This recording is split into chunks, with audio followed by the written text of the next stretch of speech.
Hello everyone, in today's video I will be narrating stories that I found off of Reddit. If you enjoyed this video, make sure you subscribe to my channel, like this video, and comment something down below. Before we begin this video, I would just like to let you know about my new store page, which can be viewed on my channel page. So if you're interested in buying anything and buy something, it's greatly appreciated. Thank you. But without further ado, let's get straight into these stories.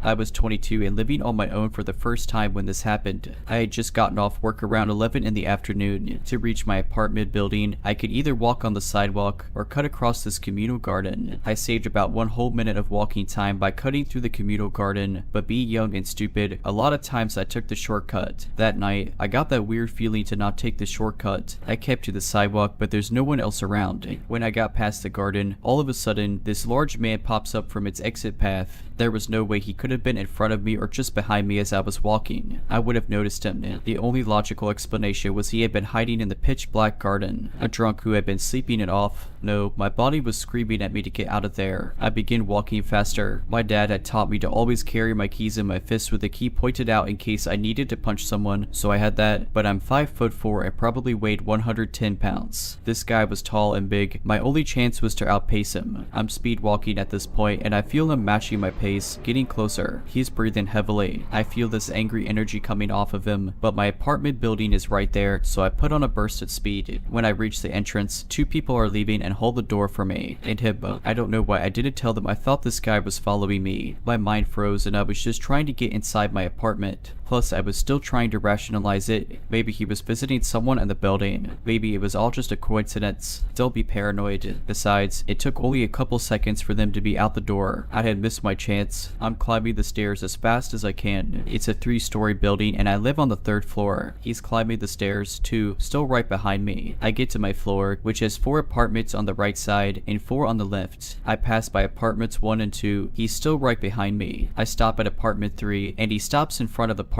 4 where I know he doesn't live. He hasn't said anything, just breathing hard, and I think there's no way I'm going to open my apartment door and have him push me inside and assault me or worse. He also hasn't knocked on the door of apartment 4. Worth noting is that the apartments are U-shaped, with mine and my neighbor's door being very close together. So I banged my own apartment door as loud as I could but yelled my neighbor's name. Hey Kevin, let me in. This startles the guy, even more so when my own apartment door doesn't open but Kevin's does. Kevin sees the guy standing right in front of his door and asks what he wants. The guy starts mumbling something about the wrong apartment, but I have my own door open so fast that I am inside my place in a flash, locking the door behind me. I grab my cordless phone to call the police, but I hear Kevin through the door telling this guy he needs to leave. The guy does. Kevin knocks on my door, asks if I'm okay. I thank him, say that I am, but inside I am still frozen, adrenaline pumping, scared. I thank him again and tell him to have a good night, lock my door again. I have my phone in my hand, ready to call the police, but I start trying to rationalize it again. What exactly happened? A guy followed me home but then said he had the wrong apartment. Are the cops going to care about something minor like that? I try to calm myself down, but I'm also berating myself. Why didn't I run the instant I felt him following me? Why didn't I tell the people we passed when the front door opened that I thought I was being chased? Worse, why didn't I tell Kevin that the second he opened his door and saved me? He could have let me inside his apartment and we could have called the cops together. But because of my stupidity, everything felt so ambiguous and I was questioning myself. A couple of weeks later, I'm visiting my grandparents and my grandfather is reading the paper. He tells me that a woman was assaulted in the apartment building across the street from mine. It's the same guy. He had multiple convictions for assault and had recently been released on parole.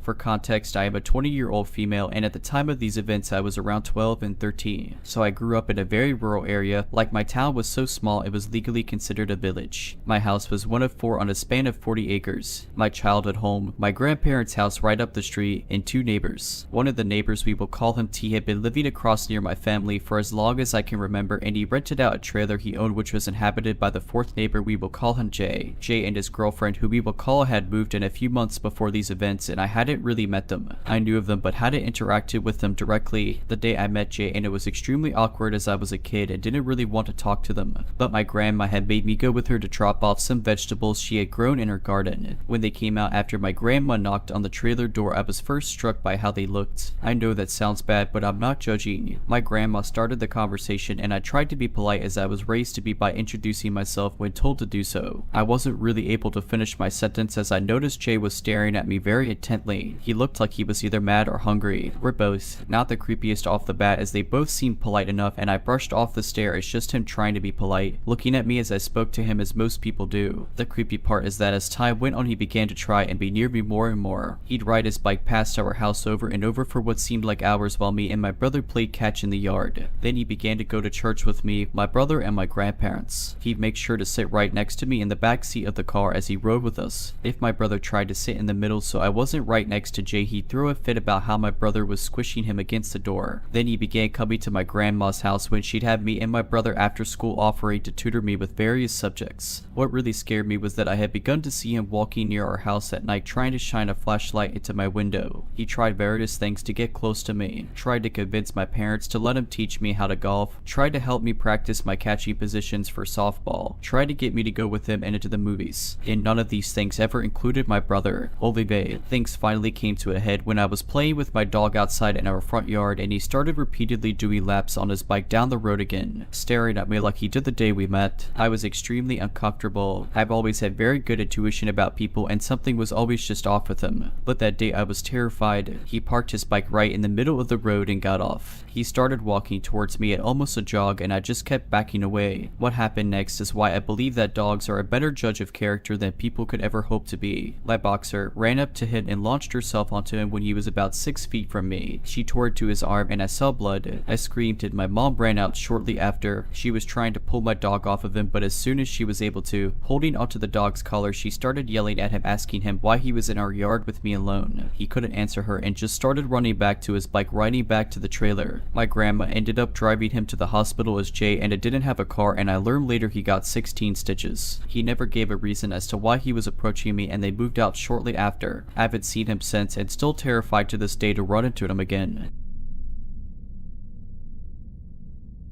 I want to tell this story to warn others. I, an 18-year-old female, live in Maryland, USA. I work at a very popular burger restaurant. I work at the pavement window, which is where I stand all night. I'm very friendly. I know sometimes a smile and a compliment can make someone's day a little better. Just this same night, before the creeper came, I had a customer tell me I was so happy and she loved me for it. That gave me the courage and energy to survive this next interaction. I'm used to the awkward comments and stares from old men. I'm sure it's my friendliness that attracts them. Our uniforms are not revealing. They think I'm naive. Maybe I am. A lot more than I thought. I'm fully aware of the dangers of trafficking. This particular old man came through just before 6. He pretended to not hear his order, then laughed like it was a joke between two friends. This is not uncommon. It's an old man thing. No red flags yet. I tell him his total and he hands me all but the change. When he does this, he waves the money around, making me chase it. I was able to snatch the cash, but again, it was just an old man thing. Not concerned yet. He stared at the company name on my shirt and asked if that was my name. I don't wear a name tag for this reason. I joked that I was going to change my name permanently to that. He perked up.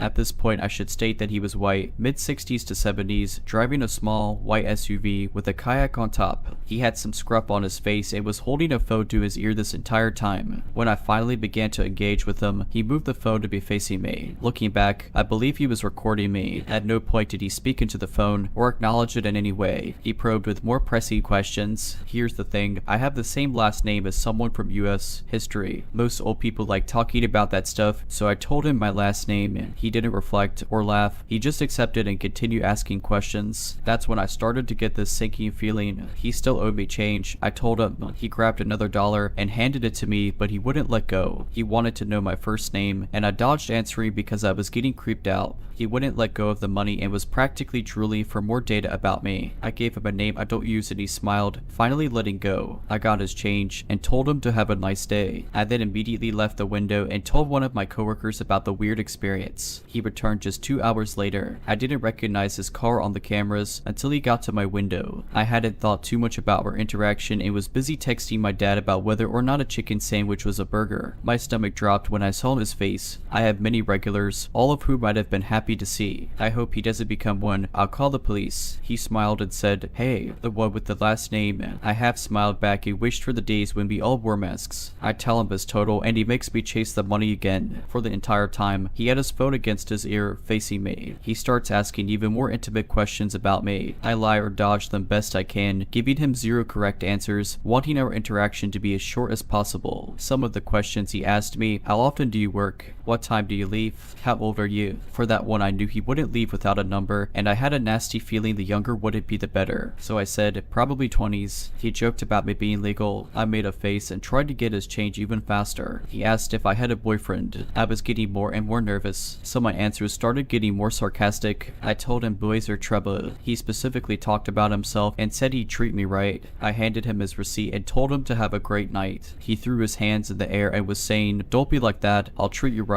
I shut my window and said bye. He made a bit more of a fuss, but eventually drove forward. From his question about when I got off work, I believed he was watching the restaurant. I was shaky by this time and called my mom. She immediately drove up. I talked to my manager and I was a little unsure of the car's color, so he checked the camera for me. Shout out to my manager, he's the best. I continued at my window, watching for the old guy, but I didn't see him again. I left an hour early and gave my manager specific instructions to not place a girl at my window. These interactions are unfortunately what caused formerly happy and cheerful service workers to become sour and quiet. I think I'll be taking a couple days off. I had already had another job lined up and I'm excited to start it.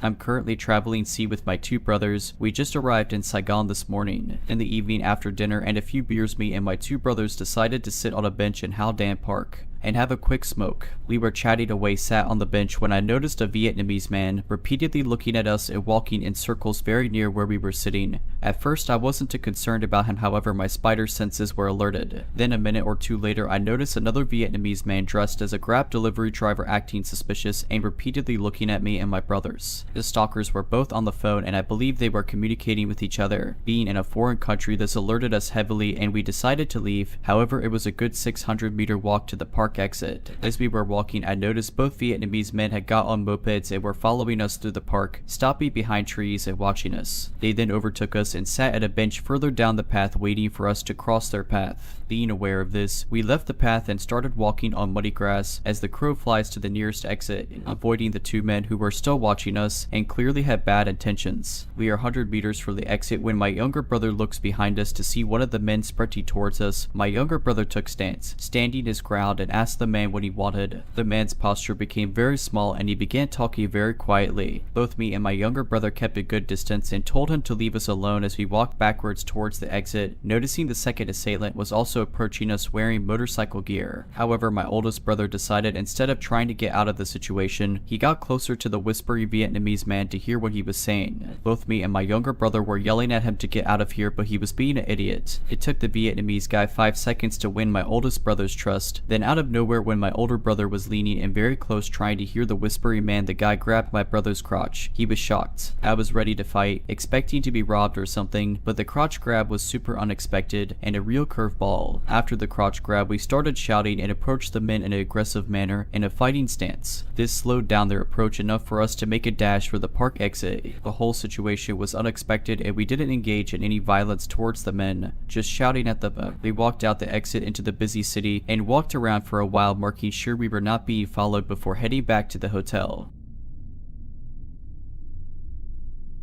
If you're liking this video, all I ask is that you make sure to subscribe to my channel and like this video. Thank you.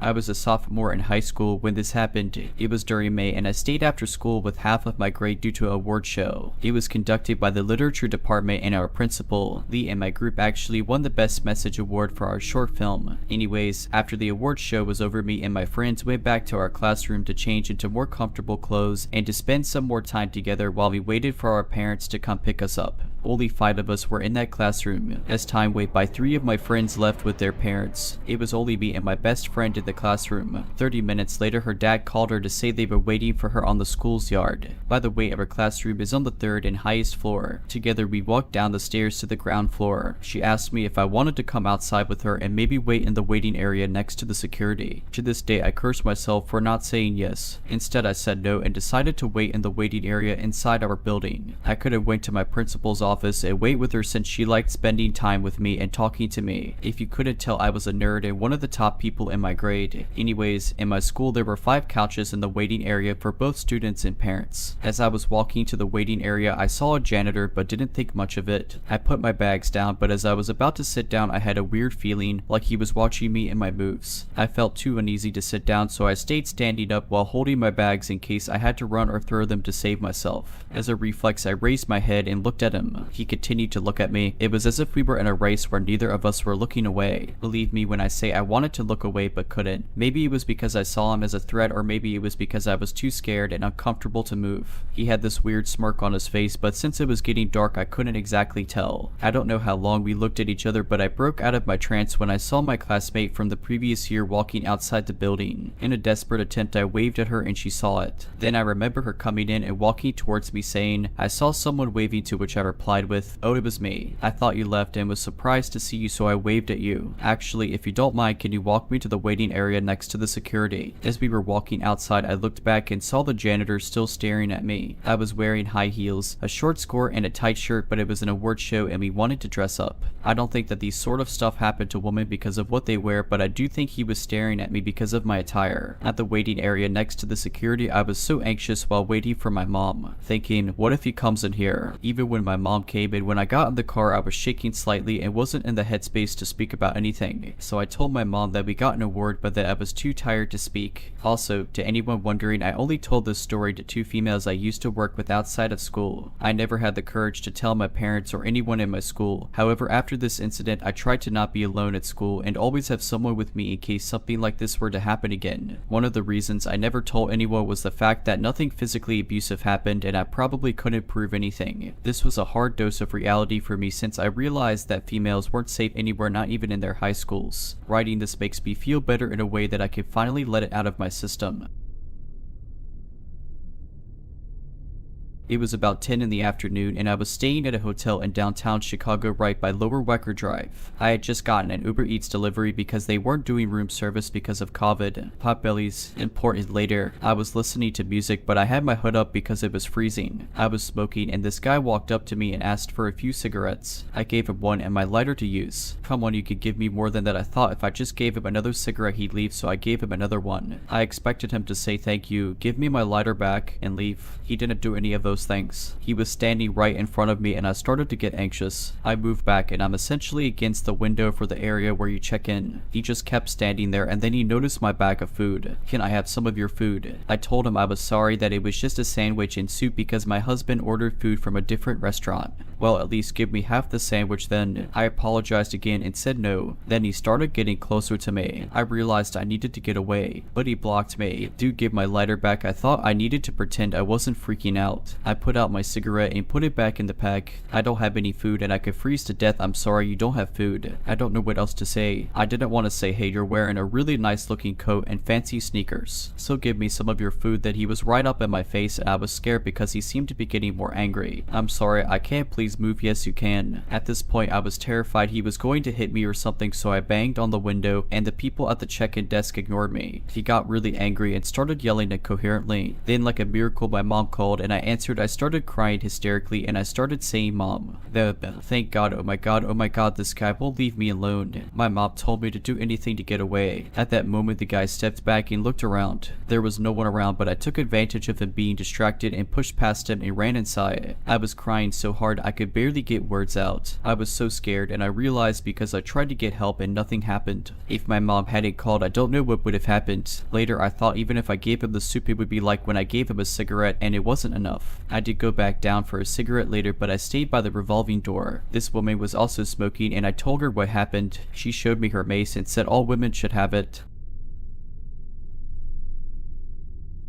To give some context, I've been homeless with my mom and her emotional support animal for the last few months. When we first became homeless, it was my first year of college. Where I live, college is free for the first 2 years, and my college, after I gave them an explanation, gave me and my mom a hotel room for a few weeks. The hotel room was fine, nothing special, but was probably better than most considering it was like $170 per night. About 2 days into our stay, we went downstairs to do laundry, but the washers in the hotel was too much expensive for us. So I texted her and was waiting by it for her to pull the car up so we could go to a laundromat instead. While I was waiting, I was on my phone, so I didn't notice my mom pull up and she yelled to me to hurry up and get in the car. While I grabbed the dog and my clothes, I noticed she was talking to the man 2 doors down from our room. Our room was on the 2nd floor, so I thought it was weird that she started a conversation from the car to someone upstairs, so when I got in the car I asked her about it. She proceeded to tell me after she yelled at me to hurry up, he had responded to her that he'd be down in a minute. So she was explaining to him that she was talking to me. We both thought it was weird that he responded like that to her, but I brushed it off that maybe he was waiting for someone from Uber or something. That was until we got back to see his door slightly open and him staring out of it with just his face. I tried to brush it off again because I thought that maybe he was still waiting for an Uber or Lyft or something, because he had everything in his room turned off and it was still quite cold out being in the beginning of spring. I would see this man staring out of his room with all of his lights off periodically about half the time I left or was coming back to the room. My mom, who is a heavy smoker, would get scared by the man staring at her and would come back inside the room early. So throughout our stay, we tried our best to avoid the man if we could. If he opened his door, we went back inside. If we went outside or got back from somewhere and he was staring, we'd avoid eye contact. A little later that night, I went out to the car for something and saw a couple sitting on the stairs talking about something, but I didn't think much of it. Later that night, it was probably about 3 in the morning, I was gaming with my friends and my mom was up watching TV. We're both night owls, when all of a sudden our dog started barking at the door. We thought this was weird since she had never just barked randomly at the door, only really barking when she wanted food we were eating or when she wanted to play. I grabbed her and put her in my lap, petting her while I played to calm her down. Her barking at the door became something she did often during our stay there, and it was almost exclusively at night within the hours of 2 a.m. to 7 a.m. We didn't figure out what her barking was about till the end of our stay in the hotel. Our last day there, we saw that couple moving out of their room. Turned out they were next to us, and my mom got to talking with them while I was putting our stuff in the car. It turned out the couple was movie rooms because the man from 2 doors down was harassing the couple, knocking on their door and singing to the woman through the door late at night. Our dog was more than likely barking at the man whenever he approached our room, as one night we were awoken by what sounded like a knock before our dog started barking. But by the time I checked the door, there was no one there. He was probably trying to do a similar thing he did to that couple with us, and with him staring out the door, he was more than likely mentally unwell. And while I hope he gets the help he needs, I also hope he didn't do something potentially harmful to anyone else who ended up in the rooms next to him.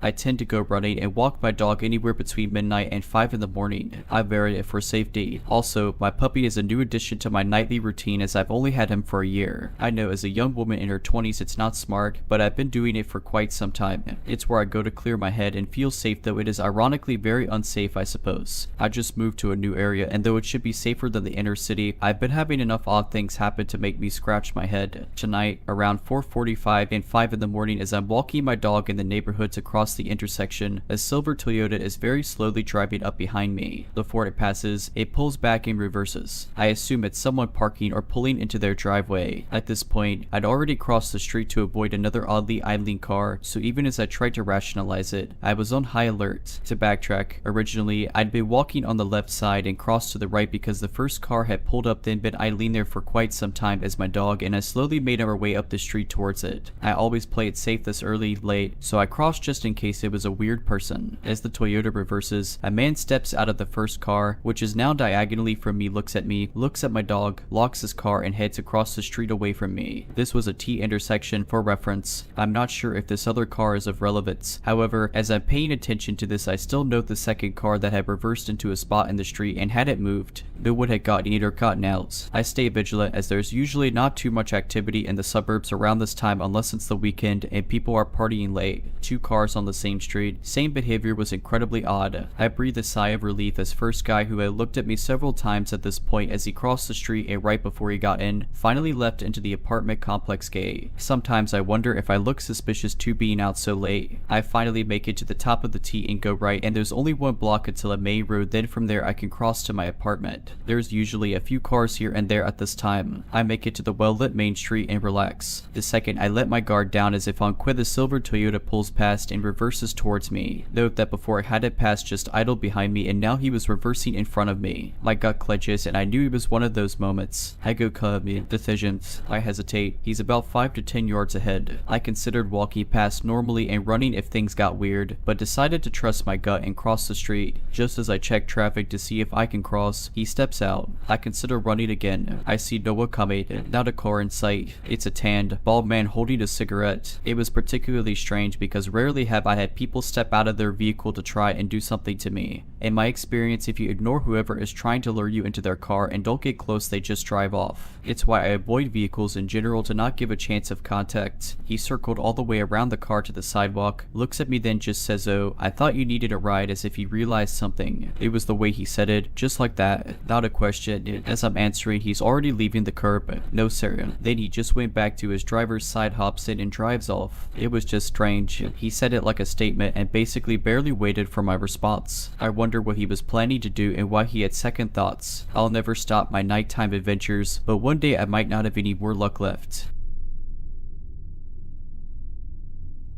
My name is Slade. I'm 25, born and raised in Arizona. This literally just happened to me, so I decided to bring it here to all of you wonderful people this evening. I'm a huge stoner and don't drive. I decided to take a bus a few miles down to the dispensary. This was at about 8:30 in the afternoon. Wanted to get a new Indica card. Purple Punch, it's my favorite by far. Doubt it. Walked back towards the bus stop to go back home. As I walked closer to the bus bench, I noticed a guy sitting there. Didn't think much of it. I'm antisocial, so I always go into any social setting ready to be absolutely silent. However, I didn't get a chance this time, because as I'm sitting down he starts asking me something ... but I had my headphones on and couldn't quite hear what he said, so I took my headphones off and asked what was that. And he responds, "Did you want to get your hair cut?" Well, staring at me ... with very wide eyes ... not blinking ... if I were a Betty man, I'd say he was on something. I definitely wasn't expecting that question, and I just awkwardly say, "Oh, I'm alright." I then noticed he was wearing an Arizona Cardinals uniform, and I just so happened to be an Arizona Cardinals fan. So since my entire socializing ability revolves around sports, I decided to ask, "Are you an Arizona Cardinals fan?" He then looks at me funny for a split second. "No, I just got this a few months ago," he says. I then ask, "So how long have you been cutting hair?" Without blinking, he answered, "Just picked it up a few months ago." "Who taught you how to cut hair?" I asked, even more sketched out at this point. His eyes shifted and then he says, "I learned on my own ... Come on man, let me touch you up in the back." Mind you, he was consistently pushing to cut my hair throughout this conversation. I even told him like I don't have any cash on me right now, indicating that like I couldn't even pay for this service even if I wanted a ...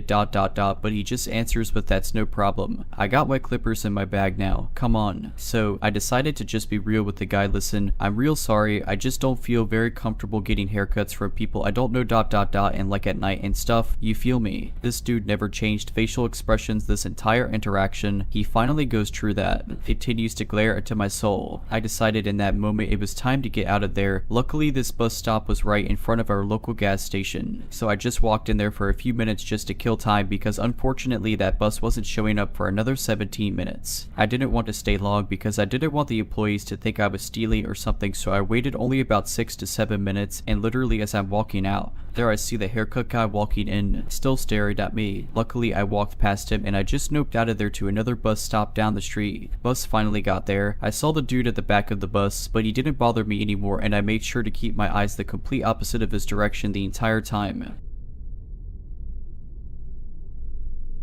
This happened almost 15 years ago when I was 7. My best friend's mom would babysit my brother in at before and after school. My mom would usually drop us off at our house around 6 a.m. in the morning. She would make us breakfast, and the 3 of us would walk to our elementary that was less than 10 minutes away. For preface, we would walk through an adjacent neighborhood, through this small wooded area that had an enclosed bridge, and that led us to the back of our elementary. The elementary sits back in a long tree line that runs about half a mile north and another mile south. Anyways, we're about to get to the turn where we walk into the tree line to the bridge and this guy comes cruising down the street. At first, I don't even think we noticed him considering how young we were, but right when he's about 10 feet away from us, he slows down to virtually 0 miles per hour. There was nothing that stood out about his appearance either. He was middle-aged, white male, very generic. Well, we all stare at the car and start walking super slowly. If we stop, he would stop. If we walk, he would slowly go. During this whole ordeal, he has a blank expression on his face. Not anger, no smirk, just this sinister deadness almost. This went on for probably 5 minutes because we were too scared he'd jump out of the car if we turned our backs on him, and I was mainly scared for my little brother. Finally, he speeds off and we run the rest of the way to school. Immediately go to the principal's office, and at this point we are bawling. We gave them our version of the story, his description, and whatever else a 7-year-old is actually capable of giving. They take action by calling the cops and our parents. The cops come and we explain where it happened in the story again. Then our parents ended up taking us out of school. From then on, we weren't allowed to walk to school anymore and our babysitter would take us. The reason this ended up being so creepy is because apparently there had been reports around that time of a guy who would sit under the bridge we walked over right by the school and watch people. They didn't know if he was homeless or if it was this other guy who we encountered. They never caught the guy and we never saw him again.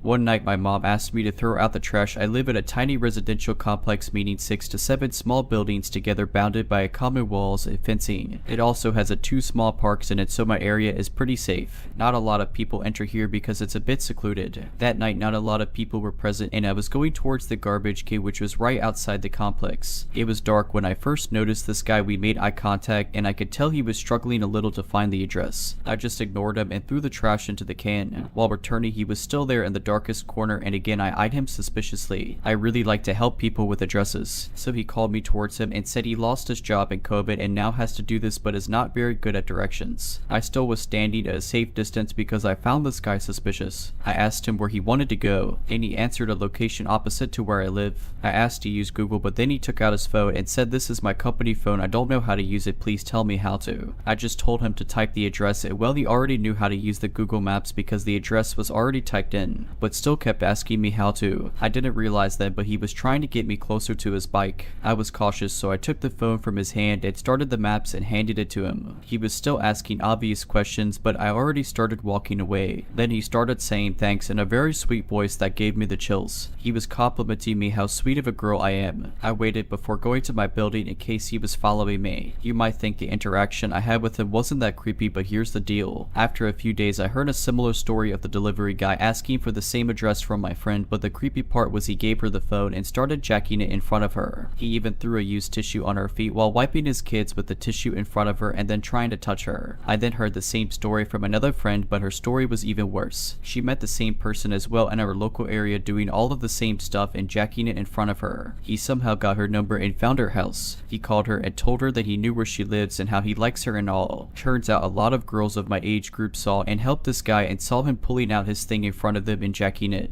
I was the only lucky person to not witness it. If you're liking this video, all I ask is that you make sure to subscribe to my channel and like this video. Thank you. When I was little, I lived in an apartment complex that consisted of 2 buildings with a slight gap in between them. It was only about 50 feet, so I'd often walk by myself to go visit my mom's best friend in the other building. The apartments were surrounded by thick woods that had blackberry brambles so thick you couldn't stick your hand in without getting torn up by thorns. One afternoon, I went to my mother's best friend's apartment to deliver Girl Scout cookies and stayed later than I meant to because I was fascinated by her aquariums. It had started to get dark by the time I was leaving, but I wasn't scared because the buildings were so close. I had taken about 10 steps when my inner voice started screaming. I'm older now, so I recognized what it was, but at the time it was like being overwhelmed with a feeling in my gut. I looked into the woods across the parking lot and saw the intense red glow from someone taking a drag on a cigarette. I turned back towards my apartment, trying to pretend I hadn't seen anything, but then I heard the sound of something large moving in the woods. I turned my head for just a moment and there was a gaunt, scary looking man starting to run at me. I took off, screaming bloody murder, knowing I was less than 50 feet away from the safety of my apartment. I could hear his feet slopping the pavement behind me and he was gaining on me. I was nearly on my porch steps when my uncle, who lived next door, opened his door to see why I was screaming bloody murder. I collapsed into his arms screaming about the man chasing me from the woods, but by the time Mike opened his door, the man was gone. At first they didn't believe me because there'd been nobody there, but I was so hysterical they decided to check it out. They noticed an area that had been disturbed in the blackberry brambles, but they were so thick, Mike had to use his machete to cut through them. About 2 feet feet into the area of the disturbance, there was a small clearing with a pile of cigarette butts where the man had been standing, watching and waiting for me. The man chasing me had disappeared, so they think he ran between the buildings when I started to get close to my apartment door. So about a week after this incident, my mother's boyfriend and I were riding dirt bikes through the woods by our apartment. There was a retainer pond that we liked to fish at, so we were headed out that day to see if we could catch anything. We discovered a campsite on the trail that hadn't been there a few weeks prior, and Russ decided to check it out. It was just a tent, cooler, a fire pit, and trash strewn everywhere. The trash part really bugged Russ because we believe in the leave it better than you found it principle, and I could tell he was pissed. As we approached the tent, he announced himself to see if anyone was there, and when they didn't respond, he pulled back the zipper of the tent. After looking inside for a moment, he ordered me to back up, but the damage had already been done since I had gotten a clear look at what was in the tent. Attached to the walls and littering the floor was some of the most brutal and sadistic adult magazine content anyone could imagine. And the worst part of it was the graffiti that had been added after the fact. Most of the models had their eyes scratched out, lines across their throat like they'd been cut, and there was blood drawn dripping out of their orifices. It's been over 30 years since this happened, and the image is still splashed bright upon my memory. There was a torn sleeping pad, and the pad looked like it had a substantial stain that could have been blood. Russ stood there in silence for a minute, then told me to get on my bike because we were going home. When we got home, he called the sheriff, then led them out to the torture tent in the woods. They destroyed the campsite, and it was never spoken of again. I never put two and two together as a child, but as I got older, when I thought about it, I realized how unbelievably lucky I am.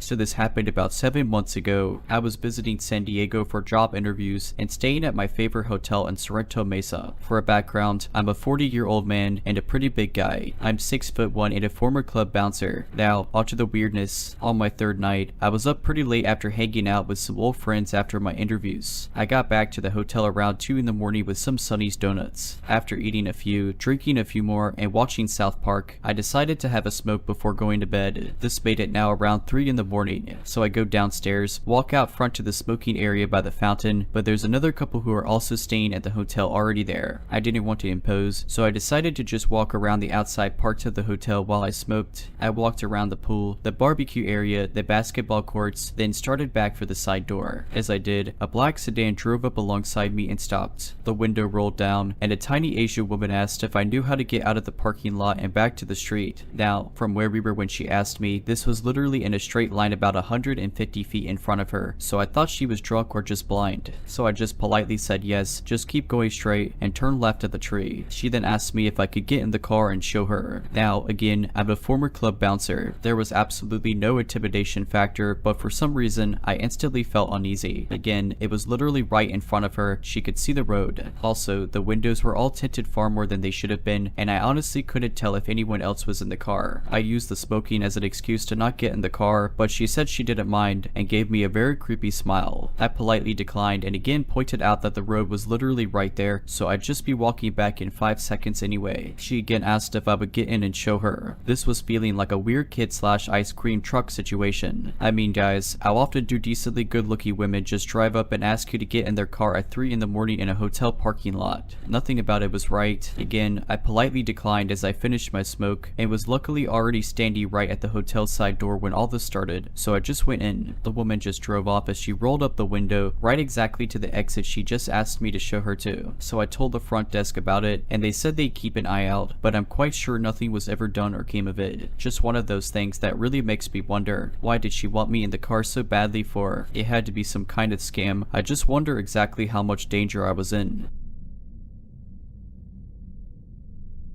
I live in Sacramento, California, where every summer we have the state fair. I was in my late teens and my friend and I decided to check out the fair together. Parking was $10 and we were cheap and decided to park across the street. Well, a few streets deep in from across the street because a lot of people had the same idea. The fair was typical fair stuff and we had fun. It was almost 10 in the afternoon and we decided to get out of there. The fair was lit up with lights and chaos, but the further we got away from it and the deeper we got into the back streets across the street from the fair, the darker it got and the less people you saw. all. My friend faced me and said maybe I should get my mace out just in case, and we both laughed because both of our families at different points had given us mace to stay safe, but because we were young and dumb we thought we were invincible. My friend drove, so she was digging in her purse looking for her keys and slowed down while doing so, and I was a few feet ahead of her. At that moment the fair fireworks started popping off in the sky, and I turned around to look for several seconds. It was walking backward while doing so. I turned around, and at the moment as I was passing a creepy gray van, a man popped out behind it and grabbed me forcefully with both arms around me and started picking me up. Immediately my friend ran up and sprayed mace in his face. She was able to do so because the mace happened to be attached to her keychain, which she just got out of her purse. She accidentally got some mace in my eyes and it hurt, but even though my eyes were burning, I vividly remember opening them up enough to see that there was this cloud of mace floating in front of the guy's eyes as they were wide open as if the mace did not affect him at all. Then he said calmly in a creepy voice, "I was just looking at her." We both screamed bloody murder and he let me go, and we ran all the way to her car and got the heck out of Dodge. The weird thing is we didn't even go straight to the police that night because I wasn't sure if that was enough of an offense to do so, which I am in my 40s now and know that it is. I should have gone straight to the police then. I tried calling the non-emergency line the next day to report it as I was suffering from red and swollen eyes from the mace, and I was being placed on hold and not being taken seriously, so I eventually let it go and moved on with my life. A week later I heard in the news that there was a man wanted by police that lingered around the American River trails who was abducting women and taking them into his van and assaulting them.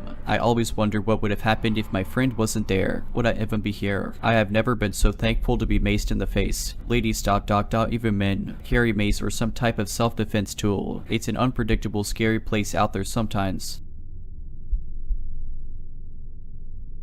This happened almost 10 years ago when I was about 18. I wanted to go pick up some groceries at our local Walmart. It was around 11 in the afternoon at night and I just got off work. I usually have no problem going anywhere by myself, but on this specific night my inner self was telling me to invite my friend to tag along. I am roughly 5 feet tall, female, and 105 pounds, but I don't get spooked too easily and always carry pepper spray with me. Anyways, I call my friend to ask if she'll accompany me and I go and pick her up. We walk into the produce side of Walmart and almost right away I noticed this man staring at us very intently. He was around 5'5", kind of heavy, had a Hawaiian shirt on, and looked of Hawaiian decent. So we're over by the fresh produce and I am keeping my eye on him as he pretends to be looking at bread but clearly keeps putting things back. I turn my back for a second to grab something, then I hear a male's voice ask, "Hey, do you guys know of anywhere I can get food this late?" For more background information, I lived in a city of about 50,000 people. Right across from this Walmart was an Applebee's, a McDonald's a quarter mile up the road, and other various places to get food. Plus, we were in the middle of a Walmart, so I don't beat around the bush and flatly tell him about a couple restaurants around where we were. He then asks, "Well, what's fun to do around here?" It's late at night, so nothing really to do except maybe go to Applebee's or a local bar. I tell him Applebee's is open and we have bars downtown, but that's all I am aware of. He proceeds to ask what we're doing when we leave, and I tell him we have to leave now. He apologizes and says he didn't mean to be creepy, so we walk away and are looking for the frozen aisle when I spot him on the opposite side walking by. I tell my friend I had a bad feeling about him since we walked in and wanted to test out if he was following us. We walk a few more aisles and sure enough he is on the other end nonchalantly walking by pretending not to see us. I backtrack a couple of aisles to get something and he walks up pretending to look at things. I finally ask if I can help him with something. I think I threw him off guard by being so direct because he stutters and asks what aisle the milk or something is in. I tell him and we leave to check out. Well, wouldn't you know, he's in the checkout right next to us with a pack of gum, no milk or whatever else he was looking at. He finishes first and watches us as he leaves the store. Me thinking he's gone by now tells my friend let's just run to the car. So we run out to the car, looking around to make sure we don't see him. Now here's the super creepy part. As I am leaving the parking lot, we spot him sitting on the trunk of his car watching people leave Walmart. I drive by to get his license plate number. He sees us and rushes into his car. I speed off as quickly as possible so he doesn't see where I went. I then call the cops and tell them what happened and relayed the license plate to them. So creepy Hawaiian shirt guy who was supposedly looking for a place to eat while in the middle of Walmart. Please let's never meet again.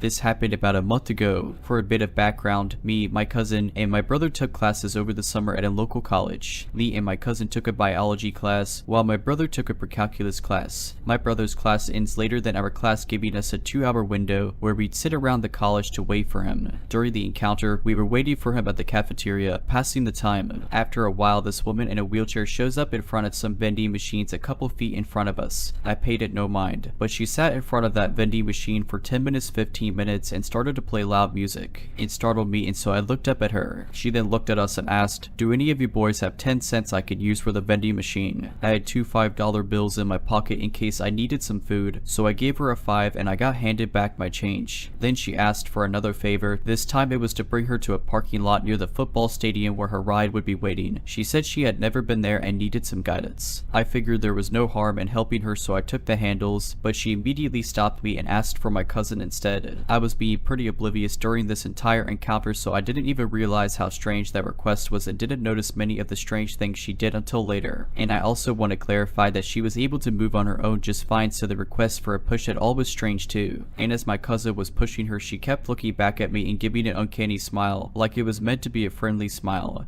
but it came off more like she had some sort of malicious intent. After we arrived, she looks at us and asks, "Could you two stay with me until my ride comes?" Still giving us the smile, but we reluctantly agreed. You know, once I had to go back and forth from here and the other parking lot. It was so annoying. She recalls as we wait. Me and my cousin shuffled at this because we found this extremely unsettling. This was because it meant she lied to us about not knowing where she was going. Even stranger, she tells me about how she loves to smash glass bottles to tame her anger ... like the glass bottles she had in her hands at that moment. I hadn't caught onto the strangeness yet, but my cousin was unnerved. He was trying to discreetly point out that no cameras were around me and that not many people were around, but I didn't catch any of it. At some points while we were waiting, this one car would keep circling the parking lot too. We asked if it was her ride, but she told us that her ride was a van. At that time, our ride came, so we apologized and left. We've told many other people about this story and they all agreed that she was acting pretty strange. Later I realized how it seemed like she was trying hard to be friendly, how anxious she seemed, and how many of the things she said didn't match up and seemed off. The main thing that fueled me seeing this as odd was the fact that according to my cousin and his sibling, there was an email sent out warning people about a potential human trafficking scheme caught on campus. I couldn't confirm the validity of it because me and my brother aren't actually enrolled into the school and therefore don't get messages about anything going on around campus, but nevertheless, it's caused me to relook what happened through that lens.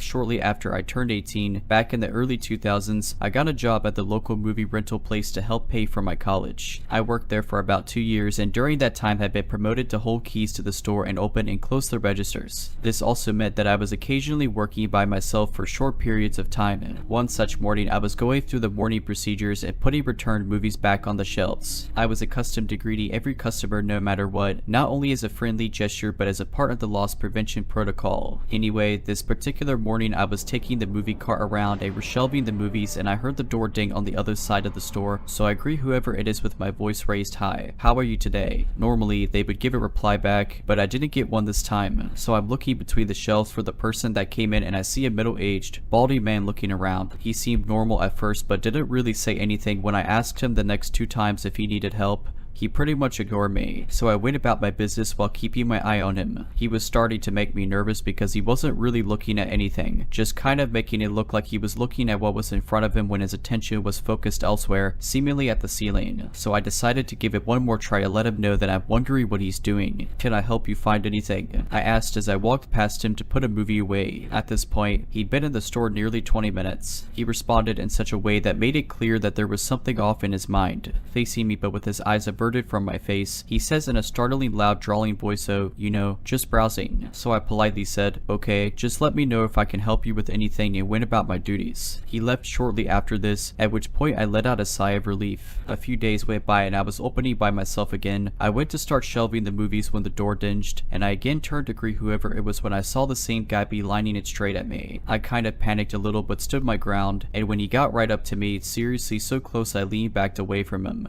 He lifted an open can of nuts and offered cashew. "Oh no, thank you," I said. I asked if I could help him find anything and he didn't answer, and he went to the start on the wall where the movies that started with it were located, which was just a few feet to the left of where I was putting up the B or C movies. He was very obviously pretending to look at movie boxes by picking them up and flipping them over and then putting them back. He continued this and shuffled along behind me as I moved down the wall. After a few minutes of this, I got uncomfortable and took the cart to the front counter, at which point he left the store. A few customers came and went, and I went back to shelving the movies. When I was around the M area of the movie wall, cashier guy came back and continued his pretend perusal of the movie boxes, always just a few feet to left of me. So in the next area of the store, there were shelves that went a bit higher than the rest, and on the very top shelf, there were softcore movies. There was also a back room that contained the hard stuff, but I only went in that room one time right before I quit just to see what it was like. Anyway, I was shelving the movies with cashier guy near me, not saying anything to me until I get to softcore section. He reached for one of the boxes at the top, which made me shudder, and says to me in his loud, strange voice, "I bet you have one of those big football player boyfriends." Thoroughly creeped out and disgusted, I go straight to the front counter and another male customer walks in. This guy finds what he's looking for and goes to the register. I whispered to this guy that there was a man bothering me and I asked if he would stay until the guy leaves. He shrugged and just kinda stood by the door awkwardly until cashier guy walked out. I thanked the guy and he left. I went back to the shelves and not 5 minutes later, cashier guy came back and again tried to engage me in an awkward conversation. I went to the front counter and called my mom. She and my sister were out getting lunch, so I told her what was going on and they brought me something to eat. As soon as I picked up the phone, he left the store. He didn't come back that day. Next door to the movie place was an electronics store that was run by a very nice and talkative man. I never spoke to his wife, but I knew English wasn't her first language. He would come over and use our shrink wrap machine and talk and make us laugh. One evening after my encounter with this strange man, the nice guy from the store came in more serious than normal and warned us about a man that had come in while his wife was working alone and he was out getting food. The man was walking around picking things up and putting them back down in such a way that made him uncomfortable. I knew who it was right away. After a while, the nice guy from the store's wife asked if he was going to purchase something and he picked up a random house phone and asked how much it was. She told him and he got upset at the price. He took it to the counter anyway, and when she rang him up, he tried to pay with a crumpled up check from his pocket. She refused to accept the check and he got angry, so she called her husband to come back and handle the situation. Her husband told the man that the check was suspicious and they normally wouldn't accept it as payment.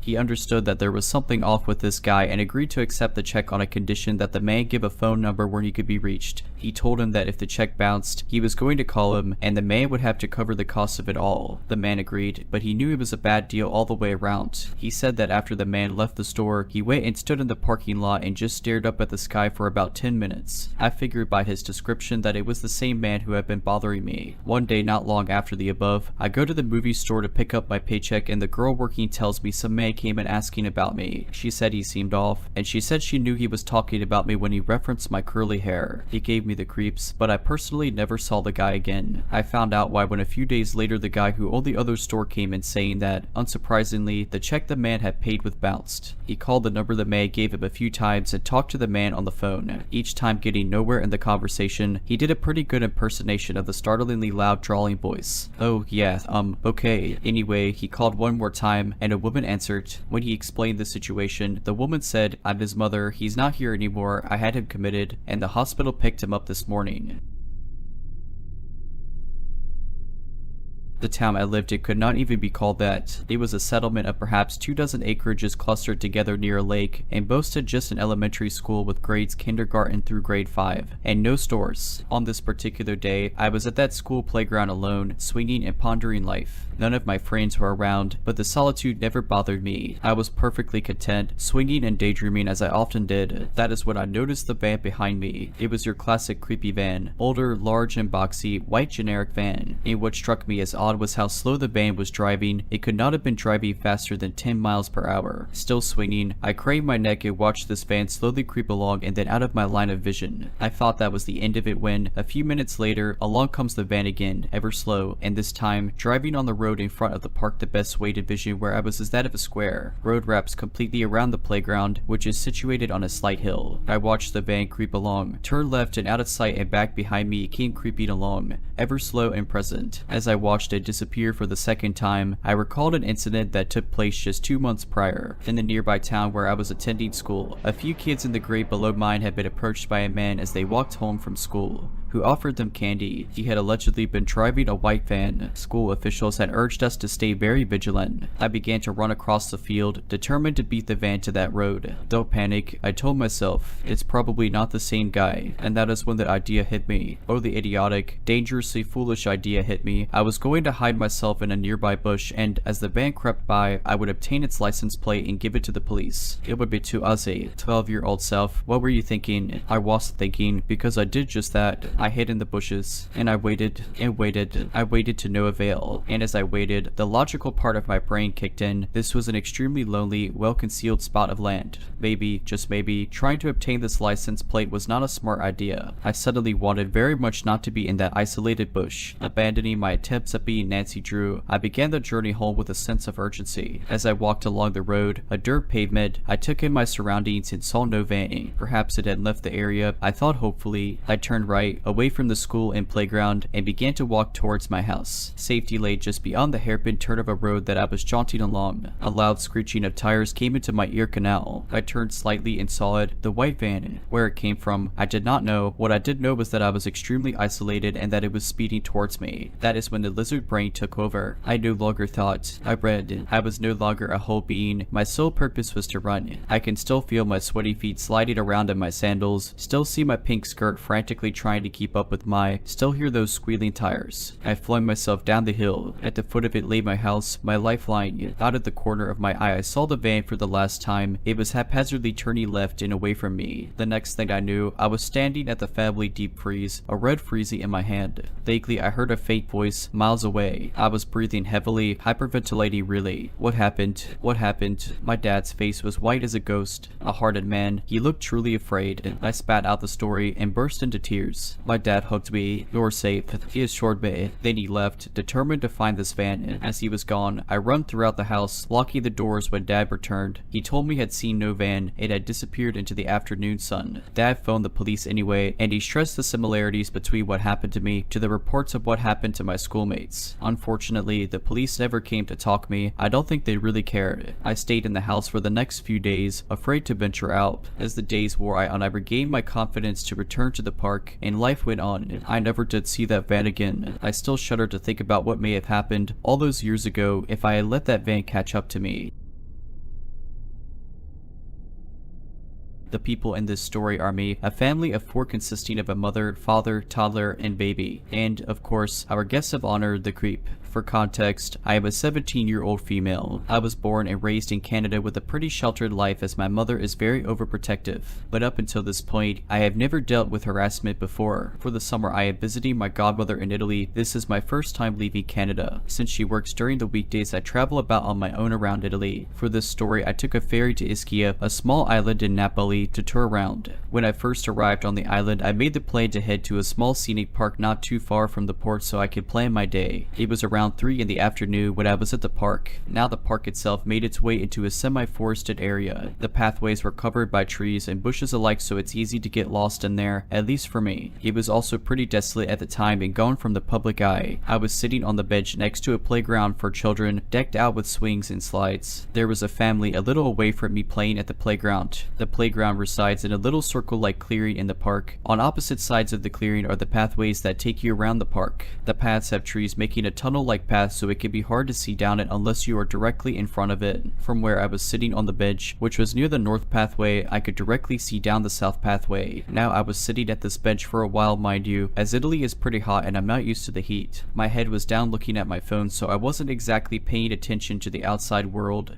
but I would look up periodically to watch the family play. It was around now 4 in the afternoon, which was nearing when I had to leave to catch my ferry back. As I was about to pack up, I look up from my phone and see a guy standing in the path across from me, the south pathway. Now I wear glasses. My eyesight isn't that good, so I couldn't really make out what this guy was standing there for at first glance. I also didn't want it to be known that I had my eyes on him, so I would try to get a better look from my peripherals. After a minute of watching this guy and trying to figure out why he was staring at me, I come to a horrifying conclusion. conclusion. To put it lightly, this guy was jacking off in public while watching me. It was light out and a literal family was not even 10 feet away from me. This was the first time I've ever experienced anything like this, so I was scared. Let me make myself clear, I look like a teenager. I have acne and a baby face, so it is very clear I am underage. As I was sitting there panicking about what to do, I see this guy move side to side on the path to get a better look at me. The creep looked unassuming, with some gray basketball shorts, a black graphic shirt, and a balding head. From what I could tell, he was around his early 30s. I don't speak much Italian, and with how frazzled I was from this all, I could not utter a cohesive sentence. After sitting on the bench for another minute trying to calm down and think clearly, I pull out my translator app and type in a message to translate to Italian. Now, to not alert this creep that I knew what he was doing, I stood up casually and began to make my way to the mother of the family, who was with her young baby at the time. The father and the toddler, I believe, were gone playing off a little farther in the trees as I could not see them. While shaking with nerves, I approached the mother and hold up my phone with the message on it without a word. Now, from where the mother was, you could not see down the path, so she was none the wiser about what was happening. Roughly, my translated message went along the line of, "Hello, sorry I do not speak much Italian, but I am in need of help.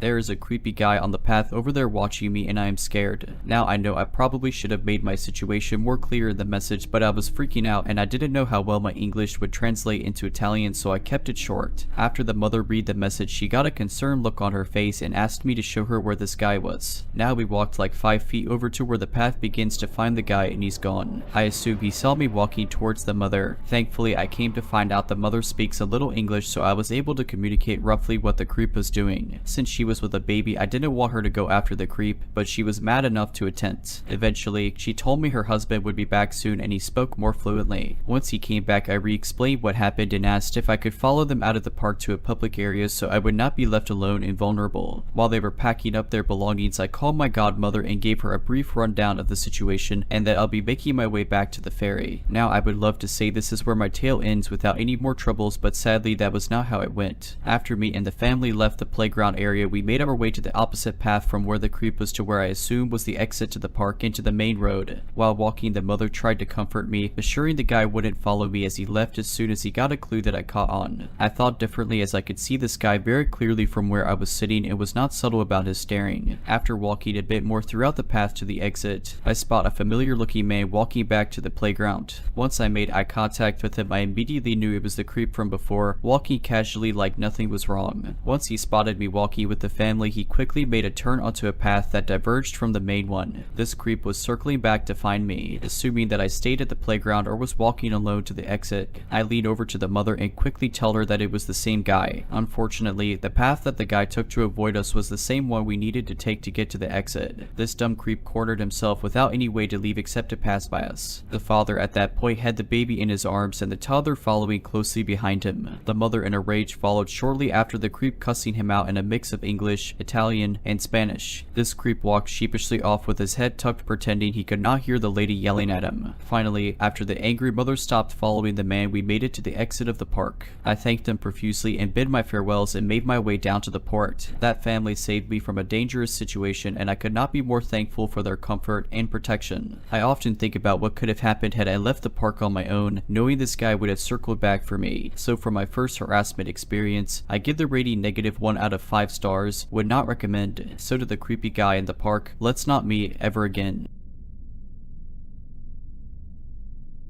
At the time of this happening, a 23-year-old female, was detained and homeless in a big city. I just recently moved to that city and was on my way back to the shelter from the public library. I was taking a shortcut through an alley wide enough for a car to go through, and I noticed an old beat-up looking car come into the alley and driving slowly behind me. I figured they probably just didn't feel like they had enough room to pass me, so I picked up the pace and crossed the street. They drove to the same side of the street that I was on and kept pace with me. There was just one guy in the vehicle, looked to be in his mid-20s and Hispanic. He rolled down his window and said, "Hey, are you okay? How old are you?" I looked like I was about 14, and I'm pretty short, so I got that question a lot. I just responded, "I'm fine, and I'm not a minor if that's what you're asking." He asked me if I needed a ride, and I politely declined. Then he starts telling me he's just really concerned and wanted to talk, really insistently and smiling through almost this entire interaction. I asked him why we couldn't just talk on the street where we were, and he dodges the question and again asks me if I'm sure that I don't want a ride. My gut was telling me he had bad intentions, and if I were as young as I looked, I might have fallen for it. Instead, I looked around me to make sure I wasn't going to get ambushed and walked up to his passenger window. I told him in the most threatening voice I could muster, "I know you don't really want to talk. I'm sure you have worse things in mind, and I've memorized your license plates and I'm going straight to the police station. I better not ever see you again." I never saw him again. Unfortunately though, I forgot to write down his plates and the shelter curfew was going into effect soon and I didn't have time to file a report at the station. It didn't occur to me to call the non-emergency number. I also purchased as large of a knife as I legally could for self-defense. If you're liking this video, all I ask is that you make sure to subscribe to my channel and like this video. Thank you. When I first moved to the city for my job, I was excited. The tall buildings, the constant hum of activity, and the promise of new experiences were alluring. I found a cozy apartment on the 15th floor of a high-rise, offering a panoramic view of the cityscape. Little did I know, this view would become the backdrop of my nightmare. It started innocuously enough. I began receiving small gifts at my doorstep, a bouquet of flowers, a box of chocolates, and sometimes handwritten notes. The notes were always unsigned, filled with compliments about my appearance or what I had worn that day. Initially, I thought it might be a secret admirer or a neighbor trying to be friendly, but as days turned into weeks, the gifts became more personal. A scarf in my favorite color, a book by an author I loved, and even a CD of a band I had casually mentioned liking to a colleague. Concerned, I mentioned this to my friend, Lisa, who lived a few blocks away. She suggested it might be someone from work or a friend playing a prolonged prank. To ease my mind, she offered to stay over for a few days. One evening, as we were watching a movie, Lisa pointed to a building opposite mine. "Do you know that from here, if someone had a good enough telescope, they could see right into your apartment?" I looked out, realizing that my large windows, which I loved for the sunlight they let in, also made my life visible to anyone interested in watching. A shiver ran down my spine. The next day, I invested in curtains. But the gifts didn't stop. They became more frequent, and the notes more intimate, detailing things I had done in the privacy of my home. "I loved how you danced in your living room last night," one read. Another said, "The spaghetti you cooked looked delicious." I reported this to the police, but without any tangible evidence or threat, they couldn't do much. They advised me to keep a record of everything I received and to install security cameras. The cameras were my next step. I installed them inside and outside my apartment. For a week, nothing unusual happened, but then, one morning,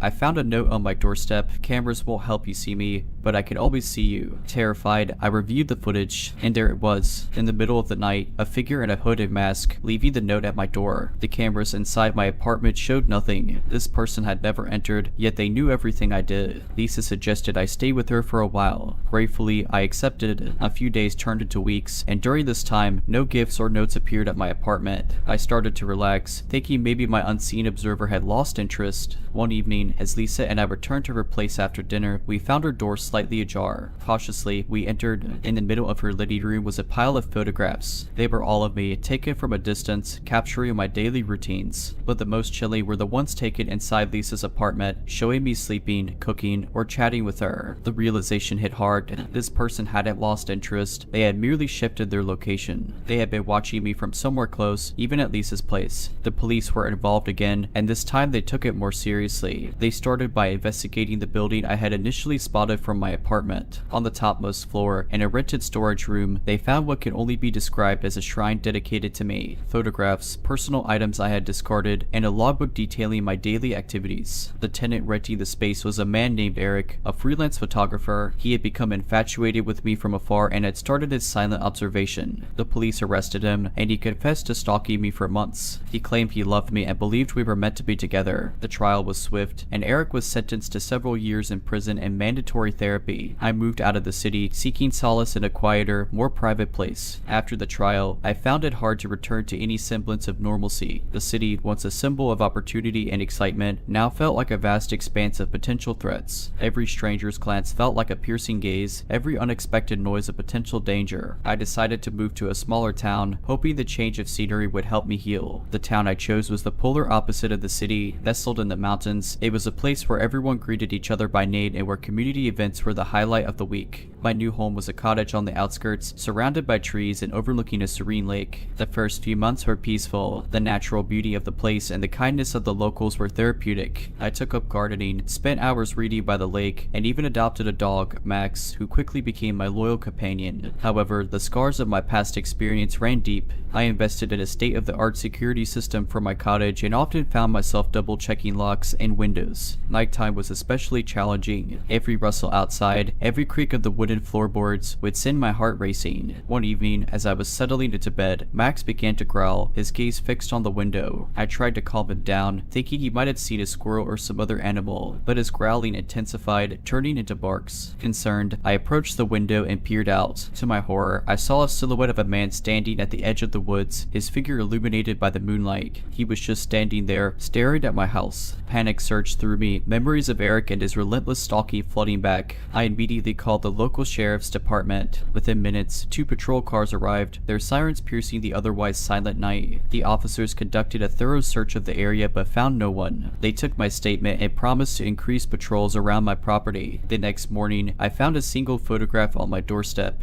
It was a picture of me taken from a distance while I was gardening. On the back, written in a familiar handwriting, were the words, "New place, same us." I handed the photograph to the police. They confirmed my worst fears. Eric had been released on parole for good behavior and had somehow managed to track me down. The police immediately issued a warrant for his arrest and provided me with round-the-clock protection. Days turned into weeks, and there was no sign of Eric, but the fear was ever present, the feeling of being watched never leaving me. One evening, as the storm raged outside, there was a knock on my door. Max immediately went into guard mode, his growls echoing through the house. I approached the door cautiously, peeping through the peephole. It was one of the officers assigned to patrol my house. I opened the door, relief washing over me, but as I greeted him, I noticed his uniform was drenched, not from the rain, but in blood. Before I could react, he lunged at me, a deranged look in his eyes. We struggled, Max barking and snapping at him. In the chaos, I managed to hit him with a vase, knocking him out. The police arrived shortly after, having received a distress signal from the officer's car. It turned out that Eric had ambushed the officer, taken his uniform, and tried to get to me. He was arrested and sent back to prison, this time with no chance of parole. The ordeal was a stark reminder that the past can come back to haunt you, no matter how far you run. But it also taught me the importance of resilience and the will to fight back. With the support of the community and therapy, I began to rebuild my life, determined not to let fear define me. Today, I'm an advocate for stalking victims, using my experience to raise awareness and help others. The journey has been long and challenging, but I've learned that with determination and the right support, one can overcome even the darkest of shadows.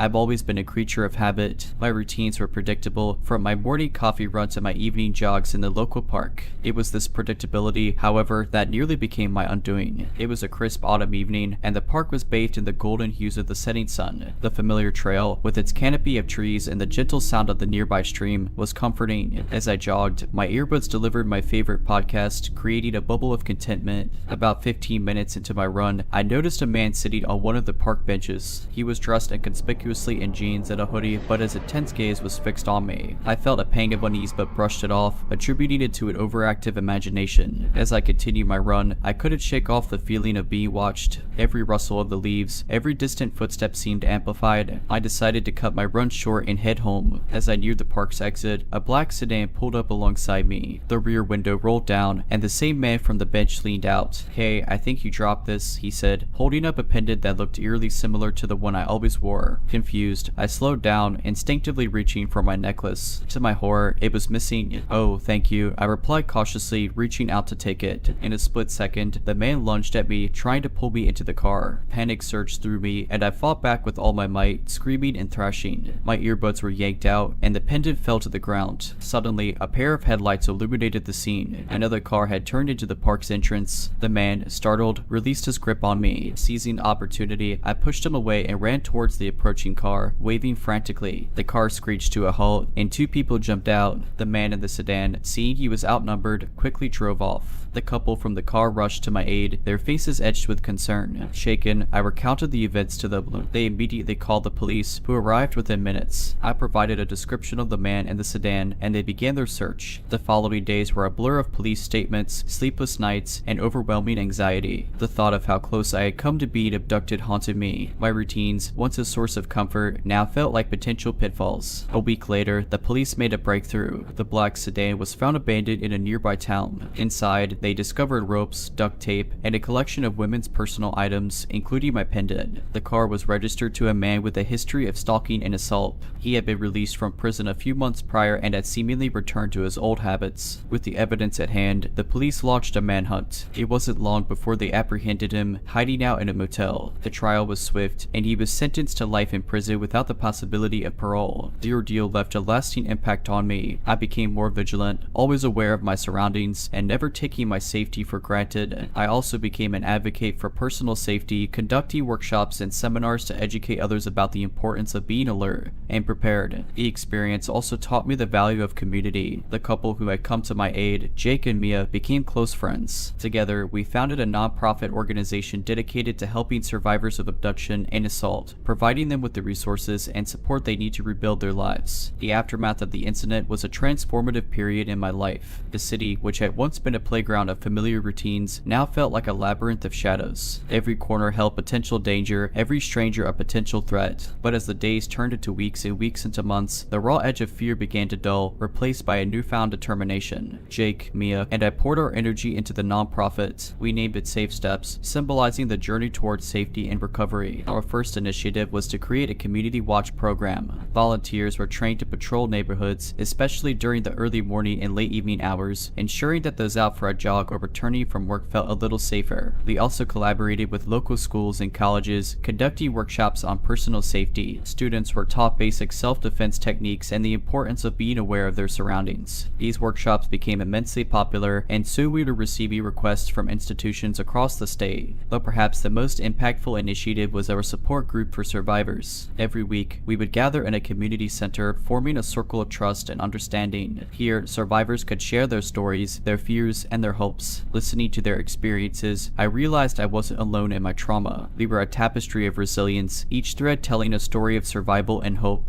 One evening, after a particularly emotional support group session, a young woman approached me. Her name was Clara, and she had been attending our sessions for a few weeks. With tears in her eyes, she handed me a small package. Inside was a pendant, identical to the one I had lost. "I wanted you to have this," she whispered. "Your story, your strength, gave me hope. This is a small token of my gratitude." I was moved beyond words. It was moments like these that reaffirmed my belief in the path I had chosen. From a victim, I had become a beacon of hope for others, turning my traumatic experience into a force for positive change. Years passed, and Safe Steps grew from a local initiative to a national movement. We received endorsements from celebrities, partnered with major corporations for funding, and even collaborated with the government on policy changes related to personal safety and victim support. As I sit in my office today, surrounded by awards and accolades, I often find myself reflecting on that fateful evening in the park. It was a moment that could have broken me, but instead, it became the catalyst for a journey of empowerment and advocacy. Life has a way of throwing curveballs, testing our mettle and resolve. But it's in these moments of adversity that we discover our true strength, our purpose, and with the right support and determination, we can turn our darkest hours into our most defining moments.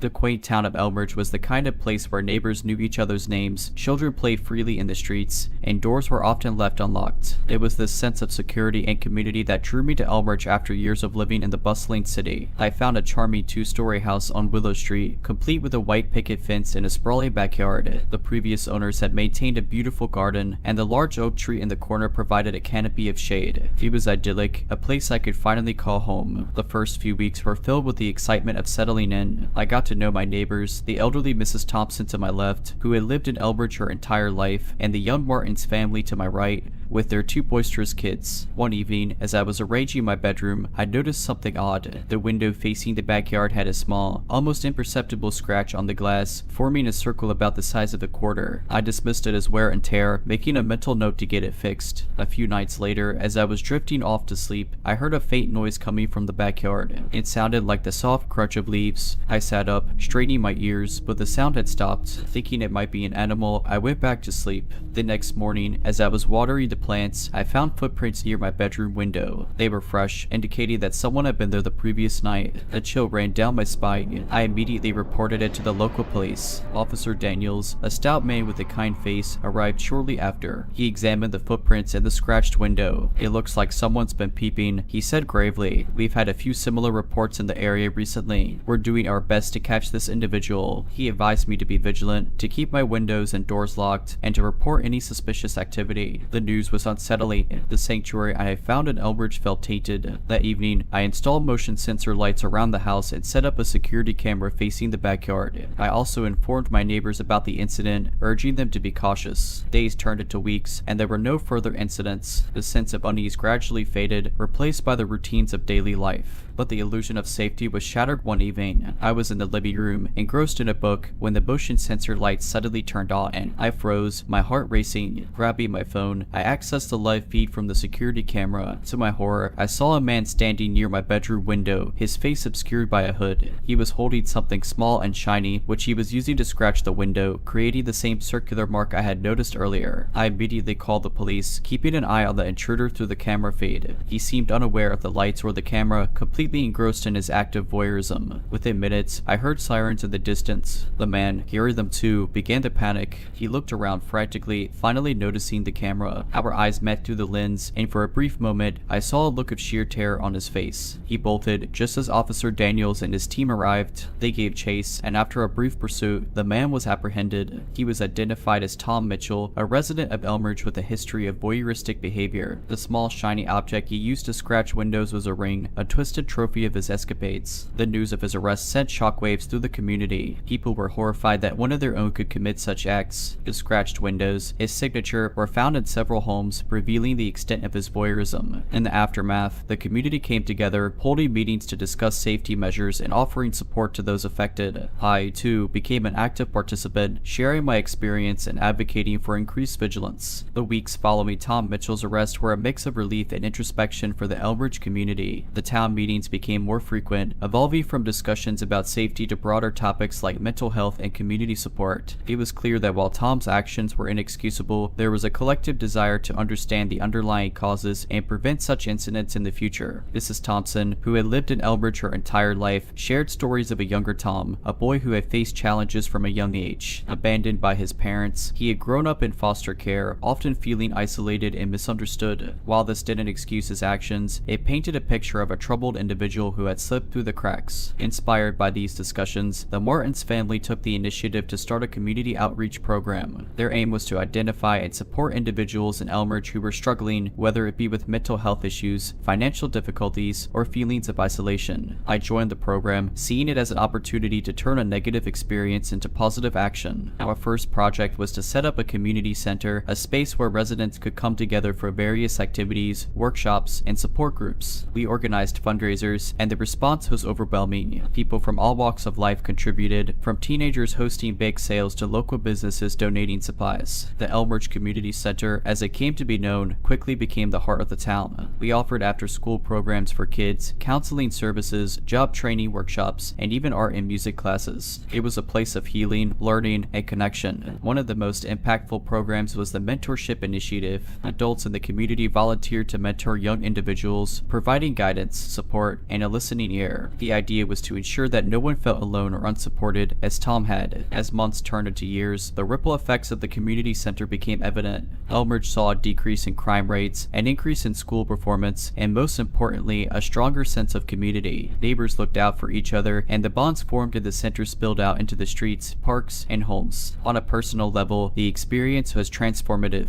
The trauma of that night with the peeping Tom had left scars, but working with the community, channeling my energy into positive change, was therapeutic. I formed deep friendships, especially with Mia from the Martins family. Together, we spearheaded many of the center's initiatives, drawing strength from each other. One evening, as we were wrapping up a workshop at the center, Mia handed me a letter. It was from Tom Mitchell. With trepidation, I opened it. The letter was a heartfelt apology, expressing remorse for his actions and gratitude for the changes the community had implemented. He wrote of his time in therapy, the revelations he had about his behavior, and his hope for a second chance. While the letter didn't erase the past, it was was a testament to the power of community intervention and support. Elmridge had turned a dark chapter into a story of hope, resilience, and collective growth. Today, as I walk the streets of Elmridge, I'm filled with pride. The town, with its vibrant community center, active outreach programs, and tight-knit residents, stands as a beacon of what's possible when people come together in the face of adversity. It's a reminder that even in the darkest moments, there's always a glimmer of hope waiting to be ignited. It was a typical Thursday evening. I had just returned from a long day at work, and the only thing on my mind was to kick back, watch some TV, and maybe indulge in a glass of wine. My apartment was on the 3rd floor of an old building, and while it wasn't the most modern or luxurious, it was home. The creaky wooden floors and the old-fashioned radiators added a certain charm that I had grown fond of. I settled into my couch, remote in hand, when I heard a faint noise coming from the hallway. It sounded like footsteps, but I brushed it off as one of my neighbors. The walls were thin, and I had grown accustomed to hearing the occasional noise from the hallway or the apartment next door. A few minutes passed, and I heard the noise again. This time, it was closer, almost right outside my door. I muted the TV and listened intently. The footsteps were soft, deliberate, and eerily quiet. It was as if someone was trying their best not to make a sound. My heart began to race. I lived alone, and the thought of an intruder was terrifying. I tiptoed to the door and peered through the peephole. The hallway was dimly lit, but I could make out the silhouette of a man standing just a few feet away from my door. He was tall, wearing a dark hoodie and a mask. He seemed to be listening, waiting for something. I held my breath, praying he wouldn't notice me. Suddenly, he began to fiddle with the doorknob. Panic surged through me. I hadn't locked the door when I came in. I quickly turned the lock, but it was too late. The door creaked open slightly, and the man's eyes met mine. For a split second, we both froze. Then, without a word, he pushed the door with force. I stumbled back, trying to find something to defend myself with. The intruder was now inside my apartment, his eyes scanning the room. I grabbed a vase from the coffee table and hurled it at him. It missed, shattering against the wall, but it bought me a few precious seconds to run to my bedroom and lock the door. I fumbled for my phone, dialing 911. My hands were shaking so badly I could barely hold onto it. The operator picked up, and I whispered my address and the situation. She assured me that the police were on their way and told me to stay on the line. The intruder was now banging on my bedroom door, shouting threats. I could hear the wood splintering, and I knew it wouldn't hold for long. I quickly opened my window, which led to the fire escape. Without a second thought, I climbed out, praying he wouldn't follow. I made my way down the metal stairs as quickly as I could, my heart pounding in my chest. When I reached the ground, I ran to the street, looking for help. A few neighbors had come out, drawn by the commotion. They took me in, offering comfort and support. The police arrived within minutes. They searched the building and found the intruder hiding in the basement. It turned out he had been responsible for a string of burglaries in the area. He had been watching me for days, waiting for the perfect opportunity to strike. I was shaken, but grateful to be alive.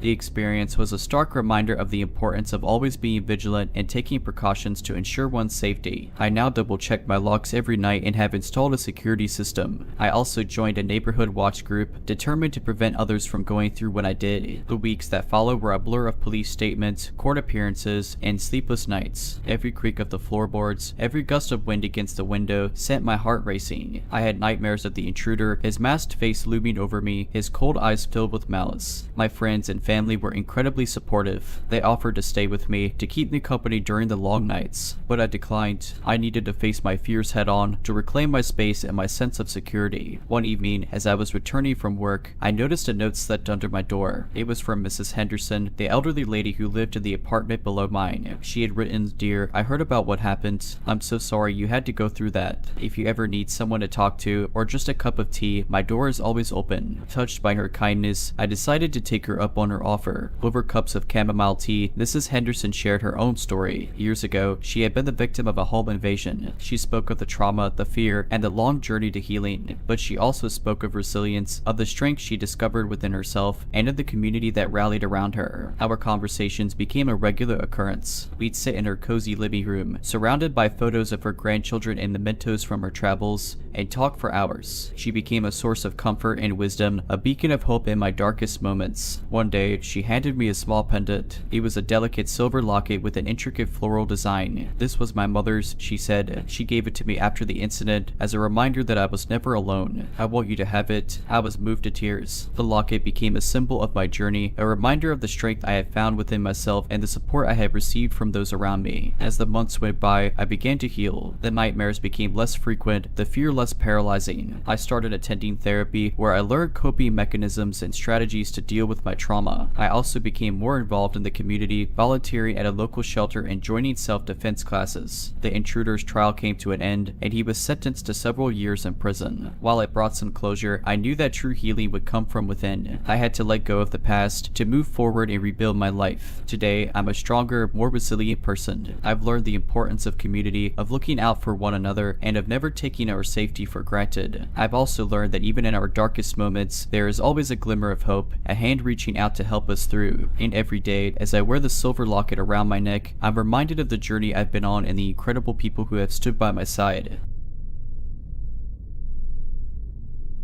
I've always been an avid hiker. The feeling of being surrounded by nature, the chirping of birds, and the rustling of leaves underfoot is therapeutic for me. I've hiked countless trails, from the well-trodden paths of national parks to the lesser-known local trails. But there's one hike I'll never forget, and it's not because of the beauty of the trail. It was a warm summer evening, and I decided to take a hike in a forested area about an hour's drive from my home. I had been to this forest a few times before, but I always stuck to the main trail. This time, I wanted to explore a bit, so I decided to venture off the beaten path. About an hour into my hike, I stumbled upon a clearing. The sun was setting, casting a golden hue over everything. I decided to take a break and enjoy the view. As I was sitting there, I heard faint voices in the distance. Curiosity got the better of me, and I decided to follow the sound. The voices grew louder as I approached, and I soon realized they were chanting. I treaded carefully, making sure not to make any noise. As I got closer, I saw a group of about 20 people, all dressed in long, dark robes, standing in a circle around a large bonfire. They were chanting in a language I couldn't recognize. I hid behind a tree, trying to make sense of what I was seeing. The group seemed to be performing some sort of ritual. In the center of the circle, there was a large wooden statue, crudely carved to resemble a humanoid figure. The statue was surrounded by various objects, including animal skulls, candles, and what looked like bowls of liquid. Suddenly, one of the robed figures stepped forward, holding a live chicken by its legs. The chanting grew louder and more intense. The figure raised the chicken above his head and then swiftly brought it down, cutting its throat with a sharp knife. The blood was collected in one of the bowls. I felt a wave of nausea wash over me. I had seen enough. I slowly began to retreat, making sure not to alert the group to my presence. But as I was backing away, I stepped on a twig, which snapped loudly under my weight. The chanting stopped abruptly. All eyes turned in my direction. My heart raced as I realized I had been spotted. Without thinking, I turned and ran as fast as I could, not looking back. The forest was dark now, and I could hear the group chasing after me. Their chants had turned into angry shouts. I ran blindly, tripping over roots and branches, but the adrenaline kept me going. After what felt like hours, I finally reached the main trail. I didn't stop running until I reached my car. I fumbled with my keys, my hands shaking uncontrollably. I started the car and sped away, not daring to look in the rearview mirror. When I finally reached home, I locked all the doors and windows. I couldn't shake the feeling that I was being watched. I didn't sleep that night or the next. The following day, I reported the incident to the local police. They searched the forest but found no trace of the group or their ritual site. They told me it was probably just a group of kids playing a prank, but I knew what I saw was real. A few weeks after the incident, I tried to put the whole thing behind me. I focused on work, spent time with friends, and even took up a new hobby, pottery. Anything to distract myself from the haunting memories of that evening in the forest. But the universe had other plans. One evening, after a particularly long day at work, I returned home to find a small package on my doorstep. There was no return address, just my name written in a hurried scrawl. Curiosity piqued, I opened it. Inside was a small, hand-carved wooden figurine. It bore an uncanny resemblance to the larger statue I had seen in the forest clearing. My heart raced as I turned the figurine over in my hands. Tied around its neck was a note that read, "We know where you live." Panic sudden, I immediately called the police, who took the package for examination. They advised me to stay somewhere else for a few days, just to be safe. I decided to stay with my sister, who lived in a neighboring town. The next few days were a blur. The police couldn't find any fingerprints on the package or the figurine. They patrolled my neighborhood but found no signs of suspicious activity. They suggested it might be a prank, but I wasn't convinced. One evening, as I was leaving my sister's house to grab some takeout, I noticed a car parked across the street. It was an old, beat-up sedan with tinted windows. I didn't think much of it at first, but when I returned, the car was still there. And the next morning, and the next evening, it was always there, watching. I reported it to the police, who sent a patrol car to check it out. But by the time they arrived, the sedan was gone. This cat and mouse game game continued for days. Every time I saw the car and called the police, it would disappear before they arrived. Feeling trapped and paranoid, I decided to confront the situation head on. One night, when I saw the sedan parked across the street, I approached it. As I got closer, the car's engine roared to life, and it sped away, but not before I caught a glimpse of the driver, a man in a dark robe. I was now certain that the group from the forest was stalking me. But why? What did they want? Desperate for answers, I decided to hire a private investigator. After explaining everything to him, he agreed to look into it. He started by digging into local legends and folklore. What he found was chilling. The forest, it turned out, had a dark history. There were tales of a secret cult that had operated in the area for centuries. They were rumored to perform rituals and sacrifices in the forest, especially during the summer solstice. The wooden statue I had seen was a representation of their deity, a forest spirit that they believed granted them power and immortality. The Pai believed that my accidental discovery of their ritual had put me in grave danger. They saw me as a threat and would stop at nothing to ensure my silence. With this information, the police launched a full-scale investigation. They combed the forest, and after days of searching, they stumbled upon the ritual site. The clearing was empty, but evidence of recent activity was evident. The breakthrough came when a local farmer reported seeing a group of people in dark robes entering an old, abandoned farmhouse on his property. The police raided the farmhouse and found the cult members, including the man I had seen driving the sedan. The group was arrested and charged with multiple crimes, including stalking and attempted kidnapping. It turned out they had been planning to make me their next sacrifice. I was finally free from their clutches, but the trauma of the experience will stay with me forever. I moved to a different city, changed my name, and started a new life. The forest, once a place of solace for me, now represents a dark chapter in my life that I hope to never revisit. But one thing is for sure, I'll never venture off the beaten path again.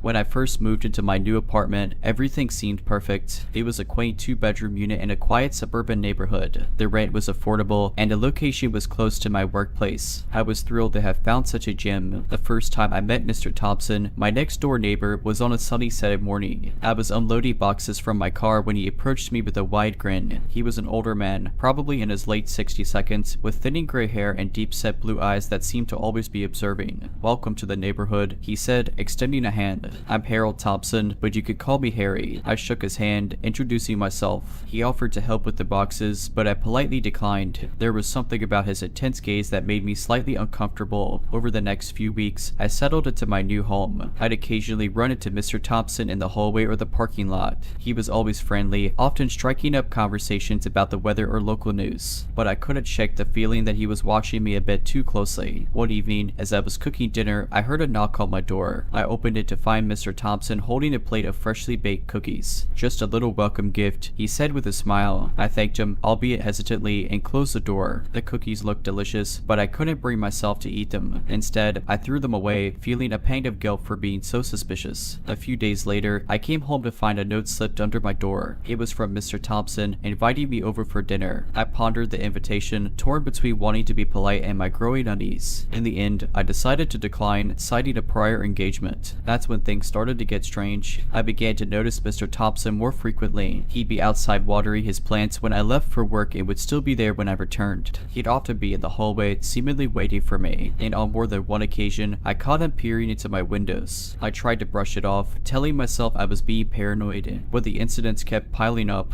I'd find small gifts outside my door, flowers, chocolates, even a stuffed animal. Each time, there'd be a note from Mr. Thompson. One evening, as I was watching TV, I heard a noise coming from my balcony. I cautiously approached the sliding door and peered outside. To my horror, I saw Mr. Thompson standing there, trying to pick the lock. I immediately called the police. They arrived within minutes, arresting Mr. Thompson. As they led him away in handcuffs, he kept shouting, "I just wanted to be friends." The next day, I spoke to the building's property manager. She looked visibly shaken as she told me about Mr. Thompson's history. He had previously been institutionalized for stalking and had a restraining order against him from a former neighbor. She apologized profusely for not informing me earlier. I was in shock. I had unknowingly been living next to a psychopath. I immediately began looking for a new place to live, eager to put this nightmare behind me. A few weeks later, as I was packing up my belongings, I received a letter in the mail. It was from Mr. Thompson, written from jail. In it, he professed his love for me and vowed to wait for me, no matter how long it took. I was terrified. I moved out the next day, leaving no forwarding address. I also changed my phone number and deleted all my social media accounts. Months turned into years, and the memory of Mr. Thompson began to fade. I had built a new life for myself in a bustling city, far away from the quiet suburban neighborhood where I had once lived. My new apartment was on the 15th floor of a high-rise building, offering a panoramic view of the city skyline. The added security measures, like the 24-hour concierge and CCTV cameras, gave me a sense of safety I hadn't felt in a long time. One evening, after a particularly grueling day at work, I decided to unwind in a local wine bar. As I sipped on my glass of Chardonnay, I noticed a man sitting at the other end of the bar, staring intently at me. He was older, with a familiar set of deep-set blue eyes. My heart raced as I realized it was Mr. Thompson. Panicking, I quickly paid my bill and left the bar. I hailed a cab and instructed the driver to take a roundabout route to my apartment, hoping to lose any potential tail. Once home, I double-checked all the locks and drew the curtains. The next morning, I contacted the police and informed them of the sighting. They assured me they would look into it, but without any concrete evidence, there wasn't much they could do. Days turned into weeks, and there were no further sightings of Mr. Thompson. I began to wonder if I had imagined the whole thing. Maybe the trauma of the past had made me see things that weren't there. But one evening, as I was returning home from work, I found a familiar-looking note slipped under my apartment door. My hands trembled as I unfolded the paper. They read, "Distance can't keep us apart. I've missed you." I was paralyzed with fear. How had he found me? And how had he managed to get past the building's security? I immediately contacted the building management and the police. They reviewed the CCTV footage and, to my horror, found multiple instances of Mr. Thompson loitering in the building's lobby. He had somehow managed to bypass security by posing as a maintenance worker. The police launched a manhunt, but Mr. Thompson was nowhere to be found. They stationed an officer outside my apartment and advised me to stay vigilant. Despite the added security, I couldn't shake the feeling of being watched. Every creak, every shadow sent me into a panic. Sleep became a distant memory. One night, as I was lying in bed, I heard a soft tapping on my window. I froze, my heart pounding in my chest. I mustered the courage to peek through the curtains and came face to face with Mr. Thompson, who was dangling from a rope outside my 15th floor apartment. I screamed, alerting the police officers stationed outside my door. Within seconds, they had apprehended Mr. Thompson. It turned out he had been living in the building's basement, plotting his next move. Mr. Thompson was charged with stalking, breaking and entering, and attempted kidnapping. He was sentenced to life in prison without the possibility of parole. The ordeal left me traumatized. I sought therapy and slowly began to rebuild my life. I moved to a different country, started a new job, and even adopted a dog for companionship and protection. Today, I'm in a much better place, both mentally and emotionally, but the scars of the past will always remain. I've learned the hard way that monsters aren't just in stories, they can be right next door.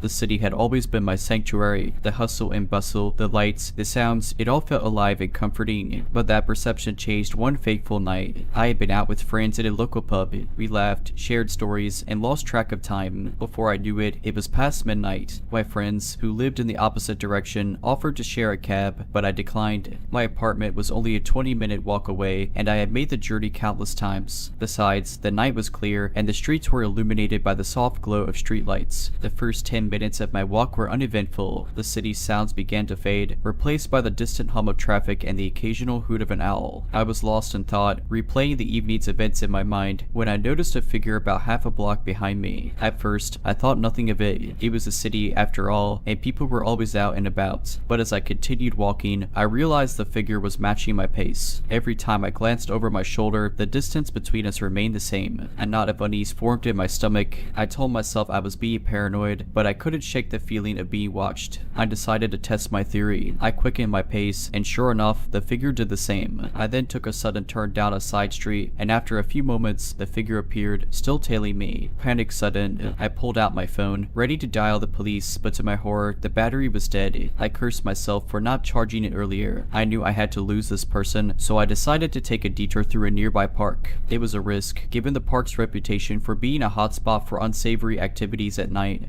But I was desperate. As I entered the park, the only sounds were the chirping of crickets and the rustling of leaves underfoot. The path was dimly lit, with shadows dancing eerily in the moonlight. I moved as quickly and quietly as I could, hoping to put some distance between me and my pursuer. But as I neared the park's exit, I heard footsteps closing in. They were fast and deliberate. I broke into a run, my heart pounding in my chest. The footsteps grew louder, echoing in the stillness of the night. Suddenly, a hand grabbed my arm, pulling me to a stop. I screamed, ready to fight for my life, but the grip on my arm tightened. "Hey, wait," the voice called out. I turned to face my pursuer, and to my surprise, it was a woman, probably in her early 30s. She looked as scared as I felt. "I'm so sorry," she panted, catching her breath. "I didn't mean to scare you. I saw that man following you, and I wanted to make sure you were okay." Confused, I asked, "What man?" She pointed to the park's entrance, where a tall, shadowy figure stood, watching us. The woman explained that she had been leaving a late night shift at a nearby convenience store when she noticed the man trailing me. Concerned for my safety, she decided to follow and intervene if necessary. We quickly exited the park, sticking together as we made our way to the main road. The man didn't follow, but we weren't taking any chances. The woman, whose name was Lisa, offered to walk me home, and I gratefully accepted. As we approached my apartment, I thanked Lisa for her kindness and bravery. We exchanged numbers, promising to stay in touch. She insisted on waiting until I was safely inside before leaving. That night, I lay in bed, shaken by the evening's events. The city that had once felt so familiar now seemed fraught with danger, but in the midst of that fear, I found solace in the kindness of a stranger. Lisa and I became fast friends, bonding over our shared experience. We often joked that it was the universe's way of bringing us together, but in all seriousness, I'll forever be grateful to her. She reminded me that even in our darkest moments, there's always a glimmer of hope. In the days that followed, I took extra precautions. I invested in a portable phone charger, started attending self-defense classes, and made it a point to never walk home alone late at night. The incident had been a wake-up call, and I was determined to be better prepared. Lisa and I grew closer, often meeting up for coffee or a movie. We became each other's confidantes, sharing stories of our past, our dreams for the future, and everything in between. It was refreshing to have someone who understood the trauma I had experienced and who had been there to help me through it.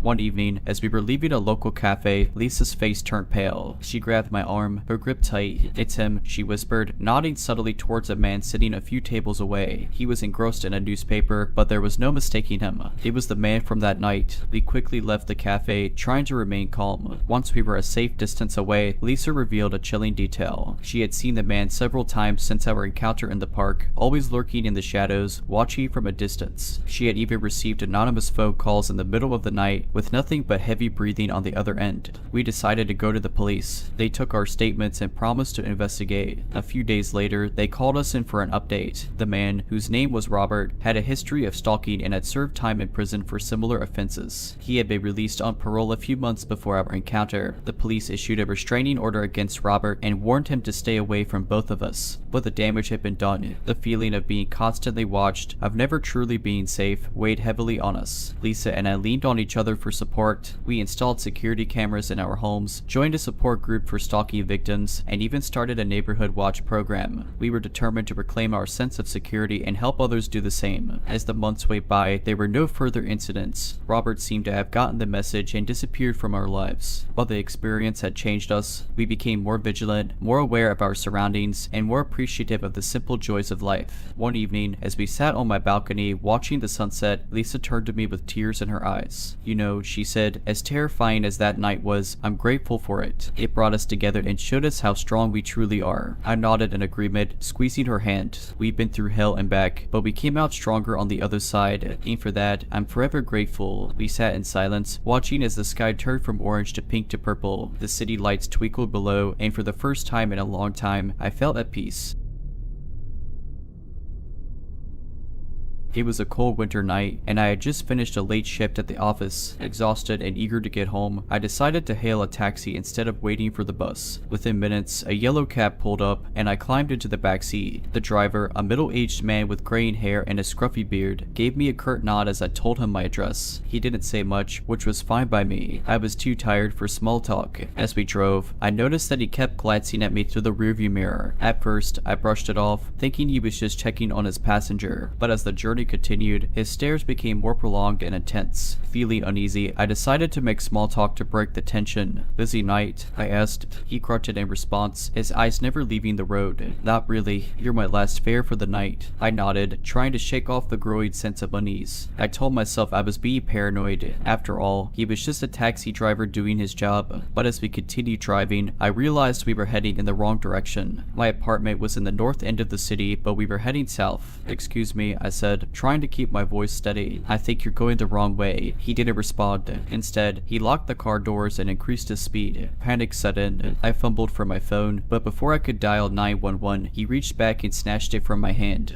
"Who are you? What do you want?" I demanded, my voice shaking. He chuckled. "A cold. Hearing the sound. Just taking a little detour." I racked my brain, trying to think of a way out. The windows were locked, and the doors wouldn't budge. I was trapped. As we drove further away from the city, the surroundings became more desolate. We were now on a deserted country road, surrounded by thick woods on either side. Suddenly, the car came to a screeching halt. The driver turned to face me, his eyes cold and emotionless. "Get out," he ordered. I hesitated, fear gripping me. "Please, just let me go. I won't tell anyone." He reached into his pocket and pulled out a knife, its blade gleaming in the dim light. I said, "Get out." With no other option, I complied. The cold air hit me as I stepped out of the car, my breath visible in the freezing night. The driver got out as well, the knife still in his hand. He approached me slowly, a sinister smile playing on his lips. "You know," he said, "I've been driving this cab for years, and every once in a while, I like to have a little fun." I backed away, my heart pounding in my chest. "Please, just let me go," I begged. He laughed, the sound echoing through the silent woods. "Not tonight." Suddenly, headlights appeared in the distance. Another car was approaching. The driver hesitated, glancing between me and the oncoming vehicle. Seizing the opportunity, I made a run for it. I sprinted into the woods, the driver's shouts echoing behind me. I didn't stop, didn't look back. I just ran, my only thought to get as far away as possible. After what felt like hours, I stumbled upon a house. I banged on the door, pleading for help. An elderly couple answered, their faces filled with concern. I quickly explained what had happened, and they immediately called the police. The officers arrived within minutes, taking my statement and launching a search for the taxi driver, but he was nowhere to be found. The only trace of him was his abandoned cab, parked on the side of the road. The police later informed me that the taxi was stolen, and the driver had a long history of criminal activity, including assault and robbery. They believed he had targeted me for a potential robbery, but his intentions had changed when he realized I was alone. I was shaken by the ordeal but grateful to be alive. The elderly couple, Mr. and Mrs. O'Brien, kindly offered to let me stay with them for the night, and I gratefully accepted. The next day, I returned to the city, determined to put the traumatic experience behind me. But the memory of that night haunted me. I became wary of taxis, opting to walk or use public transport instead. Months went by, and the police were unable to locate the driver. I began to lose hope that he would ever be brought to justice. But then, one day, I received a call from Detective Martinez, the lead investigator on my case. "We got him," he said, his voice filled with relief. "He was picked up in a neighboring state for a different crime, but we were able to link him to your case through fingerprints found in the stolen taxi." I felt a wave of relief wash over me. Justice had finally been served. The aftermath of that night changed my life in more ways than I could have imagined. The trauma lingered, manifesting in nightmares and a constant state of alertness. I sought therapy, which helped me process the events and rebuild my sense of security. One day, while attending a group therapy session for trauma survivors, I met Anna. She had been through a similar ordeal, having narrowly escaped an attempted kidnapping. We bonded over our shared experiences and soon became close friends. Anna introduced me to a non-profit organization she had started aimed at helping women learn self-defense and personal safety techniques. She believed that empowerment was the key to overcoming trauma. Inspired by her passion and determination, I joined her mission. Together, we organized workshops and seminars teaching women how to protect themselves and be more aware of their surroundings. The response was overwhelming. Hundreds of women attended our sessions, eager to learn and share their own stories. As the months went by, our organization grew. We received funding from local businesses and even partnered with the police department to offer advanced self-defense training. The community rallied around us, and we became a beacon of hope for many. One evening, after a particularly successful workshop, Anna and I sat down for a cup of coffee. We reflected on our journey and how far we had come. "You know," Anna said, "sometimes I think that everything happens for a reason. As terrible as our experiences were, they led us to this moment, to this mission." I nodded in agreement. It's amazing how something so traumatic can lead to something so positive. We've turned our pain into power. Anna smiled, and we're just getting started. Over the next few years, our organization expanded beyond our city. We opened branches in other states, reaching thousands of women and making a real difference in their lives. But despite our success, I never forgot that fateful night. It served as a constant reminder of why our work was so important. One day, I received a letter in the mail. It was from the taxi driver, written from prison. In it, he expressed remorse for his actions and claimed to have found redemption behind bars. He thanked me for the work I was doing and hoped that it would prevent others from going down the same dark path he had. I read the letter with mixed emotions. While I appreciated his attempt at making amends, I couldn't forget the terror he had inflicted upon me, but I also realized that people could change, and perhaps he truly had turned his life around. I decided to respond, thanking him for his letter and expressing hope that he would use his time in prison to reflect on his actions and make amends. As the years went by, I continued my work with the organization, always striving to make a difference. And while the memories of that night still haunted me, I took solace in the knowledge that I was helping others and turning a negative experience into a positive force for change.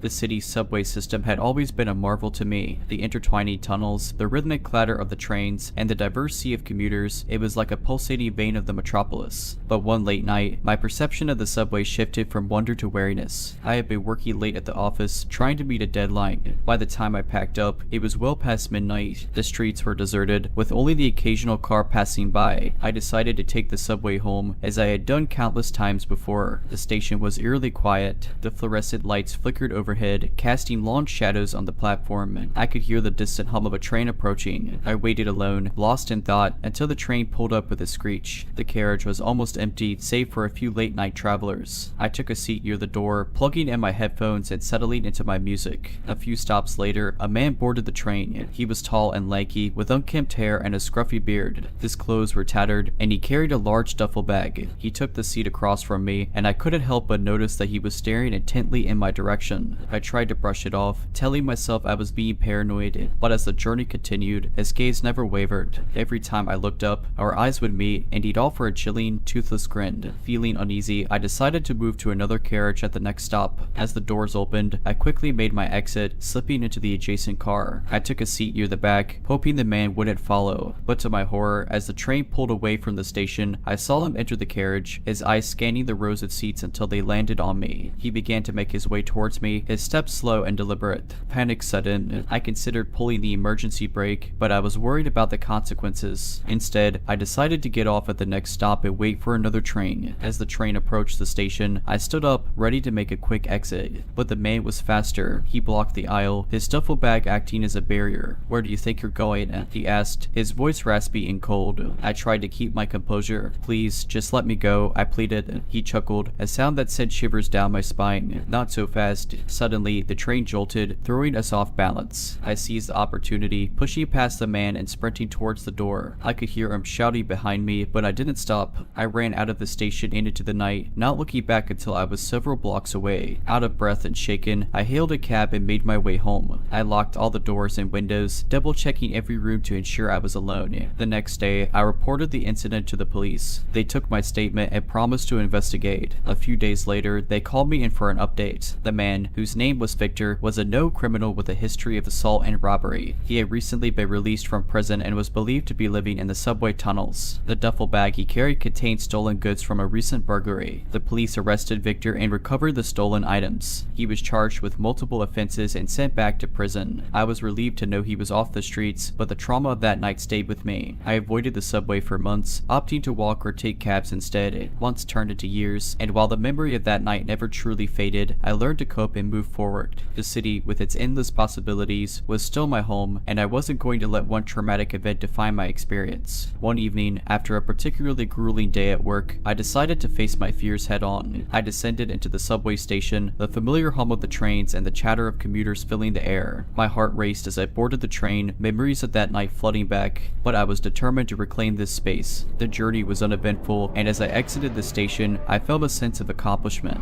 I had faced my fears and emerged stronger. A few weeks later, I received an unexpected letter. It was from Victor, written from prison. In it, he expressed remorse for his actions and claimed to have turned his life around. He wrote about attending therapy and anger management classes and finding solace in religion. He apologized for the pain he had caused and hoped that I could find it in my heart to forgive him. I read the letter with mixed emotions. While I appreciated his attempt at making amends, I couldn't forget the terror he had inflicted upon me, but I also believed in the power of redemption and that people could change. After much contemplation, situation, I decided to visit Victor in prison. I needed closure, and this seemed like the best way to achieve it. The visit was tense, with both of us struggling to find the right words. But as we spoke, I saw glimpses of the changed man he claimed to be. Victor spoke about his troubled past, the choices that led him down a dark path, and his desire to make amends. He expressed gratitude for the second chance he had been given and hoped to use his time at prison to better himself. As I left the prison, I felt a weight lifted off my shoulders. I had faced my attacker, heard his side of the story, and found a sense of closure. Over the next few years, Victor and I corresponded regularly. He kept me updated on his progress, and I offered words of encouragement. When he was released on parole, I was one of the first people he reached out to. We met for coffee, and I saw firsthand the changes he had made. He had found a job, reconnected with his family, and was determined to stay on the right path. Today, Victor and I share an unlikely friendship.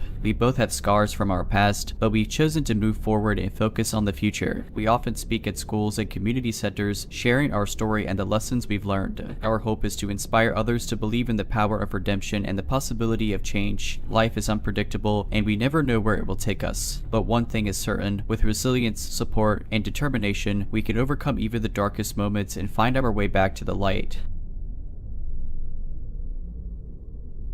This city had always been my home, a bustling metropolis filled with life and energy, but sometimes the noise and chaos became too much, and I sought solace in the local park. It was a sprawling green space, dotted with ancient trees and serene ponds. By day, it was filled with families and joggers, but by night, it transformed into a quiet oasis. One evening, after a particularly grueling day at work, I decided to take a walk in the park. The sun had set, and the park was bathed in the soft glow of the streetlights. The air was cool and crisp, and the only sounds were the distant hum of traffic and the chirping of crickets. I followed the winding path, losing myself in the beauty of nature. The trees cast long shadows on the ground, their leaves rustling in the gentle breeze. I felt at peace, the stresses of the day melting away. As I walked deeper into the park, I noticed a figure up ahead. It was a man, standing by the edge of a pond. He was tall and lean, dressed in dark clothing. His face was obscured by the shadows, but I could see that he was staring intently at the water. Feeling uneasy, I decided to give him a wide berth. I veered off the path, making my way through the trees. But as I did, I couldn't shake off the feeling that I was being watched. I quickened my pace, my heart pounding in my chest. Every rustle of the leaves, every snap of a twig sent a jolt of fear through me. I tried to convince myself that I was being paranoid, but the feeling of dread only grew stronger. Suddenly, I heard footsteps behind me. They were soft and deliberate, echoing in the stillness of the night. I dared not look back, fearing what I might see. Instead, I broke into a run, my only thought to get out of the park as quickly as possible. The footsteps grew louder, matching my pace.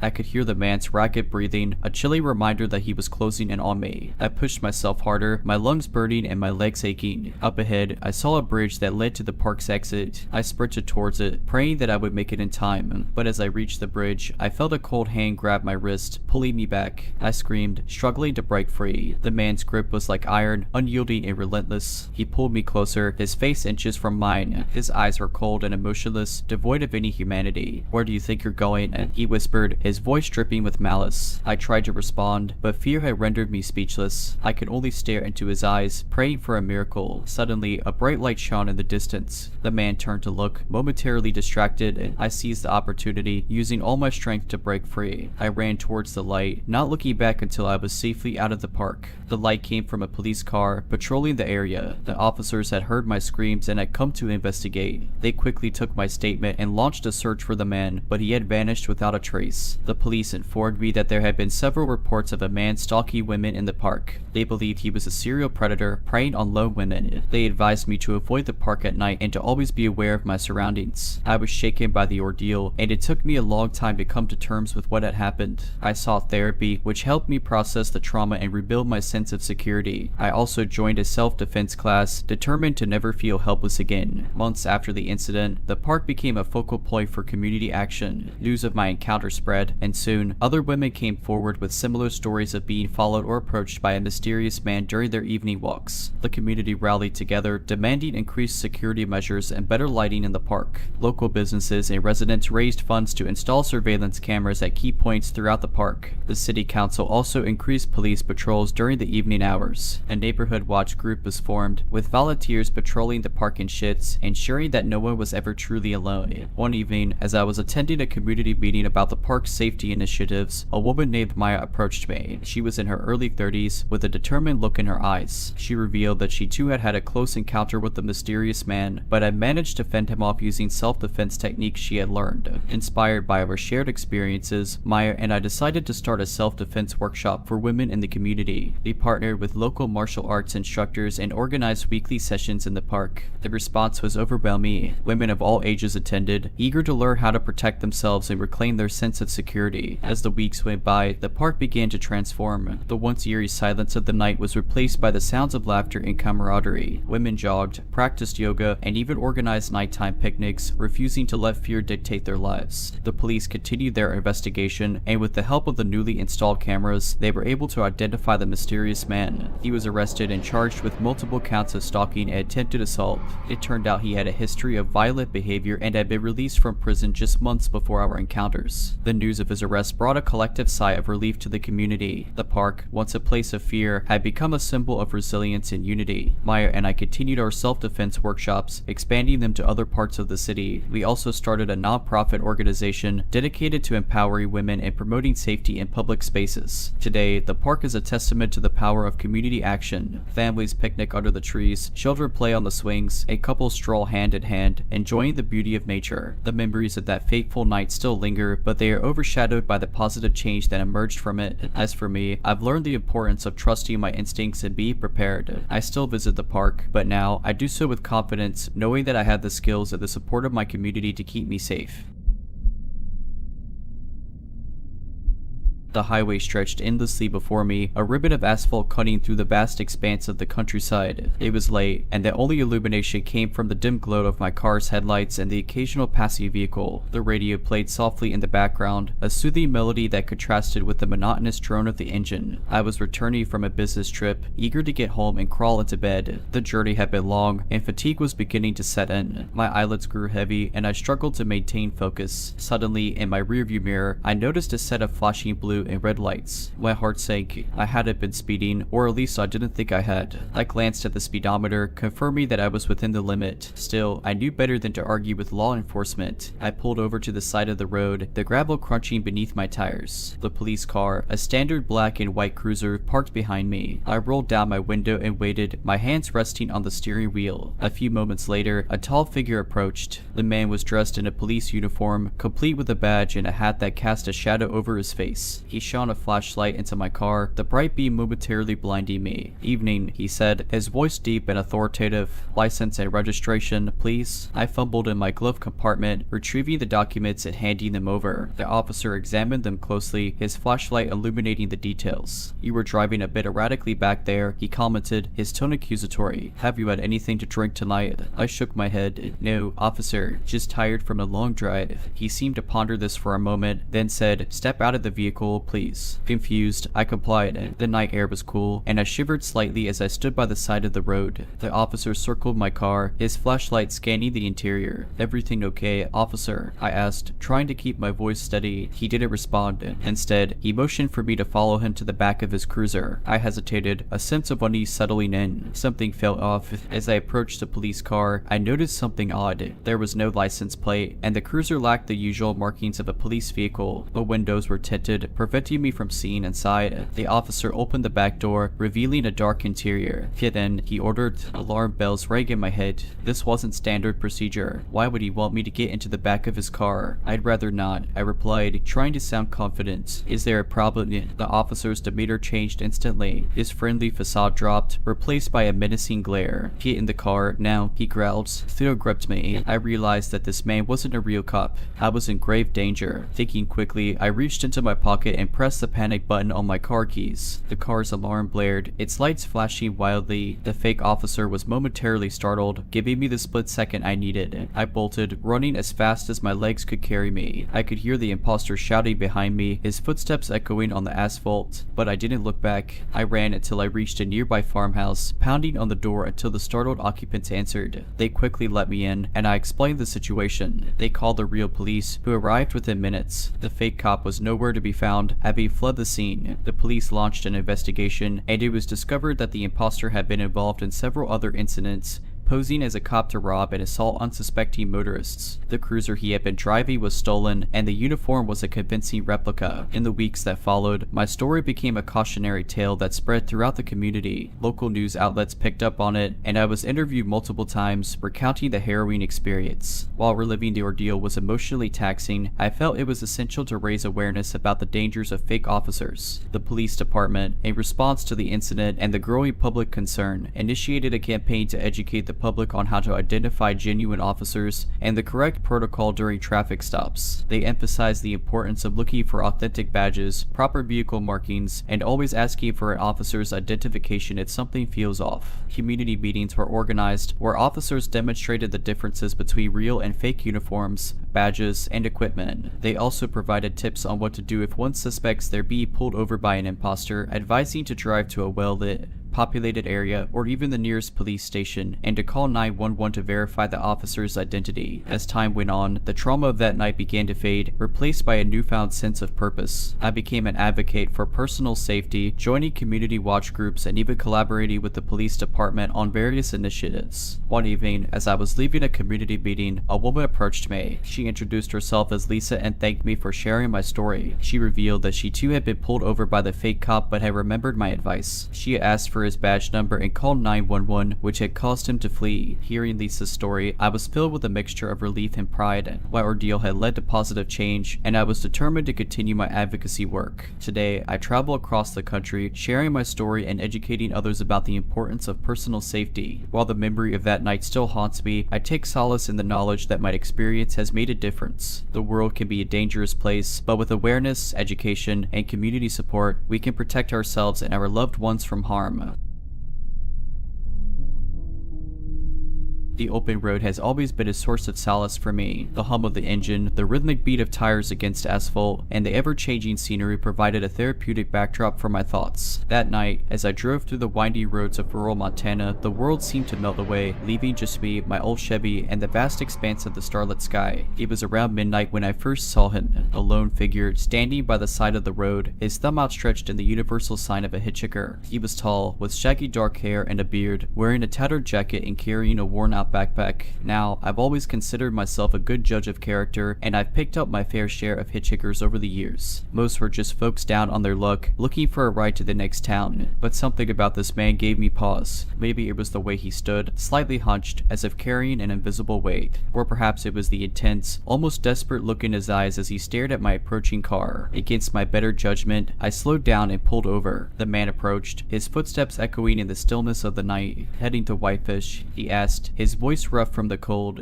I nodded. Hop in, I replied, unlocking the passenger door. He climbed in, settling into the seat with a sigh of relief. Thanks, he said, extending a gloved hand. Name's Jake. We exchanged pleasantries as I resumed driving. Jake explained that he'd been on the road for days, making his way across the country. He'd run into some bad luck in the last town and was eager to move on. As the miles rolled by, I tried to engage Jake in conversation, hoping to learn more about my mysterious passenger, but he was evasive, giving vague answers and often staring out the window, lost in thought. An uneasy silence settled between us, broken only by the occasional howl of a distant coyote. The road grew darker and more isolated, with dense forests on either side. Suddenly, Jake spoke up. Take the next left, he instructed, pointing to a narrow dirt road that branched off the main highway. I hesitated. That's not the way to Whitefish, I replied, my grip on the steering wheel tightening. Jake's demeanor changed instantly. His friendly facade dropped, replaced by a cold, menacing glare. Just do it, he growled, his voice dripping with malice. Fear gripped me. I realized that I was in grave danger, but I also knew that I couldn't show it. I had to think fast. Alright, I said, trying to keep my voice steady, but I need to refuel first. There's a gas station a few miles ahead. We can take the detour after that. Jake seemed to ponder this for a moment, then nodded. Fine, he replied, but no tricks. I drove on, my mind racing. I needed a plan, and I needed it fast. The gas station was my best chance of escape, but I had to be careful. One wrong move could be fatal. As we approached the gas station, I noticed a police cruiser parked by the pumps. Relief washed over me. This was my chance. I pulled in, parking next to the cruiser. Jake watched me closely, his eyes never leaving mine. Stay here, I instructed, grabbing my wallet. I'll be right back. I entered the store, my heart pounding in my chest. The officer was at the counter, chatting with the cashier. I approached them, trying to appear calm. Excuse me, officer, I began, my voice shaking. I need your help. I quickly explained the situation, glancing out the window to make sure Jake hadn't noticed. The officer's face hardened, and he reached for his radio, calling for backup.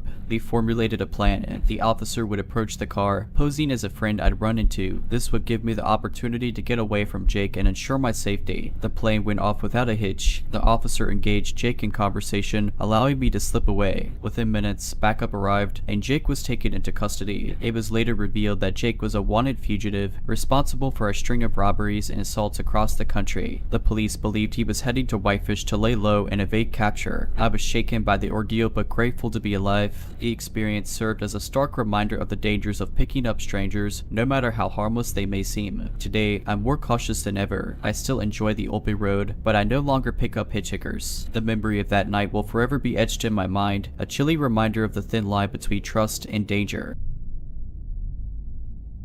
For some context, my cousin and I are the same age. We are both women and currently 25 years old. She is only 5 days younger than me, and her family rented a floor in my parents' house when we were toddlers, so we basically did everything together and spent all our days together until we turned 5, when her family bought an apartment in another city. Since we had a very strong connection, almost codependent, it was very difficult for us to get used to not living together, and 2 years later we have made an agreement with our parents that we will visit each other each weekend. And during the summer break, she will spend 1 week at our place and I will spend the other week at their place, and we will basically exchange like that until the end of the summer break. This went on for years. Since we were spending all our free time together, by the time we turned 10 we have already exhausted all our adventure ideas in the backyard. Tree climbing, building a tree house, setting up tents, camping in the backyard and stuff. And we really needed something new, so we have decided to go fishing together every Friday on the river near my house. Now, of course, we had no tools needed for a true fishing experience. We had a butterfly net that we would place in the water, and on a good day we would catch a dozen of tiny fish with it. That was enough for our restaurant game. We would come back home, bake the fish under the sunlight, and then serve it and decorate it in plastic plates that we would later serve to our imaginary customers. We've done this for weeks and always made sure we were safe while doing it, and that wasn't that difficult since it's a very peaceful neighborhood, and there was usually no one else at the river at the time we were there. But one day it was different, very different. How I remember it, a couple of days ago the memory of this encounter suddenly spilled out in my mind. We were either 10 or 11 years old and it was Friday. She was at our place that week, so we took the butterfly net and went fishing on the river. We were alone, sitting under a large willow tree right next to the river. Suddenly a man showed up from nowhere. He was standing a couple of meters away from us. He had a blackish hair with plenty shades of gray, so I'm guessing he was in his late 40s or early 50s. He had a dark blue shirt, a little smudged on the collar. He asked us what we were doing and we said we were fishing. He continued walking back and forth on that part of the shore. Then he came a little closer and we got up. He told us he was having issues with his wife and we just nodded our heads, trying to avoid the conversation and follow the don't talk to strangers rule. We didn't ask him anything. He took a flip phone out of his pocket and opened it in front of us. "I have to show you my wife." He said, "Okay," we replied. When he found what he was looking for, he came even closer and turned the phone towards us. It was a picture of a completely naked woman sitting in a chair with her legs spread. We just nodded. He then proceeded to show us more pictures, and it was quite clear that it wasn't his wife because the pictures were of the same woman. But all of them were naked, from head to toe, with their legs spread or in other very suggestive positions. Now that I think of it, the quality of the images, the fashion, and the aesthetics could be best described as adult content from the 70s. It could be that he took pictures from some old magazine or had them sent by someone. I remember I looked at my cousin and mouthed, "It's not his wife," and she nodded. "Isn't she beautiful?" He asked. "She is," I replied, and my cousin nodded. We then remembered that we have left our net in the river, so we went back to the willow tree and reached for the net. He was standing there in the same spot as before, looking at his phone. He then showed us a very low quality picture of two naked men and another naked woman. This picture actually looked like pictures taken with a flip phone camera. "This is me," he said, and pointed at one of the men in the picture. We just nodded and said we had to go home. He then said the words that have been haunting me for days now. "You think my wife is beautiful. She thinks you are beautiful too. She would love to meet you. Come with me to meet her and we can play together." "No, we have to go home," I replied. "You little party breaker. Maybe your friend doesn't want to go home." "Come on, I want to play with you," he said, and turned to my cousin. "No, I really want to go home." My cousin replied. This is where the details of the memory stop. What I remember next is him giving up, just not being there anymore, and us leaving, giggling and laughing as we walked away and mocking his voice and his tone on our way back home. But I found it weird that only after so many years have I remembered this situation, and I've brushed it off as a potential dream or false memory. But since his words kept echoing in my head, I called my cousin and described my memory word for word as I've described it here, and she said that it did happen. just slightly different from how I've remembered it. How my cousin remembers it, it happened, all the details are correct, but once she told him she really wants to go home. He was way too close and we were scared to start running or turn our backs, since we thought that he could catch us, so we stayed there for a while and kept pretending like he was not there. We played with our cat, the tiny fish, in a bucket filled with water and talked about our fathers who work in the police and how they're so strong that they could kill a man with one punch. The man didn't believe our exaggerated story and he kept walking in circles around us, not too close, but he did keep an eye on us the entire time. And we waited, and waited, and waited, and at one point he went into the bushes behind us to take a piss. This is when we got up and started running. We ran across the bridge and kept running until we got to the part of the neighborhood where there are lots of houses. When we were already close to my house, I stopped in the middle of the road and said that my legs won't move, so she helped me get down on the side of the road and we sat there until I felt better. Today I know that what I experienced was a state of shock. Once I felt better, we went back home, threw away the fish, and decided to never go fishing again.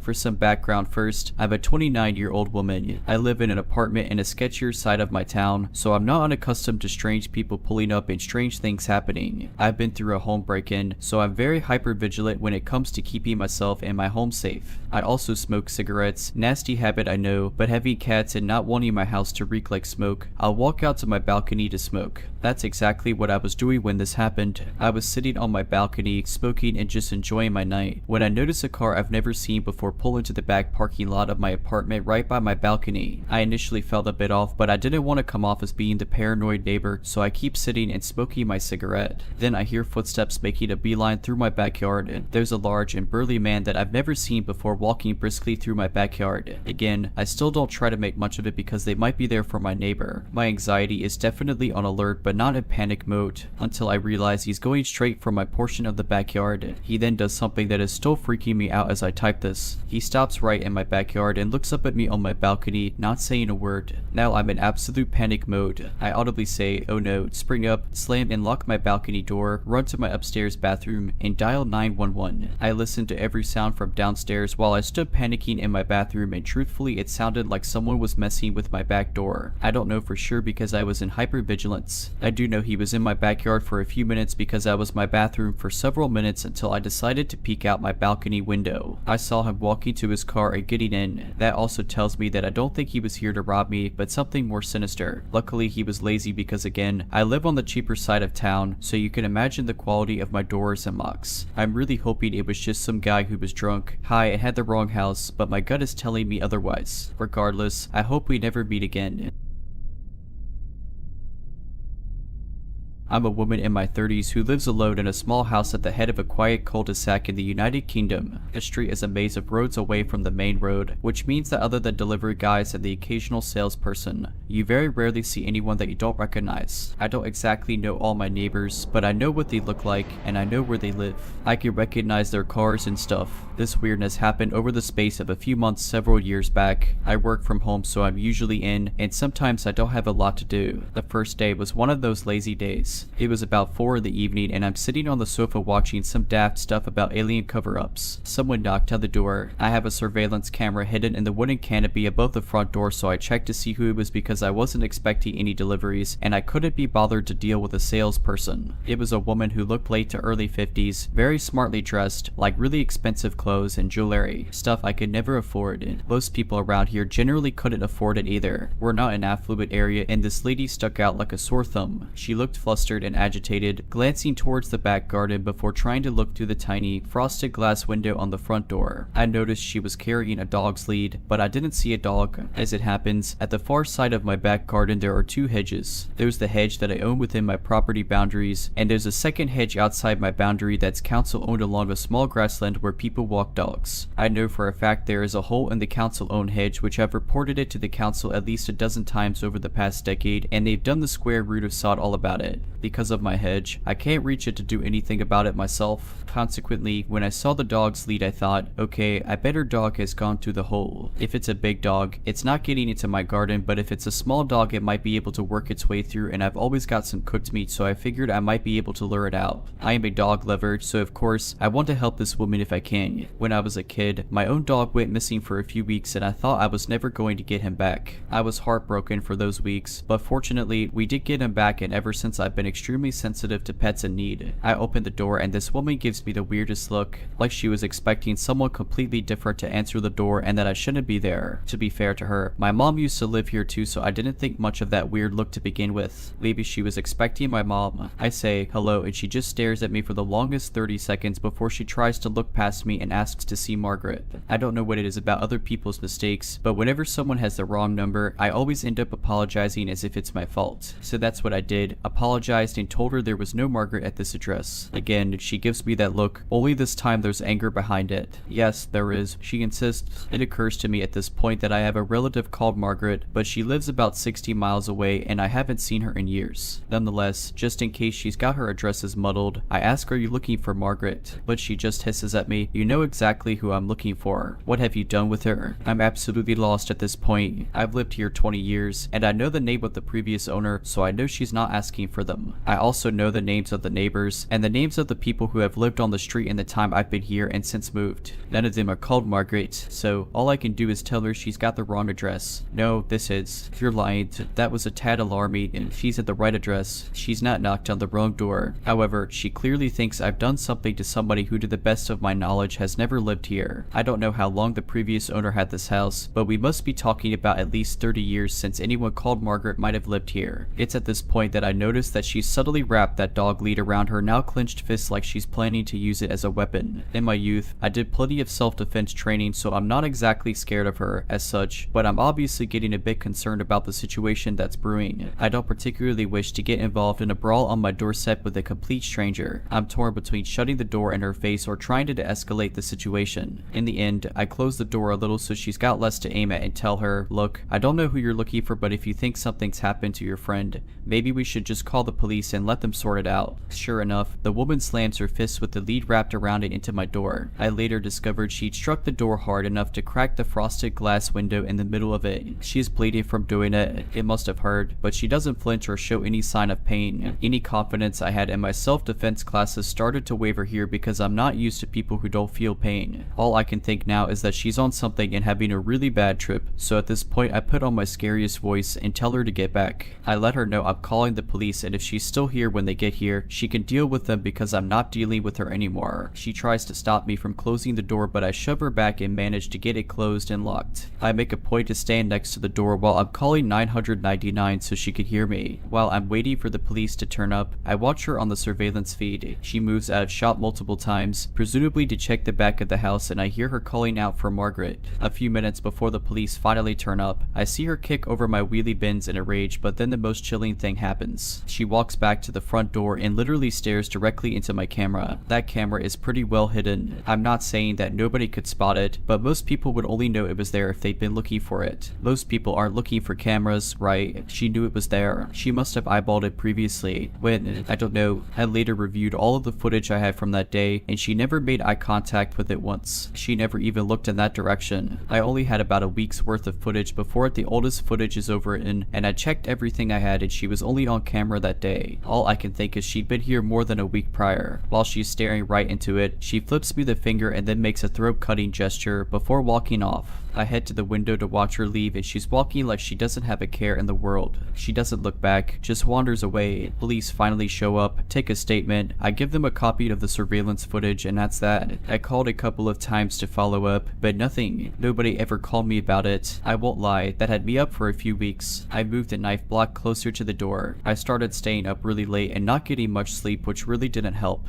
On some nights I was so tired that I started experiencing auditory hallucinations. I'd hear people who worked there talking, and because this woman was the cause of all my stress, I heard her voice and the name Margaret most of all. Every time I heard the gate open, it put me on edge. I review the surveillance footage every day. Eventually, as the weeks passed and I hadn't heard anything else, I started to regain some of my comfort and just put it down to a weird experience. It didn't last. About 4, maybe 5 weeks after the first encounter, she came back. It was just after midnight. I was in the living room mucking about on my phone with the TV on low volume for some background noise. I heard a car door slam and peeked out the front window. A dark colored car was parked at the end of my driveway. I couldn't see what make or model it was, but it looked like some sort of estate car. I didn't see anyone moving about, but a minute or two later, the front gate swung open with its metallic groaning and there was a knock on the door. Even when I'm not involved in a blood feud over imaginary Margarets, I'm not going to answer the door at that time. I checked the surveillance camera. Its night vision mode is pretty bad, but I'm positive it's that woman again. I can even see what I think is the dog lead. And of course, she knows I'm watching her because she looks at the camera again, and I tell you, when someone is already giving you the chills, the way night vision makes people's eyes look like soulless black voids doesn't do much to make you feel better. Suddenly, she yells out, "Shut that racket off and come out here." Now, I had the TV on, but as I mentioned, it was on a very low volume. There's no way she could hear it from outside the front door. I couldn't even hear it if I walked into the hallway. I'm convinced at this point she's mentally unwell, so I call the police again. I want them to stay on the line, but they just tell me that someone will be over soon and to call them back immediately if things escalate. So I'm waiting, watching, and just hoping she doesn't start trying to smash a window or something. She kicks over my wheelie bins again and yells something else out, which I couldn't quite make out, but whatever it was enough for one of the neighbors to come and investigate themselves. I watched the neighbor talking with her for a minute. She's remonstrating about something, wagging her finger towards my front door, but my neighbor is eventually able to get her to leave. He even sticks around for a bit to make sure she's gone. Sadly, that also means she'd gone before the police turned up again and made me feel like I was a bother to them. Another statement, handing over more security footage, or nothing. I caught up with the neighbor the next day, and he apologized because it didn't occur to him to make a note of the registration plate. But he told me that she'd said much the same thing as she'd said to me previously, that she wanted to know where Margaret was and what I'd done with her. I'm grasping for answers at this point, even if she's mentally unwell. The fact she's sticking to this Margaret story and has the right address makes me think there's something more to this than somebody having a breakdown. Then it clicks. Is Margaret her dog? Does she think that I've stolen her dog? Did she have a dog go through the hole in the back? Does she think I've hurt her dog? Is that what this is about? It'd be another few weeks before she came back. This time at 3 in the night, I'm awoken by knocking on the door. A few minutes later, I hear tapping on the bedroom window. I know it's her. I can hear her saying things, but I can't really make them out because they're too muffled through the windows. It's like she didn't want to get the neighbor out again, so she's trying to keep it quiet. I jump out of bed and put some clothes on as quickly as I can. I try and follow her as best I can as she moves around the outside of the house from room to room, knocking, tapping, and muttering. I think I hear a few coherent words like noise, racket, and I'm pretty sure she called me a slur, but maybe I was imagining that. I can't check the surveillance footage this time because she spray painted the lens. Not that it'd matter much this time. She's not lingering by the front door. I think about calling the police again, but it's proven a waste of time so far, and I get the feeling if I call them out a third time and she's gone, then they're just going to start accusing me of wasting their time even if I do have the evidence. They've not exactly been that helpful so far. In the end, I wait by the front door and listen for her. Eventually, she knocks again and I call out, "Is Margaret your dog?" Dead silence. Nothing. I can't see anything through the frosted glass because it's too dark. I have no idea where she is and I don't want to turn the outside lights on. I don't even know why. She knows I'm in the house because I've called out to her, but I still don't want to draw any more attention to myself. I end up standing there for who knows how long. At least an hour, probably more because the sun starts coming up. My heart is going a mile a minute pretty much the whole time. Once it's bright enough, I start checking through windows to see if I can see her. Nope, nothing. I tentatively open the front door and look outside. Still can't see her. I grab something to arm myself with just in case, can't remember what now, and check all around my house in the back garden. She's not there. As I'm heading back to the front door, I spot the oddest thing. The gate's closed. That gate is physically attached to the side of my house, and when it opens and closes, it makes a fair bit of noise. You definitely hear it if someone opened or closed it when you were standing next to the front door, but it's closed. So what does that mean? Did she jump it somehow? It's possible, I guess, but I wouldn't want to try it. Anyway, I open the gate and head out to the end of the driveway. I look around and there's no sign of anyone. I turn back to the house and see she spray painted liar on the front of my house and left the dog lead on the floor beneath it. That was, thankfully, the last time I ever heard from or saw this woman, but I think she still comes by sometimes. Ever since all this happened, I get these creeped out feelings occasionally at night and check out the window. I don't know whether I'm imagining it or what, but now and again, I swear I see a dark colored estate car out on the street. Not parked at the end of my driveway these days, but I just can't shake the feeling she's in there, watching my house. Perhaps she was looking for her dog and she keeps thinking that she'll see me with it.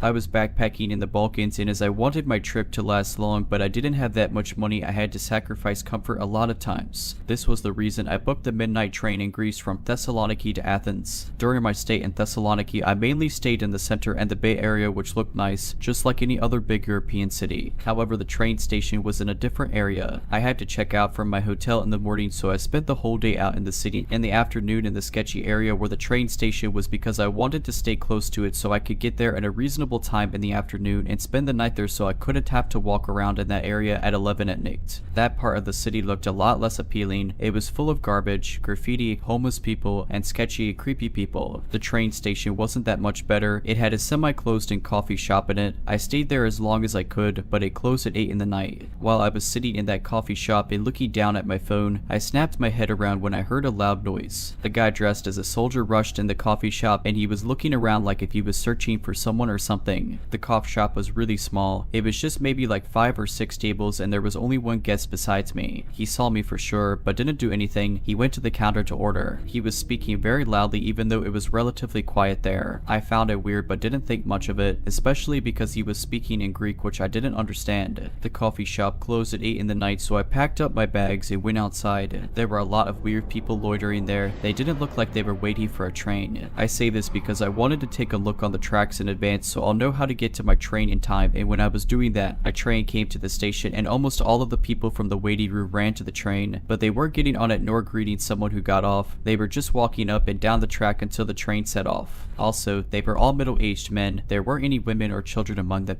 I went back to the waiting area and sat down on a bench. I was a bit nervous, so I plugged in my earphones and I was browsing something on my phone. However, I wanted to still be able to hear the things around me, so I wasn't listening to music or anything, which I'm glad I did it because not too long after I sat down, I heard someone saying next to me, "Nice tattoo. Is it from Up?" I knew they said it to me because I have a tattoo from the movie Up on my forearm, so I pulled out my earphones and looked next to me. There was the soldier from before sitting next to me. It was weird. He started talking to me in English automatically, but I have a little Hungarian flag on my backpack which indicates that I'm not Greek. I replied to his question and we started talking. The conversation at first was pretty normal. We were talking about tattoos and movies, then traveling. When I mentioned I wanted to visit Macedonia in this trip, he got a little political and heated. He started talking about Greek politics and the relationship between Greece and Macedonia very angrily. Through the whole conversation, he was acting a bit weird. I can't explain why, but it looked like something was off about him. At first, I was relieved that I was next to a soldier in this sketchy place, but after a while, I started to question if he really was a soldier or just pretending to be one,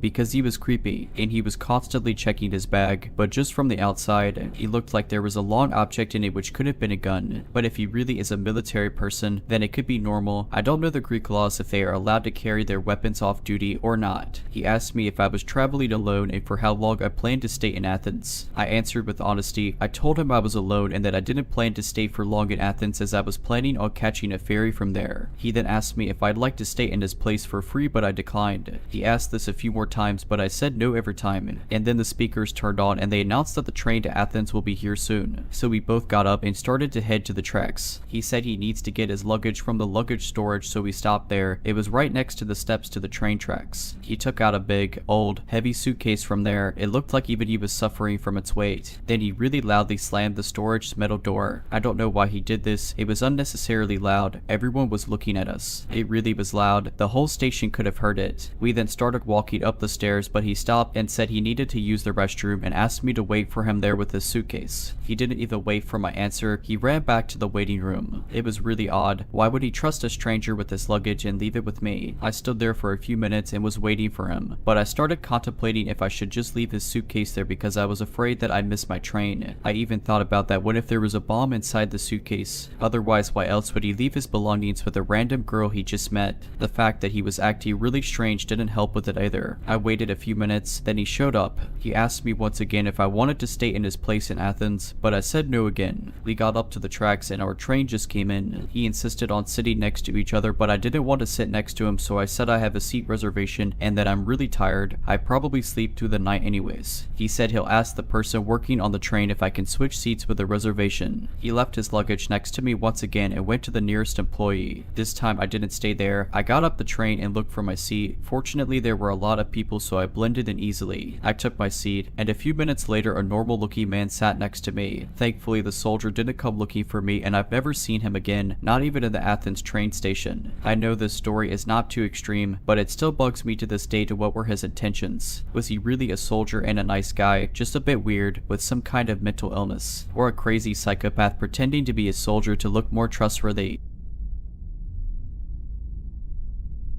This story takes place a few years ago while I was still with my ex-girlfriend. I, a 22-year-old male, was 17 to 18 at this moment. I was living with my parents and we lived in a little town of 300 people. It's literally the camping with 3 farms in this town, which includes lots of fields. We had the habits of walking in those fields thanks to a little path which is really old. There's a place for only one car, a truck, and a tractor. It was the afternoon, around 5 to 6. We decided to eat some stuff in a field near the road, so we can see the road and people on the road can see us. The field, which belongs to my neighbor, who are okay with the fact that we're here, is separated from the road thanks to barbed wire. We smoke weed, we drink, we eat, and we listen to music. Everything is alright. However, at one point, a car parked on the middle of the road and a guy went out of his car and is doing stuff in the bushes. At this point, I'm thinking, okay, the dude is just picking stuff up like nuts or whatever because it's the end of the summer. But I keep an eye on him. I talk with my girlfriend just like I did all afternoon until then, and I look back at him. The guy is standing still behind his car and he's looking right at us. Motionless, I don't say anything and looked back at my girlfriend. I give another look about a minute later. The guy moved. He's now at the other side of his car and same thing. No bullshit, just looking at us. The same process is about to be repeated 2 or more times with him at different locations around his car. I have chills and thinking this situation isn't normal at all. The guy suddenly went back into his car and moved away. At this moment, I told to my girlfriend, pack up your things, we're moving. She thinks I'm overreacting, thinking I'm paranoid because of the weed we smoked, but she listens to me. We're back on the road, going the other way the guy went. The road is a circle, every way leads back to my house. And guess who has turned around and is coming right behind us with his car? This guy, still looking at us while driving. He keeps his road and turns around to keep staring at us. This process repeats 2 times. At this moment, my girlfriend told me I was right, so we took his plate and tried to call my parents. No one is answering. The last time the guy passed at our level, I can clearly see something on his passenger seat, but I don't know what. But my neighbor came right behind him with his truck. I stopped my neighbor and told her what we just witnessed. She gets us in the truck. We went back to my parents' home. My dad is a cop, so I told him the plate. He looked at it. The car belonged to a grandma and was stolen. A few weeks later, everything is normal. I go take my bus in the next town, which is about a 7-minute ride on my bike. It was still dark because it's pretty early in the morning. When I left my parents' home on my bike, I noticed light behind me. It was his car. I don't know how he knew I was there. Maybe it's pure bad luck for me, but I'm 100% sure it was his car. He followed me until I took a path which a car can't use, only bikes and pedestrians can take. I turned off my light and rode until I went to my bus in the complete dark in order to not be seen by this guy. I kept using this way for the next 2 years, and I've never met him again. I used to work at a pizza shop down the street from 2 in the evening until they closed. I usually didn't get off until 11 at night or so. I had a car, but was close enough to walk, so I did that most days to save gas. This particular night, I was doing my usual thing, jamming to one of my playlists, tired, but happy to have a good job and just generally happy with the way my life was going. Up ahead, about a block from my place, I see an attractive guy in dark clothing walking, but not with a purpose really. He was taller than me, maybe 6 feet tall or so, and had shaggy brown hair. The closer I got to him, the more I could tell he was really good looking. Like, even in the dark of night I was starting to get excited. His features kind of escape me now, but I do remember his hair and his thick eyebrows. I took an earbud out and, because I'm from a dangerous city and never really cared about stranger danger, I decided to talk to him, maybe even flirt a little bit. How is your late night going? It's good, just looking to get drunk. Oh, that I can help with. I've got a mini bar at my place. I lived just down the street. That was, not verbatim, how the conversation went. During the walk back to my place, I got no red flags from this guy. He seemed totally normal and I was honestly thinking, wow, just through sheer luck I meet this super hunky guy and he seems cool and fun. I was beside myself really. So we get to my apartment on the 2nd floor. I jump into host mode and offer him to have a seat and make himself comfortable. The apartment is about 640 square feet, so it's very small. Except for the bathroom, you can see the rest of the apartment from any area. I head into the kitchen, and while I'm pouring drinks, I glance back over at him. It was then that I noticed the first red flag. As I was asking him questions, he is more delayed with his answers, especially more so than he just was on our walk there. It was just odd to me. I go back over to the couch, pass him his drink, and sit down next to him. "So, what do you do for work?" I asked. "Oh, I'm not here for prostitution." He put his drink down on the table. "What do you mean? I'm not after that either." He stands up. "What you got?" He asks me. His nice guy vernacular and friendly face are now gone. I'm having a hard time processing what he means by this. I said, "What you got?" The second I stand up, he pushes me back. I fly across the room, hitting the floor, but not hard enough to pass out or anything. I get right back up, but he's already grabbed my laptop and my work bag. As I start towards him, he cuts around me and makes his way towards the front door. I'm right behind him when he makes it outside. I manage to grab hold of him and we tussle again in front of the door. Now I shout out, calling on help from the neighbors. It's late at night, so no one comes. I'm shouting, "Please help. I'm being robbed."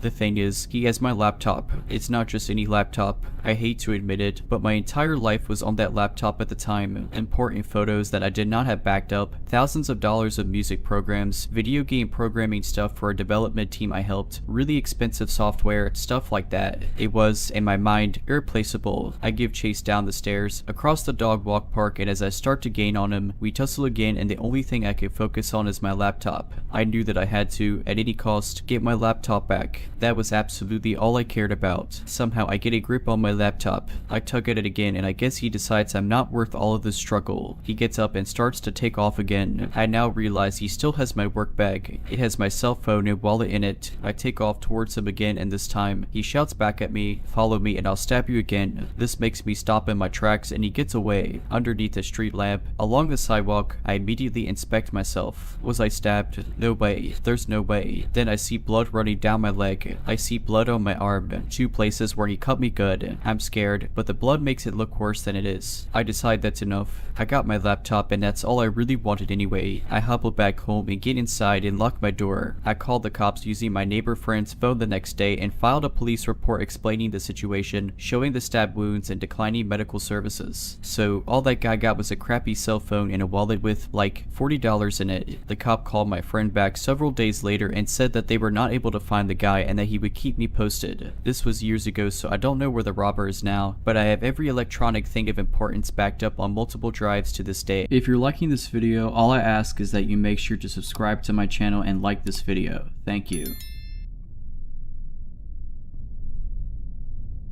When I was younger and just got into online college, I got my first apartment. I had 3 jobs and one was third shift, but I was more than ready for independence. While I had a great time there, I did have one problem: my new downstairs neighbor. So the other tenants are a bit older than I am, with one of them being an old man who lived there for 20 years. The other was an older woman with a small kid, probably been here for 3 or 4 years, and an empty apartment downstairs. I keep to myself, so I never really spoke to any of them before until I noticed that there was a new move-in. A man that seemed close to my age, maybe a little older, black greasy hair, and a little overweight, but in my experience living here, people seem nice, and I was happy to possibly have someone to say hello to. That possibility turned sour really quick when a casual hello turned into that trash stinks remarks from him when I was taking out the trash, and snide remarks under his breath when I've done nothing, even remarking on my sister's lack of a bra when she came to visit me. Naturally, I was grossed out and annoyed that he had to comment on anyone, especially my sister, and told the landlord. Nothing came of it, of course. One day I was asleep and someone came banging on my door. I had no idea who it was and my anxiety was beyond strong. I'm alone and never expect a knock that wasn't planned. It was the neighbor saying that I was being too loud and I need to stop harassing him. I explained through a closed door that I was asleep and that I was not making noise. He left and stomped down the stairs while muttering and calling me a rat for some reason. My heart felt like it was beating out of my chest. I went back to bed, only to hear him coming back up the stairs and bang on my door. When I addressed him again, he said that I was harassing him and that he's calling the cops because I'm still making noise. I told him to ask the other neighbor because there's no way that I could possibly be making noise when he is on the other side of the building. He thanks me politely before stomping off and continuing to call me a rat yet again. I tell the landlord right away that one of his tenants is acting hostile and I don't feel comfortable nor safe, and he tells me he will look into it. I hear nothing for a week. It turned out it was the old neighbor hitting the floor with a stick like one of those classic cartoons because the rude neighbor was playing music too loud. I swear he should have known that. As I'm on the other side, it was like he wanted an excuse to come speak to me. me. The following months it got worse. One day I walked out in a snowsuit so that I can play in the snow. He had to remark on my clothing being unnecessary, even when there's 3 feet of snow out. I forgot what I said in response, something like it's not his business, but he basically just said screw you. I just walked off to go play in the snow. It gave me little enjoyment because of the earlier interaction, so I went back home to get ready for work.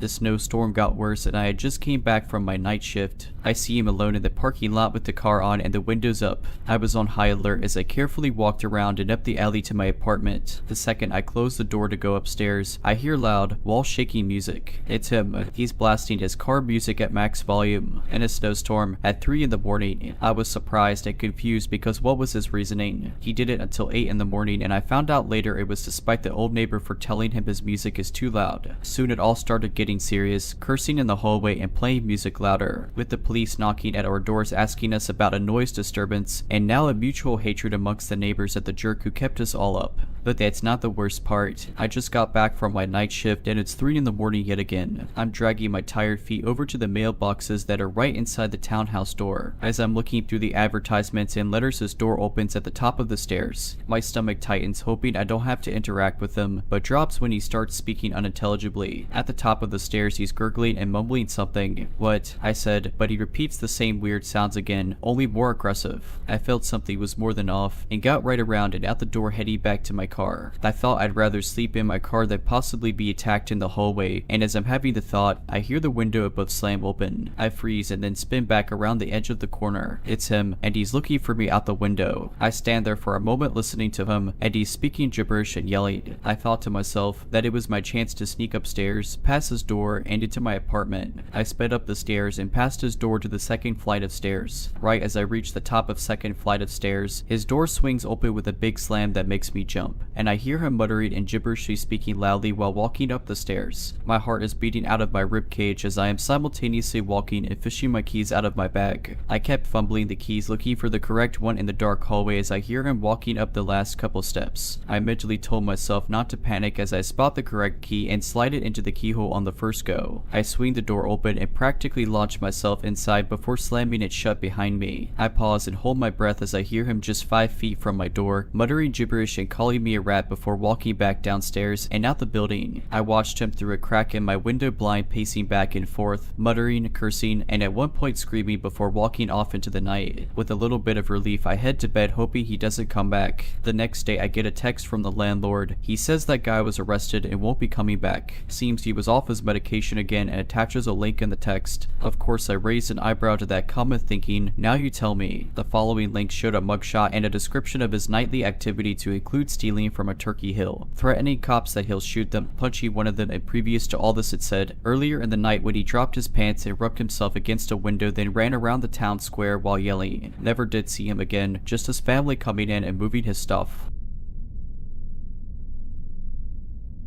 So about 12 years ago, I was 9 years old, and I was home alone with my 12-year-old brother. We were supposed to go to my aunt's house to have lunch and wait for my mother there. We got up at 10:30 in the morning. I took a shower, then my brother. After that, we were both in the bathroom brushing our teeth and finishing up when we heard someone knocking on our door. Since every time someone knocked at our door they turned out to be salesmen, we kind of waited for them to go away. After a couple of minutes, I went to see if they were still outside through the window, and no one was there. We continued getting ready when we saw a shadow go by through the bathroom window, which was kind of like a small square made with that kind of glass that makes everything behind it really blurry. We waited and saw in case it was just a bird flying by when a hand hit it clear as day. We got scared. We didn't know what to do. My brother had his cell phone, so he immediately called the police. While it was ringing, we heard a loud bang at the door. Someone was brute forcing it. I don't know if they were kicking it or ramming it, but it was one of the most frightening things I've ever heard. My brother told me to lock the bathroom door, so I did. It took 5 bangs so the perpetrator could finally bash open the door. Then the police answered. I remember the exact thing my brother said. He was whispering. His voice could barely be heard. Hello, there is someone in our house. I think they are stealing. Then a pause. We are at our address. Another pause. I'm with my little brother locked in our bathroom. Please hurry. While all that, I was sitting against the wall, hugging my knees. It was one of the most nerve-wracking experiences ever. I could hear the man going through all of our stuff, emptying stands, going up and down the stairs, opening cabinets. He even broke a few cups and plates. seconds. Then I heard the sound my cell phone does when it turns off, and I remembered leaving it on the kitchen table. I felt so stupid for leaving it there. Things continued for a couple of minutes when we heard him trying to open the door to the bathroom. My brother got a hold of a big metal rod we had lying around there. He started kicking the door. Who was there? The man screamed. We said nothing. Another kick, then another. I felt I was about to have an anxiety attack. My chest started to ache. I had chills and was really hot. I tried to remain calm, but it was just too much. After that he stopped. We heard the door opening and then silence. We waited for almost 10 minutes before going out of the bathroom. The living room was a total mess. Lots of papers and books on the floor. Thought cabinets were open, cups and plates on the floor. In our mother's bedroom, the nightstand and the closet were open and everything inside them was all over the place. Upstairs, in our room, it was the same thing. In about 5 minutes, the man was able to go through everything we had and left a total mess. After that, my brother called my mom and she ordered us to go to my aunt's as soon as possible, so we did.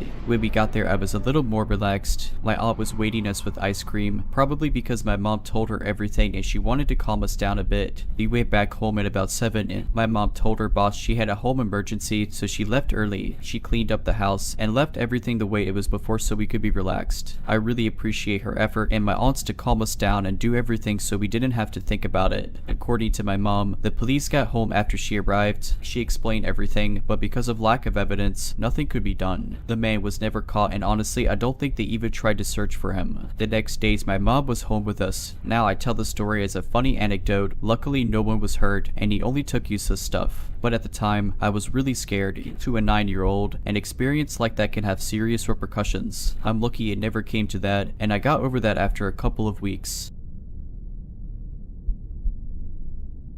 There's an abandoned house between my town and the town next to me on one of the country roads that connects us. I've been to it before and even went inside twice with my sister and my best friend. It's an old house that dates back centuries, according to the bank records that I was able to find, and you can just tell by the design. The house is 2 stories with a basement, has lots of furniture and objects strewn about inside, and is far from empty. You can tell that it hasn't been lived in for decades, and whoever had previously owned it, it almost seemed like they just disappeared one day, leaving everything behind. The way I was able to get in before was through the cellar door in the basement, which is broken open and propped up with some big sticks. My first visits were around 2 years ago, and I hadn't gone back at all into that time. Another friend had expressed interest in seeing the house when I told him about my experience, and so last summer I told him that I'd take him to it. I never thought it was a dangerous trip and told him that it's just an interesting place to explore. They parked across the street from the house in the parking lot of one of the industrial buildings nearby. The road was a rural road, but it was far from unused, and we didn't want to be questioned by anyone. My friend, being braver than me despite my previous visits, led the way across the street and to the front of the house. He asked me a couple questions about it and what stuff I found in there. I told him that the kitchen still had expired food in it and that the upstairs had a board game set that I ended up bringing home with me. As we walked from the front of the house to the side leading to the back with the cellar, I made note that there was a lot more brush than when I had went last time. I had gone in the spring when I had gone with my sister and best friend, and I never experienced the thick brush that I was now carefully moving through. I made a comment to my friend that there was a lot more foliage than when I had gone before, as we both tried to figure out a path to the cellar. Eventually, we pushed through some branches and found the cellar, broken and propped open just as I had last seen it. We talked for a second about being nervous, and I really took in the view of the cellar that led into this dark, abandoned house. I remember being really intimidated while looking at the opening, and I made note that some of the sticks propping open the cellar didn't look familiar to me. I didn't state it out loud, however, as I thought it was just my anxiety. My friend and I discussed who should go first, and he said since I'm the expert, I should head in first. I was hesitant, but eventually, after a good 5 minutes of breathing and calming myself down, I started down the few steps of the cellar. It was an awkward entrance, as half the cellar was collapsed and left little room for maneuvering. You had to duck under the part of the cellar door that was still put together, then inch your feet down the steps, and finally turn your body sideways to fit through the small gap into the basement. I took a long time after ducking under the door, since my nerves came back for a second. I made it in fine, and my friend followed very quickly, which I appreciated. We both stood in the corner of the basement now, taking it in. I turned my phone's flashlight on, and he did too. There was a spider web in the path to the stairs up to the first floor. I looked around and found some sort of tool to knock the spider web down, and I took the tool and swiped it through the web. After that, I tossed the tool onto the concrete floor. My friend and I talked quietly. I don't remember what about, but afterwards, we fell silent for a second. Above us, I clearly heard footsteps on the boards above our heads. It almost seemed like they were heading to the stairs that led down to the basement. I remember this part the best, as I looked at my friend and he didn't seem to react to the footsteps I was hearing. I looked at him, suddenly very worried, and before I could even say anything, he said we need to go. He turned around and practically jumped up the stairs. I remember thinking he got out insanely fast. I could see him turn and reach his hand back to help me up. I was a bit slower, but I also quickly stepped up the stairs and he pulled me through the opening. I landed on my hands and knees after I escaped the cellar, and I immediately stood up facing the weeds. I turned around to my friend, who was crouched, staring down the cellar. I said to him that we should get out of here, and he turned away and told me to go first through the weeds. I pretty much just ran through the brush, definitely getting cut up by something, but we made it through them and back in front of the house very quickly. My friend kept urging me to go in front of him, and he watched behind us before switching to flashing his light in the windows on the first floor of the front of the house. I asked him what he was doing and if he was okay. He didn't really answer me at first, so I asked him if he heard the footsteps before we bolted out of the basement. He turned to me and said that he heard them, and that's why he was watching the cellar to see if anyone was following us out. He continued, saying that after he pulled me up, he turned to guide me away before he let go of my hand, and when he turned back, he saw the bare feet of someone standing at the bottom of the cellar. Because of the cellar's dilapidated structure, he could only see their feet and a part of their legs. At that point, that's when he told me to go through the weeds first. He never saw them come up the cellar stairs or move away from them before he followed me. I didn't believe him at first and thought he was just trying to scare me, but I could tell by the serious tone of his voice and the silent look he gave me after telling me that he wasn't trying to make me laugh or lighten the mood. I still asked if he was lying, and he aggressively said that he wasn't. He told me that I heard the footsteps already, so I knew something had to be in that house. We stood for a second, not really saying anything, before we both then agreed to go back across the street towards our cars. We stood by our cars for a while, watching the house to see if anything or anyone would come out, but nothing appeared. After talking for a bit about how crazy that was, and him reassuring me that he was telling the truth, it started to rain and we decided to call it a night. I fully believe him, and he's always stood by what he saw. I haven't gone back to that house since, and I like to tell myself that whoever was in that house was just a homeless person finding shelter. I still get shivers to this day, however, thinking about how close that person was to me as I scrambled up the cellar.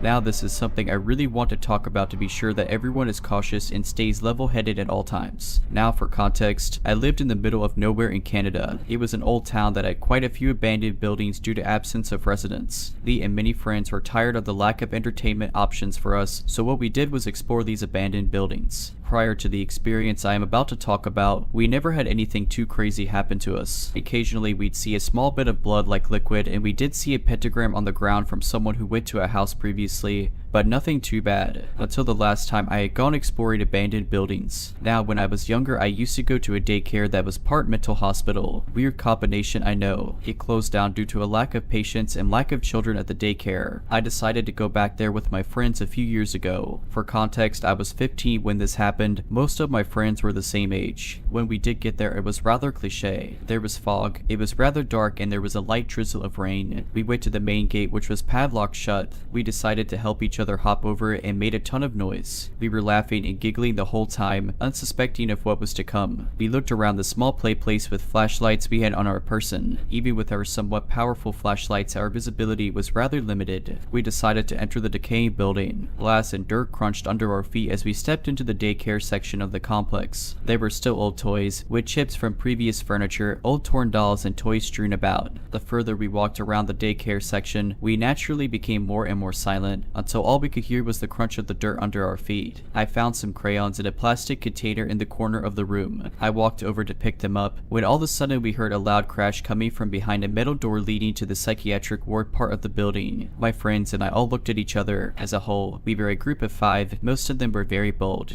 We all looked at each other when my friend Brian suggested we go and look to see where the sound came from. Personally, I was not too fond of the idea, but with my group of friends there was no way anyone was going to decline such a thing. We all stacked up on the door and opened it. It was rusted to the floor and we heaved to get it open. As we walked in, the metallic smells and most became stronger, with a hint of something else which I couldn't put my finger on at that moment. We walked in, our flashlights pointed in every direction with Brian leading the group. The hallways were tight, and to the left and right were the occasional metal doorway, some with doors open. I felt slightly claustrophobic and it felt a little hard to breathe. As we continued, Brian shone his flashlight into a room and recoiled. We all stopped walking as Brian slowly entered the room. What is it it? I asked him. I thought I saw someone here. It seems all fine now. To be honest, I thought he was just messing with us to increase our anxiety. But looking back, I think he was completely honest. He backed out of the room and we continued walking deeper into the psychiatric ward. When another friend swiftly told us to stop, we came to a halt and all listened. In the distance ahead of us, we heard the subtle pitter-patter of footsteps echo through the hallway. We all looked at each other, fear in each of our eyes. Brian continued walking toward the sounds. We considered turning back for a second without Brian, wondering if some ghost or something was in the building. But we couldn't do that to them. The closer we got, the more I felt like I was being watched. When finally we entered a room on the right which had the smell of rotting meat. In front of us was a dead deer. Its insides were spilled all over the floor, staining the concrete. A friend of mine had a very weak stomach and vomited all over the floor. That's when we heard whispering from somewhere. Brian shone his flashlight to the corner of the room where a man with short hair was standing with his head down. He wore a bright green shirt stained with what I assumed was blood and torn tan pants. He did not have any socks and his feet seemed damaged. He was twitching and continued to mumble even after we saw him. We stared at him for a solid 30 seconds before he made his first true movement. He looked up at us with a haunting grin that sent shivers down our spine. "You guys here for the feast?" He said each word with varying inflection and energy. This kicked us over the edge and we bolted out of that room all the way back to the daycare center. The door was still open and we decided to try and slam it shut, but the rust and pure weight of the door almost kept it open. It took 3 of us pulling with all of our strength to close it, and just before we did I could still see the silhouette of the man watching us, his white teeth being the only other human feature I could see. As we sat behind the metal door catching our breath for a second, all looking at each for confirmation that we all saw the same thing. After a little bit of labored breathing from each of us, we heard a light tapping on the door. That's when we decided that it was time to leave. We booked it out of the vicinity completely and ran home. A year after we visited that spot, police went back to do a routine search of the area and found the man. It was stated that this guy used to go to the psychiatric ward before it closed down. He escaped the facility he was transferred to and lived off of the wildlife around the complex. When the cops brought him in, he had a series of diseases and sickness from eating raw meat. His mental condition was much worse than before. There were future rumors that he did kill someone in the forest while searching for food, but nothing has been confirmed.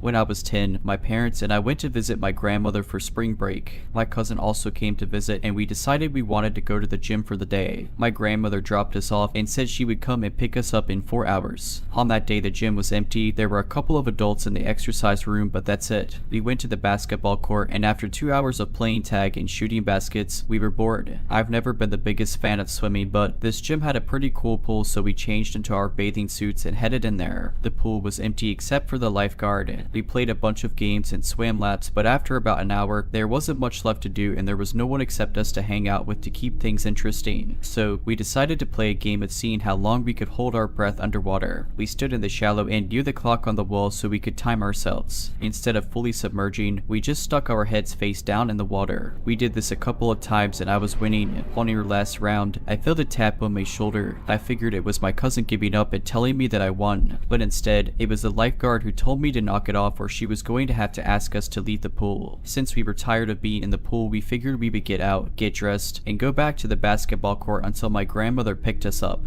We only had an hour left anyways and the water was freezing. As we got out, the lifeguard stopped us and asked if we wanted to go into the sauna to warm up and dry off. The sign said 18 years or older, so of course, we were super excited that she allowed us to do that. She walked us to the sauna and unlocked the door. The door was glass and the interior was made entirely out of wood. Inside, above the door, there was a clock, probably to help make sure you were not in there for an unsafe amount of time. The lifeguard stand was adjacent to the sauna, but if you looked out the door you could clearly see it. She followed us in and went over to the thermometer encased in plastic and unlocked it so she could crank up the heat. I figured that she must have to turn it on each time, so I didn't think anything of it. Both my cousin and I were very short girls and so we couldn't see the temperature that was printed on the thermometer knob, but I know she was turning up the heat. Then she left and shut the door behind her. I felt I saw her lock the door too, but I thought to myself, why would she lock the door when we might want to get out? I checked the clock and decided we should get out in 10 or 15 minutes. It was already plenty warm in the sauna, but now the room was blazing. It felt nice because I was so cold from the pool. After about 15 minutes, it was starting to get a little bit too hot and my cousin agreed that we should leave so we can get dressed. I went to turn the knob on the door, but it wasn't budging. I thought maybe it was jammed, so I shook it, but it still wasn't opening, and then I let my cousin try. She couldn't get it open either. We figured the lifeguard would be back in a couple of minutes, so we sat back down and waited. The room was getting hotter now too, and I really wanted to leave. I got up and started banging on the door and shaking, twisting the knob trying to get the lifeguard's attention. My cousin got up and joined me. We started screaming at the top of our lungs for her to let us out, but she just stared straight ahead. I don't think there's any way that she couldn't have noticed or heard two little girls banging and kicking the door and screaming. Now we had been in there for about 25 minutes. It was so hot in the sauna that it hurt to breathe. It felt like my lungs were on fire. My eyes and skin were burning. We sat back down and put our towels over our heads because they were still a little damp and it made it easier to breathe.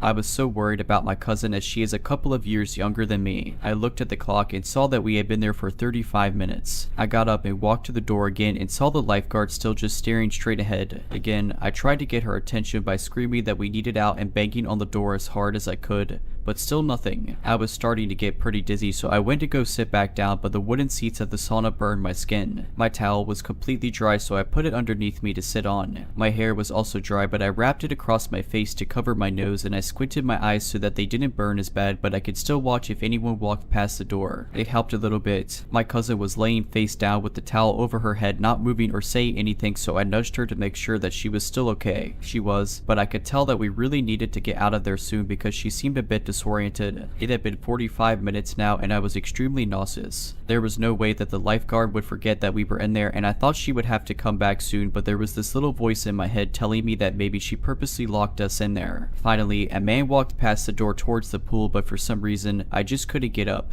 My whole body was on fire and I felt so dizzy. Luckily, this man wasn't going to the pool. He wanted to be let into the sauna and came back with a lifeguard. I saw them walking this way and immediately jumped up to grab my cousin. I knew now that for sure she had locked us in there because she pulled out her keys to unlock the door and let the man in. I didn't want to take any chances of us being trapped in there any longer, so as the man was trying to walk in, I was trying to shove our way out. As we were going out, the lifeguard started trying to shut the door and push us back with it. The man was clearly confused about what was going on and said, "I think they want out." The lifeguard let out a sigh and opened the door fully, and we ran away as fast as we could into the changing room. We only had about 10 minutes before a grandmother was supposed to pick us up. We were both so shaken by what just happened that we didn't say anything to each other as we got dressed or on the car ride home. When we got back to the house, my parents were making us dinner and I told them the story of what just happened. They thought that I must have been exaggerating and they didn't believe me. I truly think that that woman was going to let us cook alive in there. The only bit of doubt that I have is what would have happened if we actually died. She obviously would have gotten the blame. What was her end game?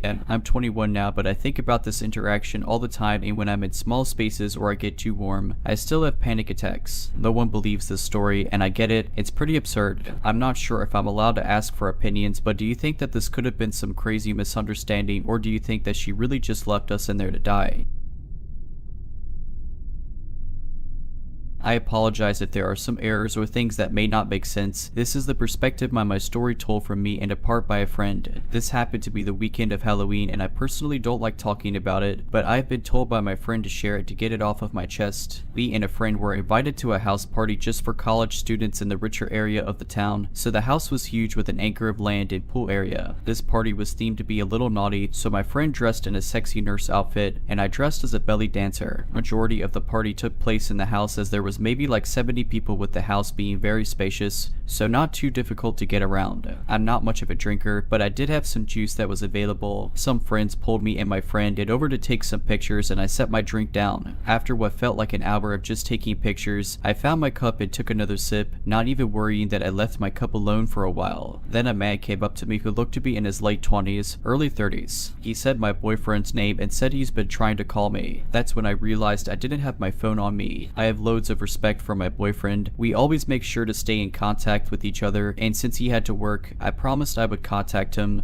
but I had just forgotten. The man said it's urgent and said I can use his phone to call in one of the rooms. So not thinking at all, I followed the man. If my boyfriend really wanted to call me, then I knew it would be something terrible. As we entered the room, I felt as if I just ran a mile and felt winded. The man closed the door behind me and sat me on the bed and gave me his phone. I started to feel more weak, like I just got a migraine and just couldn't call. Then I was helped to lay down and within seconds, I was out cold. I woke up later, not sure where I was or what even happened. I found my friend rubbing a napkin on on my tummy while yelling. It took me a bit to come back to reality, and I realized I was in a bedroom with my friend cleaning some stuff off of me. That's when I had a panic attack and just realized that I quite possibly have been used. My friend calmed me down and told me that didn't happen. She explained that she couldn't find me anywhere and assumed I went to the bathroom. But after like some minutes, I still didn't show, so she went looking for me, eventually checking the bedrooms and found me laying in bed with the guy sucking something out of my belly button. Apparently he was playing shots with my unconscious body and sucking alcohol out of my belly button, licking salt from my chest, and kissing my lips. She didn't know how long this went on for, but I immediately felt sick and even coughed up from just the thought. Thankfully, my boyfriend got off of work early after my friend told him what happened. He picked me up while my friend asked around about the guy, but of course, no one knew who or recognized him.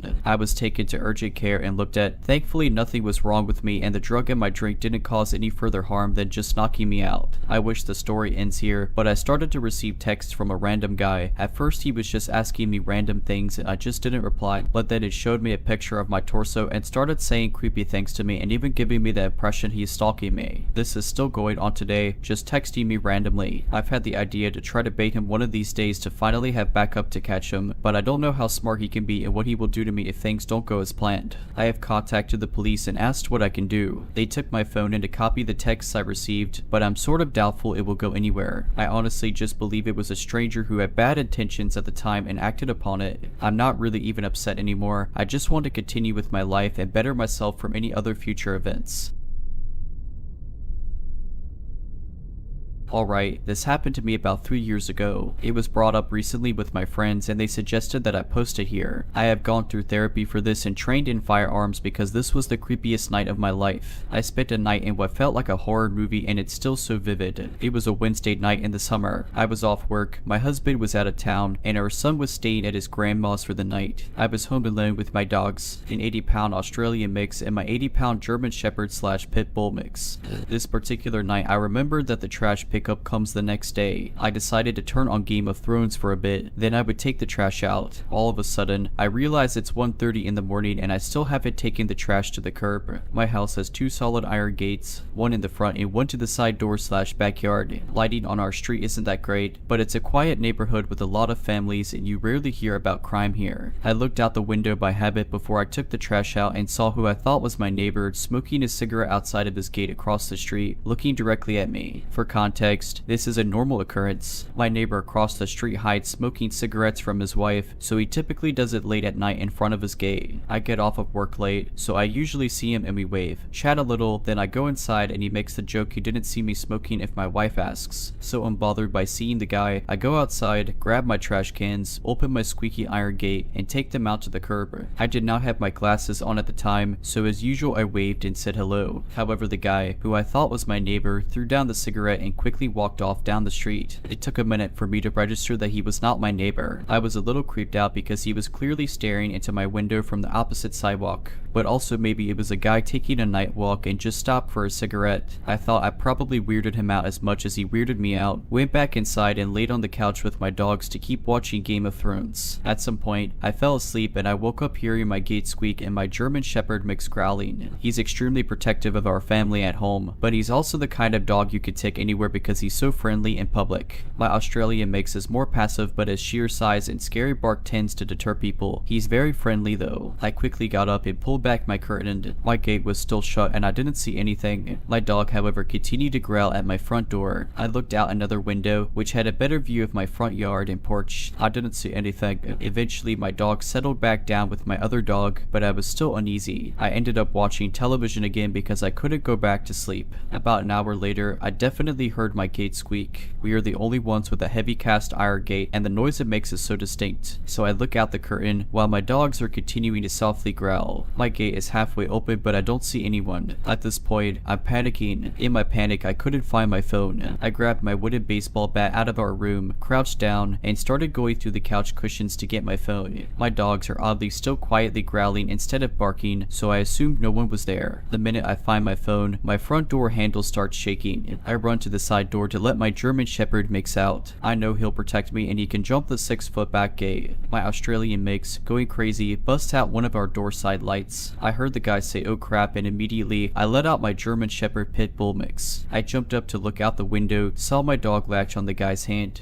The guy starts screaming and takes off down the street, my dog chasing him. I then become terrified he'll hurt my dog, so I run out with my baseball bat, screaming my dog's name over and over. The next thing I know, my dog is prancing down the street back to me, happy with blood all over his face. I call the police. They took another hour or so to show up and didn't seem to take me too seriously. They said they'd call local hospitals, but I never heard back. I called my husband Bali and he got on the next flight home. I stayed at his mom's for a few days, too terrified to go home. I did buy my dog's giant steaks for being so good and saving me. I don't know what that guy wanted, but since then I've been trained in firearms and self-defense. If you're liking this video, all I ask is that you make sure to subscribe to my channel and like this video. Thank you.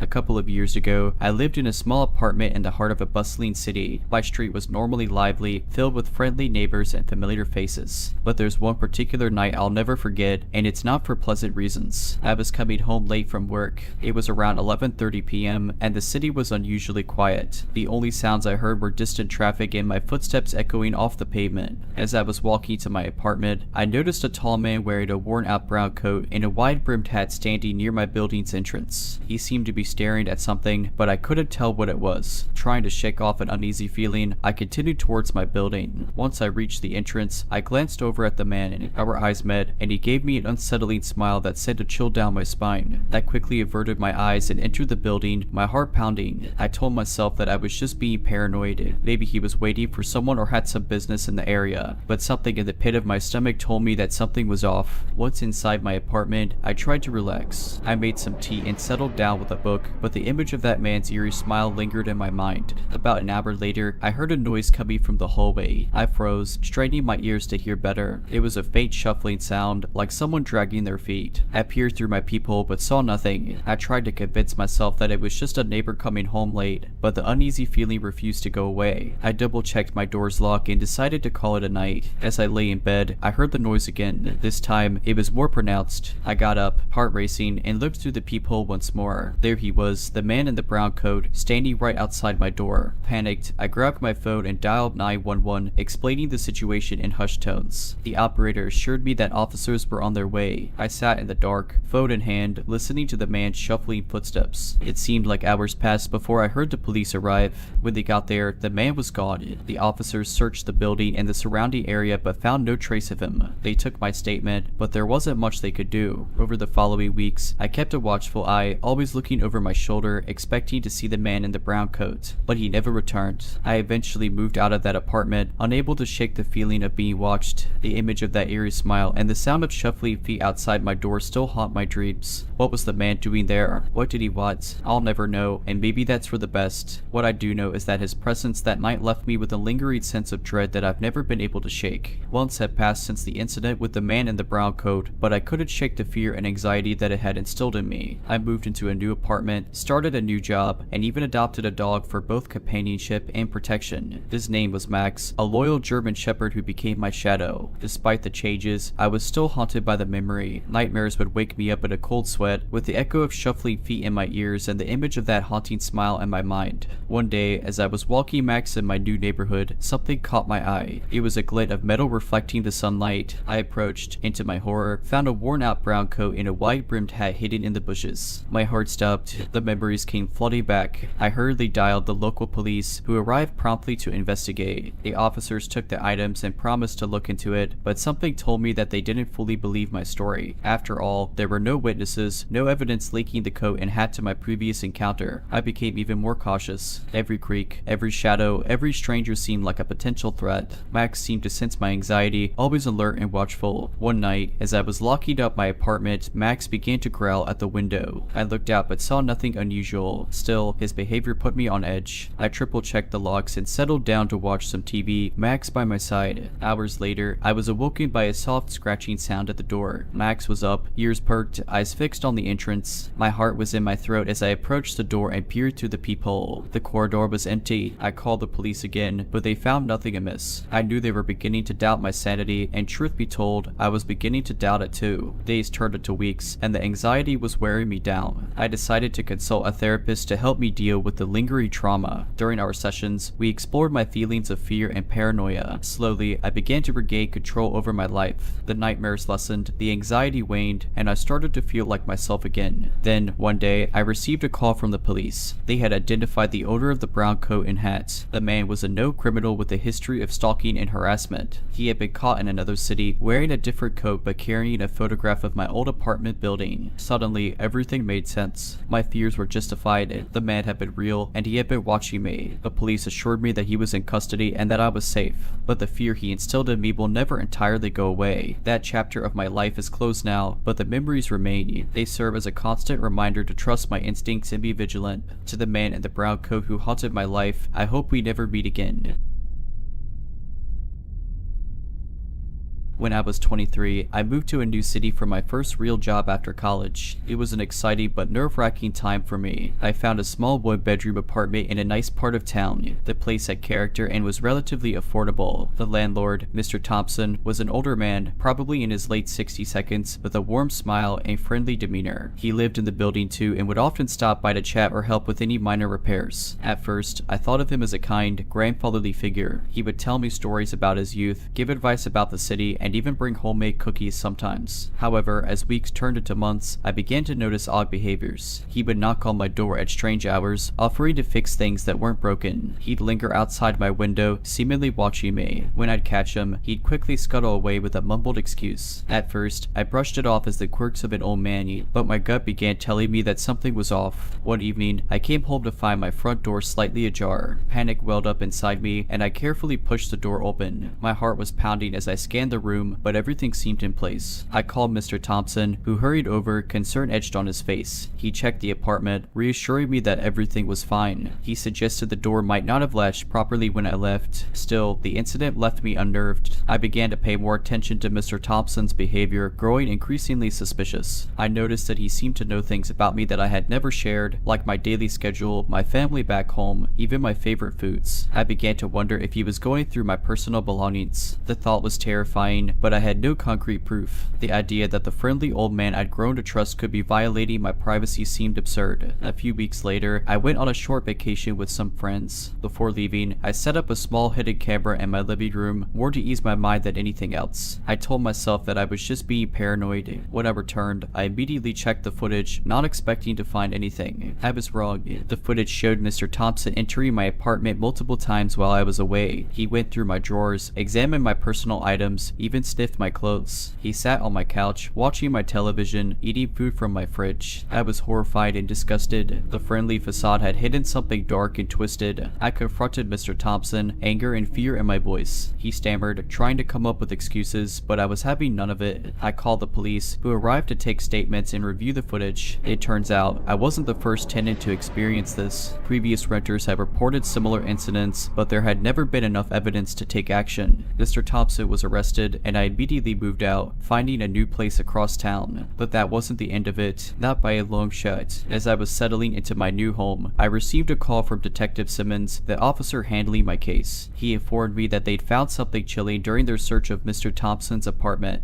In a hidden compartment, they discovered photographs, journals, and personal items belonging to various tenants, including me. The journals were filled with detailed observations, fantasies, and plans. The realization that Mr. Thompson had been obsessively watching and documenting my life was a nightmare come true. I was left to grapple with the trauma, haunted by the thought of what could have happened if I hadn't discovered the truth. With therapy and the support of friends and family, I began to rebuild my life. But the sense of violation and betrayal lingered. Months after the discovery, my life had started to return to some semblance of normality. Mr. Thompson had been placed under house arrest, awaiting trial. I had a restraining order against him, but I still felt a lingering sense of unease. One day, I was scrolling through social media when I stumbled upon a profile that seemed seemed oddly familiar. The profile picture was a blurred image, but something about it caught my eye. The account was following several people connected to me, friends, family, even colleagues. Curiosity getting the better of me, I began to dig deeper. What I found sent chills down my spine. The account had been posting pictures of me taken from afar at various locations around the city. Some were taken from outside my new apartment, others while I was out with friends or even grocery shopping. I immediately called Detective Simmons, who began an investigation. They traced the account but hit dead ends. It was all very professional, masked through various IP addresses, leaving no direct trace back to Mr. Thompson. But I knew it was him. The court date was drawing near, and I could feel the tension building. Sleep became elusive, and paranoia crept back into my life. One evening, while walking back home, I noticed a car that seemed to be following me. I tried to dismiss it as my mind playing tricks, but the nagging feeling persisted. I took a circuitous route home, glancing over my shoulder every few steps. The car remained, always a block or two behind, never overtaking, never stopping. Panicked, I called a friend who lived nearby and headed to their place instead of my own. The car continued to follow until I reached my friend's building, where I lost sight of it. My friend let me stay the night, and I explained the situation. Together we decided it was time to take more serious precautions. I hired a private security firm to watch my apartment and accompany me to and from work. They installed extra security measures, and I felt a small sense of relief. The day of the trial finally arrived, and I faced Mr. Thompson in court. His eyes, once warm and friendly, now looked cold and calculating. He denied everything, his lawyer painting me as an overreactive, paranoid young woman. But the evidence was solid, the hidden camera footage damning. Other former tenants came forward, bolstering my case. Mr. Thompson was found guilty and sentenced to several years in prison. I felt a weight lifted, but the victory was bittersweet. The social media account was shut down, and the stalking seemed to stop.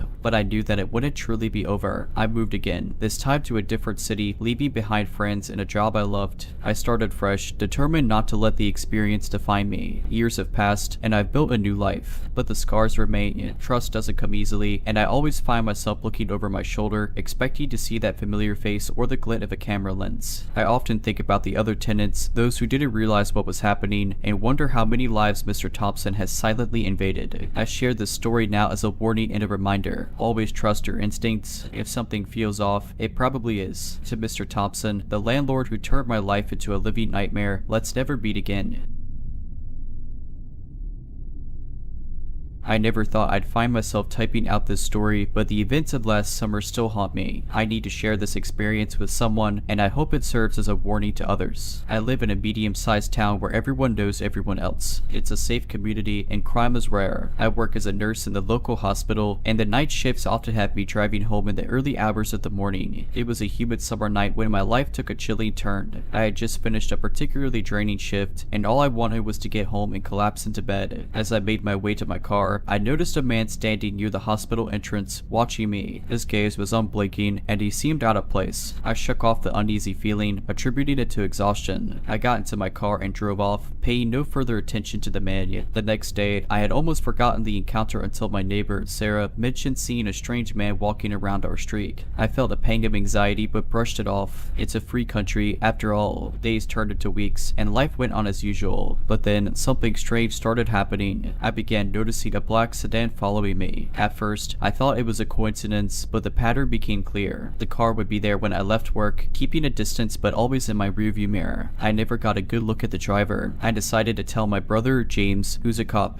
He told me it was probably just my imagination playing tricks on me, but promised to keep an eye out. One evening, as I was heading home, the black sedan was there again. Panic set in, and I decided to drive to the police station instead of going home. The car followed me all the way but abruptly turned away as I pulled into the station. I reported the incident, and the police took it seriously. They sent a patrol car to follow me home that night, but the black sedan was nowhere to be seen. Weeks passed without any incident, and I started to feel silly for being so paranoid. Maybe it was just my imagination. Then one night, everything changed. I arrived home after a long shift, feeling utterly drained. As I approached my front door, I noticed it was slightly ajar. My heart dropped into my stomach, and I immediately called the police. They arrived quickly and searched the house. There was no sign of forced entry, but my bedroom was a mess. Clothes were thrown everywhere, drawers were open, and personal belongings were scattered. Nothing was missing, except for some photographs of me. The police took the incident seriously and started an investigation. They advised me to stay with family, but I couldn't leave my home. I had worked hard for it, and I wouldn't be chased away. I installed a security security system, adopted a large dog named Max, and took self-defense classes. But the fear was always there, lurking in the back of my mind. Weeks turned into months without any new incidents, and life began to return to normal. Then, one day, I received a letter in the mail. No return address, just my name written in shaky handwriting. Inside was a single photograph of me taken from outside my bedroom window. On the back, written in the same shaky handwriting, were the words, "I'm still watching you." The police were called again, and this time they managed to find some fingerprints on the envelope. After some investigation, they matched them to a man who had been arrested years ago for stalking. His name was Thomas, and he had just been released from prison. They brought him in for questioning, but there wasn't enough evidence to hold him. I was terrified, knowing that my stalker was out there, still watching me. But then, something unexpected happened. Thomas was found dead in his apartment, an apparent suicide. The police concluded their investigation, and the case was closed. After moving to a new town, I found myself in a peaceful community nestled between beautiful mountains and serene lakes. I loved my new job, my new friends, and for the first time in a long time, I felt a sense of peace. Max, my faithful dog, was with me every step of the way, providing comfort and a sense of security. But that nagging fear never entirely left me. I began volunteering at a local support group for people who had experienced stalking or harassment. Sharing my story with others who had been through similar ordeals helped me, and I became passionate about helping others heal. Months went by, and I was finally starting to feel like my old self. I even began dating a wonderful man named Mike, who knew my past and was incredibly supportive. Life was good. Then one day, while sorting through some old boxes, I stumbled across a newspaper clipping that my brother James had sent me after Thomas's death. I had never really looked at it closely before, but something caught my eye. There was a picture of Thomas, but standing next to him was a woman I recognized. A chill ran down my spine as I realized it was Sarah, my former neighbor. Memories rushed back, and pieces of the puzzle began to fall into place. Sarah had mentioned seeing a strange man in our neighborhood. She was the one who had first alerted me to the possibility of someone watching me. My hands were shaking as I called James. I explained what I had found, and he promised to look into it. Days turned into weeks as James dug into Sarah's background. What he uncovered was terrifying. Sarah had been Thomas's accomplice. They had met in a support group for people with mental health issues. Together, they developed an obsession with me for reasons I still don't fully understand. But Thomas's death, the police had closed the case. But now, with this new information, they reopened it and immediately began searching for Sarah. She had moved, changed her name, and seemingly vanished. But I knew that she was still out there, and the fear returned with a vengeance. Mike was my rock during this time, always there to comfort me and keep me sane. But even he couldn't chase away the nightmares that plagued me. Months went by without any news, and I began to lose hope that Sarah would ever be found. Then, one day, a call came from James. They had found Sarah. She had been living in a small town, not far from where I had moved. When they arrested her, she had photographs, letters, and even personal belongings of mine in her possession. The trial was a blur. Sarah was found guilty of stalking, harassment, and conspiracy. She was sentenced to a lengthy prison term,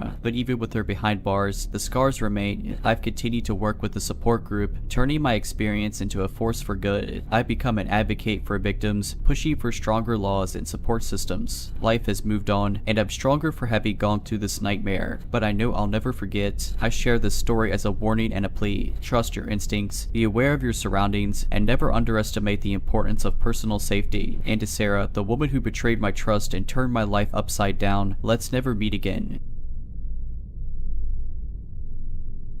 So, this happened a couple of years ago, and I've only just found the courage to write about it. It's something that has haunted me since, and I thought sharing might help me cope. I had just moved to a new city, and I was living alone for the first time. My apartment was located in a reasonably good area, but being new, I didn't know anyone. A month or so into my new life, I began to notice some odd occurrences. It started with small things. Sometimes I would come home to find my curtains drawn when I was sure I had left them open, or lights turned off that I had left on. I brushed it off as being forgetful or the work of my landlord, who perhaps entered the apartment while I was at work. A few weeks later, it escalated. I found a picture frame on my bedside table face down. It contained a photograph of my family. This sent a chill down my spine, but again, I rationalized it as maybe the wind knocking it over or something equally benign. Then, the letters started to arrive. The first letter was a simple, "Hi, welcome to the neighborhood." It was unsigned and written in what looked like a child's handwriting. I figured it was a neighbor trying to be friendly and thought little of it. The next letter, however, was not so so innocent. I hope you like living here. I'm watching you. My heart stopped when I read those words. I immediately checked all the locks on my doors and windows. Nothing seemed out of place. I began to keep my curtains closed and double-checked everything before leaving my apartment. A week went by and another letter arrived. This one was even more disturbing. You look beautiful in that blue dress today. That was the exact dress I'd worn to work that day. I felt a cold shiver run down my spine, realizing that this was not a random occurrence. Someone was watching me. I immediately contacted the police, who took my statement and advised me to keep a record of anything strange. They said they would patrol the area more frequently, but there wasn't much else they could do without more evidence. Days turned into weeks, and the letters continued. They grew more and more personal, describing what I had done during the day, what I had eaten, and even what I had watched on TV. I felt trapped, constantly looking over my shoulder, jumping at every sound. One night, I woke up to the sound of tapping on my window. My heart pounded in my chest as I crept towards the noise. I peeked through the curtains and saw a shadowy figure standing outside, looking up at my window. I screamed and called the police, who arrived within minutes. They searched the area but found nothing. No evidence, no footprints, nothing. I was losing sleep, becoming paranoid, and feeling like I was losing my mind. A few days later, I received a package. Inside was a lock of my hair and a note. I could be closer if I wanted. Be thankful I'm not. I broke down, terrified for my life. The police took the package as evidence, and finally they had something tangible to work with. After an exhaustive investigation, they discovered that a man living in my building had been stalking me. He had access to the building's security cameras and had been following me for months, watching my every move. The man was arrested and charged with stalking and harassment. As it turned out, he had a history of similar behavior, and I was just his latest victim. Life seemed to return to normal, but the deep-rooted fear from that experience still clung to me. I became involved in a local support group for people who had been through similar traumas. It helped, but my confidence in the world had been shaken. The man was found guilty, and a restraining order was issued. Knowing that he was behind bars gave me a sense of security, but I was still looking over my shoulder constantly, always alert to any sign of danger. Months turned into years, and the scars began to heal. I moved into a new relationship and started to rebuild my life. But as much as I wanted to put the past behind me, there were still those nights when I would wake up in a cold sweat, remembering the terror I'd felt. Then, one day, I received a call that sent my world crashing down again. The man had been released on parole. My heart dropped into my stomach as the officer explained the terms of his release, assuring me that he would still be monitored and that the restraining order was still in effect. But all I could think of was him out there, possibly still obsessed with me. My partner, aware of my past, was incredibly supportive. We installed a new security system, and I informed my workplace and friends about the situation. But the nagging fear returned, consuming me once again. Weeks went by without incident, and I tried to convince myself that he had moved on. Maybe he had changed, found help, and was no longer a threat. Then, one evening, I received an anonymous email. The message was short and chilling. I still remember you. I felt like I was going to throw up.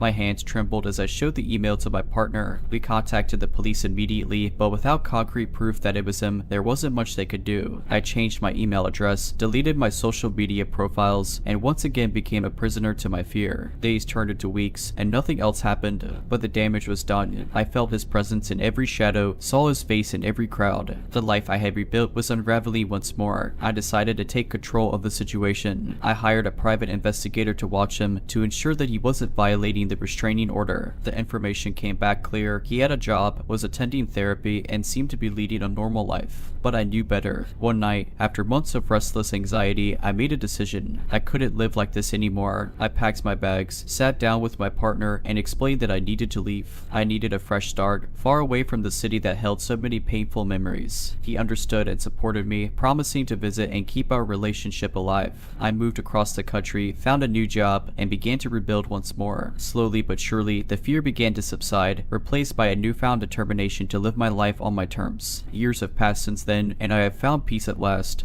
But the lessons from that time still shape who I am today. I've become an advocate for stalking victims, using my story to help others. I write this not as a victim, but as a survivor. And to anyone who finds themselves in a situation like mine, know this: you are stronger than you think, and you are never alone. As for the man who once stalked me, I hope you found the help you needed. And wherever you are, let's never meet again. Living in a small town, you never really think that anything dangerous could happen to you. That's why, on a beautiful summer evening, I decided to take a stroll to a nearby park. I often went there to read a book, watch the sunset, and enjoy some peace. On this particular day, I noticed something unusual: a white van parked at the edge of the parking lot. It didn't look like any service vehicle I had seen before. It had no windows, and there were no logos or business markings. Something about it sent a chill down my spine, but I shrugged it off as my imagination playing tricks on me. As I settled into my favorite spot under a large oak tree, I pulled out my book and began to read. The park was quiet, and I was lost in my thoughts. But then, out of the corner of my eye, I noticed movement near the van. A man was standing there, looking directly at me. He was tall, had a scruffy beard, and wore a stained red baseball cap. Our eyes met, and I felt my heart skip a beat. He didn't look away. I tried to return to my book, telling myself I was overreacting, but the feeling of being watched wouldn't leave me. After a few minutes, I looked up again, and the man was gone. Relief washed over me, but it was short-lived. I heard footsteps. Glancing around, I spotted him again, now walking towards me, his eyes still fixed on me. My instinct screamed at me to leave, and I didn't hesitate. I quickly gathered my things and began walking towards the exit, never looking back. I could hear his footsteps getting closer, so I broke into a run, my heart pounding in my chest. I made it to my car, locked the doors, and sped away. Looking in the rearview mirror, I saw him standing in the middle of the road, watching me drive away. I got home, locked all the doors, and called the police. They took my statement, but said there was little they could do without more evidence. Sleep didn't come easily that night. The next day, I spotted the white van again, this time parked near my workplace. Panic set in, but I told myself it was a coincidence. Days turned into weeks, and I kept seeing the van outside my house, near my gym, always lurking. I never saw the man's face again, but I knew he was there, watching. I reported each sighting to the police, but they were never able to catch him in the act. My friends and family were supportive, but I could tell they were skeptical. I began to feel like I was going crazy. Then, one evening, everything changed. I was leaving a friend's house, and as I walked to my car, I saw the van parked across the street. Fear gripped me, but I was tired of running. I pulled out my phone and began recording. I approached the van, my hands shaking. I could see movement inside, and as I got closer, I realized the door was slightly ajar. I was about to call the police when I heard a whimper. My blood ran cold as I approached the door, my mind racing with what I might find. The whimper turned into a cry, and I knew I had to act. I pulled open the door and was met with a sight that will haunt me forever. Inside were several children, bound and gagged, their eyes wide with terror. I immediately called 911, my voice trembling as I described what I had found. The operator told me to stay put, but I knew I had to get those children to safety. I quickly untied them and led them to my car, all the while looking over my shoulder for the man. The police arrived within minutes, and the children were taken to safety. An investigation was launched, and the man was eventually caught. He was part of a human trafficking ring that had been operating in the area for years. I was hailed as a hero, but I didn't feel like one. The trauma of what I had experienced and what I had seen stayed with me. I moved away from that town, needing a fresh start, but I know I'll never forget what happened. I'll never forget those children's faces, the terror in their eyes, or the man who stalked me. Months had passed since the harrowing encounter with the man in the red baseball cap, and I had settled into my new life in a different town. I was seeing a therapist to help deal with the trauma, and things were starting to feel normal again. But deep down, I knew I couldn't just move on. The experience had changed me, awakened something in me that I couldn't ignore. I became involved in advocacy work, volunteering with organizations dedicated to combating human trafficking. I shared my story at seminars and workshops, hoping to raise awareness about this heinous crime that lurked in the shadows of our communities. One day, I was approached by a detective named Sarah who was working on human trafficking cases. She had heard my story and wanted my help. At first, I was hesitant. The memories were still fresh, and the idea of getting involved in a real investigation terrified me. But Sarah was persistent, and I realized that I had a unique perspective that could make a difference. I agreed to help.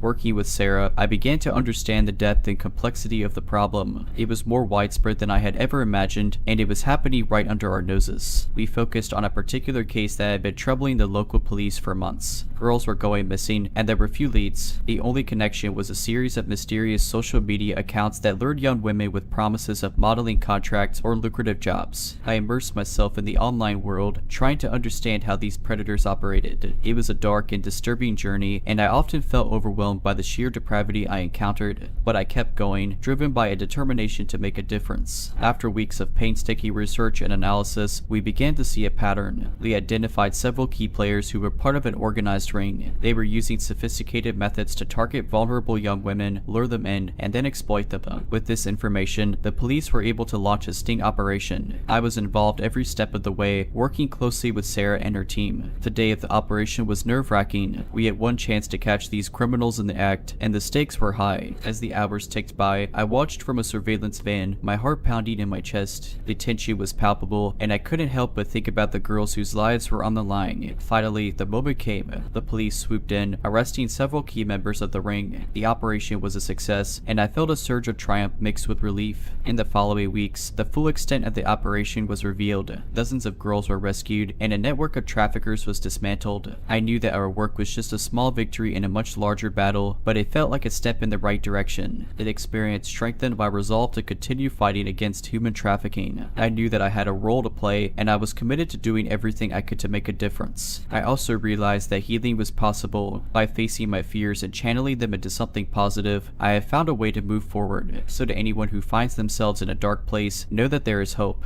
There is a way out, and you are stronger than you think. And to the man in the red baseball cap and all those like him, know that there are people out there who won't stop fighting. We won't back down, and we won't be silenced. Let's never meet again. I live in a relatively quiet suburban neighborhood where everyone knows each other and we all get along just fine. Well, that's what I used to think. At least 3 years ago, I moved into my dream home. It's a quaint 2-story house with a white picket fence and a spacious backyard where my dog, Rufus, loves to play. The neighborhood seemed perfect, the neighbors friendly, and everything was going well. But then something strange started happening. It began with the mail. I noticed that letters were arriving open and some packages seemed to have been tampered with. At first, I thought it was just the postman being careless, but it kept happening. Then there were the phone calls. I would pick up the phone and there would be silence on the other end. Sometimes I could hear breathing, but they would always hang up before I could say anything. I started feeling uneasy and I couldn't shake the feeling that I was being watched. I would see shadows moving outside my windows at night and hear strange noises coming from the yard. I reported these incidents to the police, but without any concrete evidence, there was little they could do. So I decided to take matters into my own hands. I installed security cameras around the house, hoping to catch whoever was messing with me. I even bought a new, stronger lock for the front door and started being more vigilant about keeping all the windows locked. Weeks went by without any further incidents, and I started to feel safe again. But then, one night, everything changed. I was lying in bed, reading a book, when I heard a noise coming from the living room. It sounded like a soft thud, like something had been knocked over. My heart started pounding, and I grabbed the baseball bat I had started keeping next to my bed. I tiptoed down the stairs, trying to make as little noise as possible. As I reached the bottom,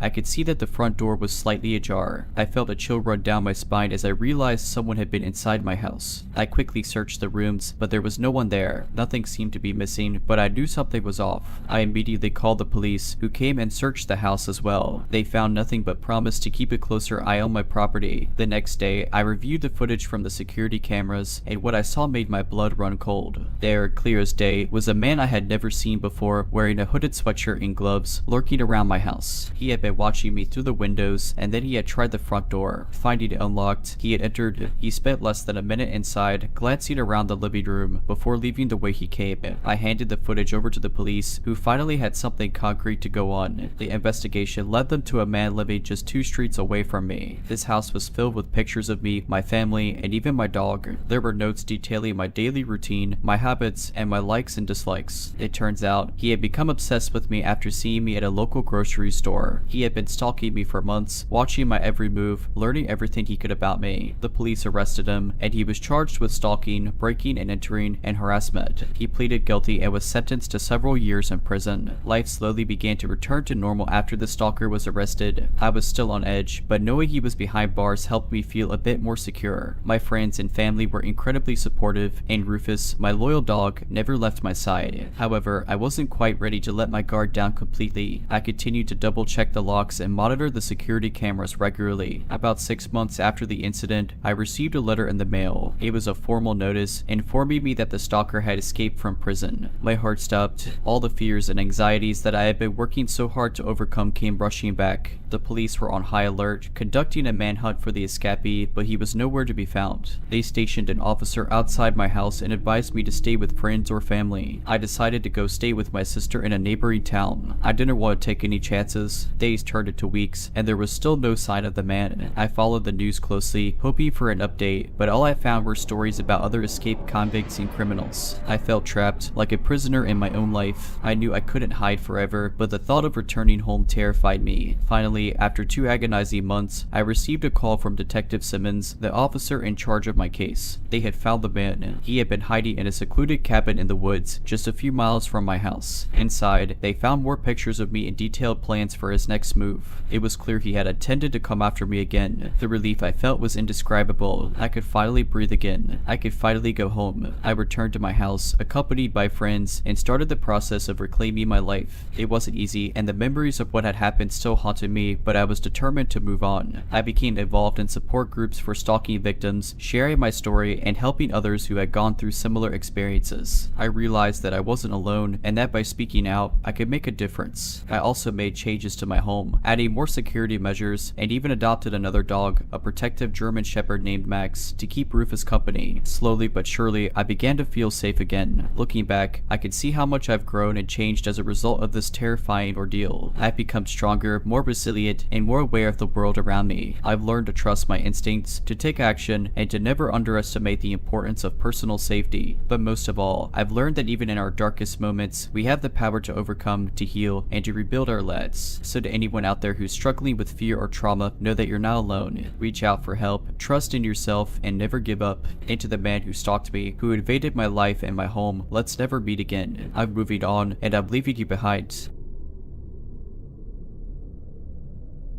I've always enjoyed walking through the park in the evenings. The way the trees would catch the light of the setting sun and the distant laughter of kids playing always filled me with a sense of peace. That is until one summer evening, something happened that I'll never forget. It started as a regular walk through my local park, a big open space filled with trees and small walking trails in the suburbs. On that day, I decided to explore a path I'd never been down before. I figured it would be a nice change of pace, and besides, I was in the mood for some adventure. I started down the narrow trail, flanked by tall, whispering trees. The path was less maintained, with overgrown grass and bushes scratching at my legs. The deeper I went, the quieter it became, the only sound being my footsteps on the worn path. I was about halfway down the trail when I heard something that sent a chill down my spine, a faint rustling in the bushes behind me. I paused and turned, scanning the trees, but saw nothing. It must be a squirrel or a bird, I told myself, and continued on my way. But the rustling persisted, always seeming to be just a few steps behind me. It grew louder and more deliberate, and a sinking feeling settled in my stomach. Something was wrong. I quickened my pace and pulled out my phone, ready to call someone if necessary. My heart was pounding in my chest, and every instinct told me to run, but I forced myself to stay calm. The rustling grew closer, and I knew that I was not alone. I made it to the end of the trail, which opened into a small clearing. I glanced behind me one more time, and that's when I saw him, a man dressed in tattered clothing, his face obscured by a hood. He was lurking at the edge of the trail, watching me. His eyes, pale and wild, were fixed on me, and they filled me with an indescribable terror. I've never run so fast in my life. I sprinted back down the path, not daring to look back, all the while hearing his footsteps chasing after me. My mind was racing, adrenaline pumping through my veins. I knew I needed to find a way out, to get back to the main park area where people would be. The man's footsteps were relentless, always just a few steps behind me. I could hear his heavy breathing and feel his presence like a dark shadow. Finally, I saw the familiar trail that led back to the park.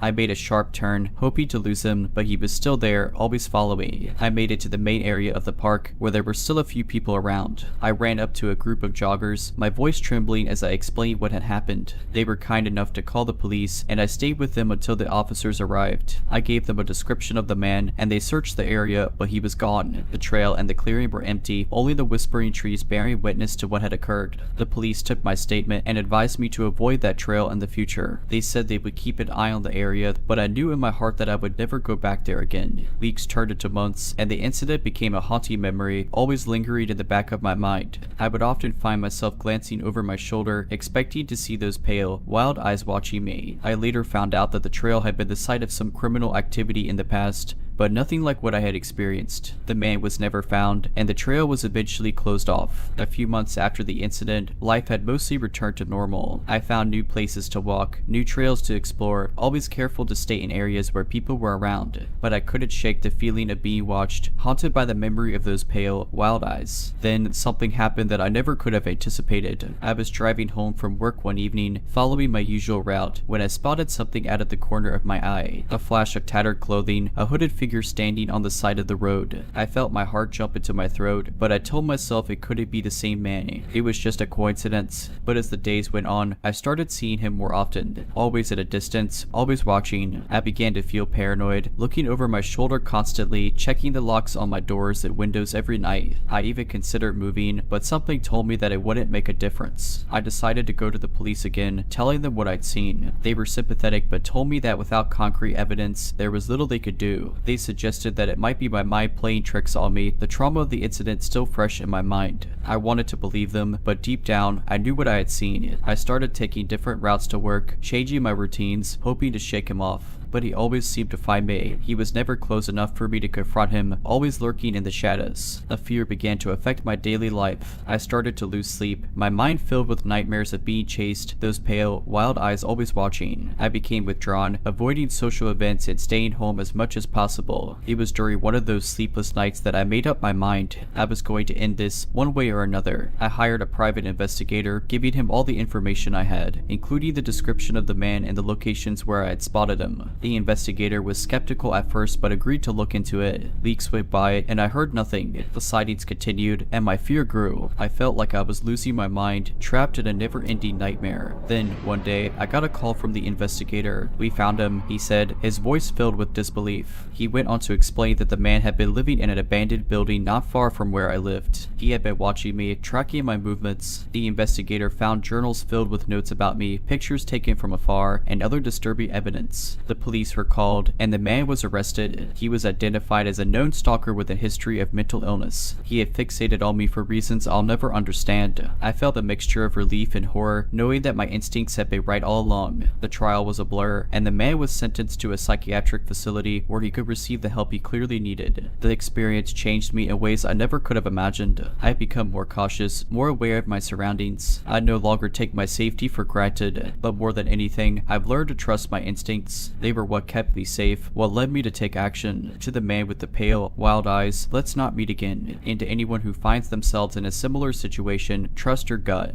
You never know when it might save your life.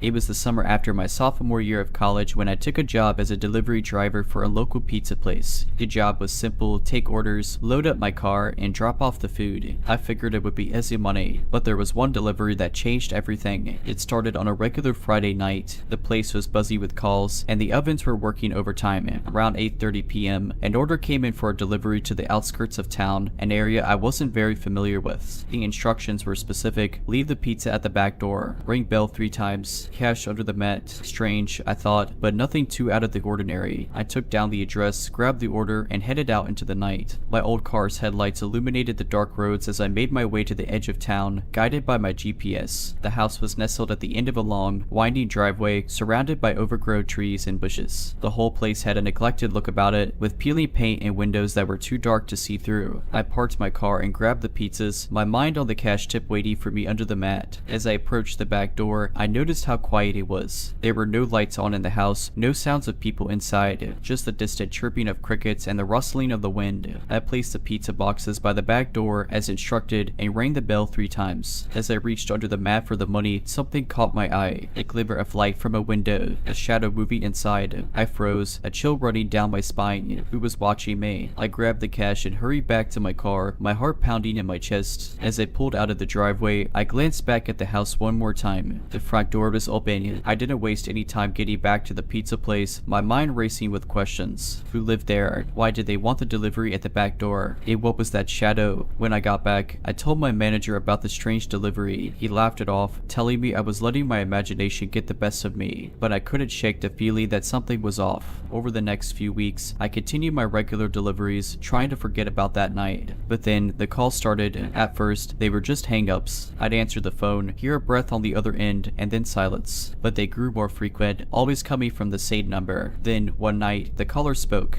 3 rings, back door, you know where. The voice was low, raspy, almost a whisper. I felt a shiver run down my spine. Who is this? I demanded, but the line went dead.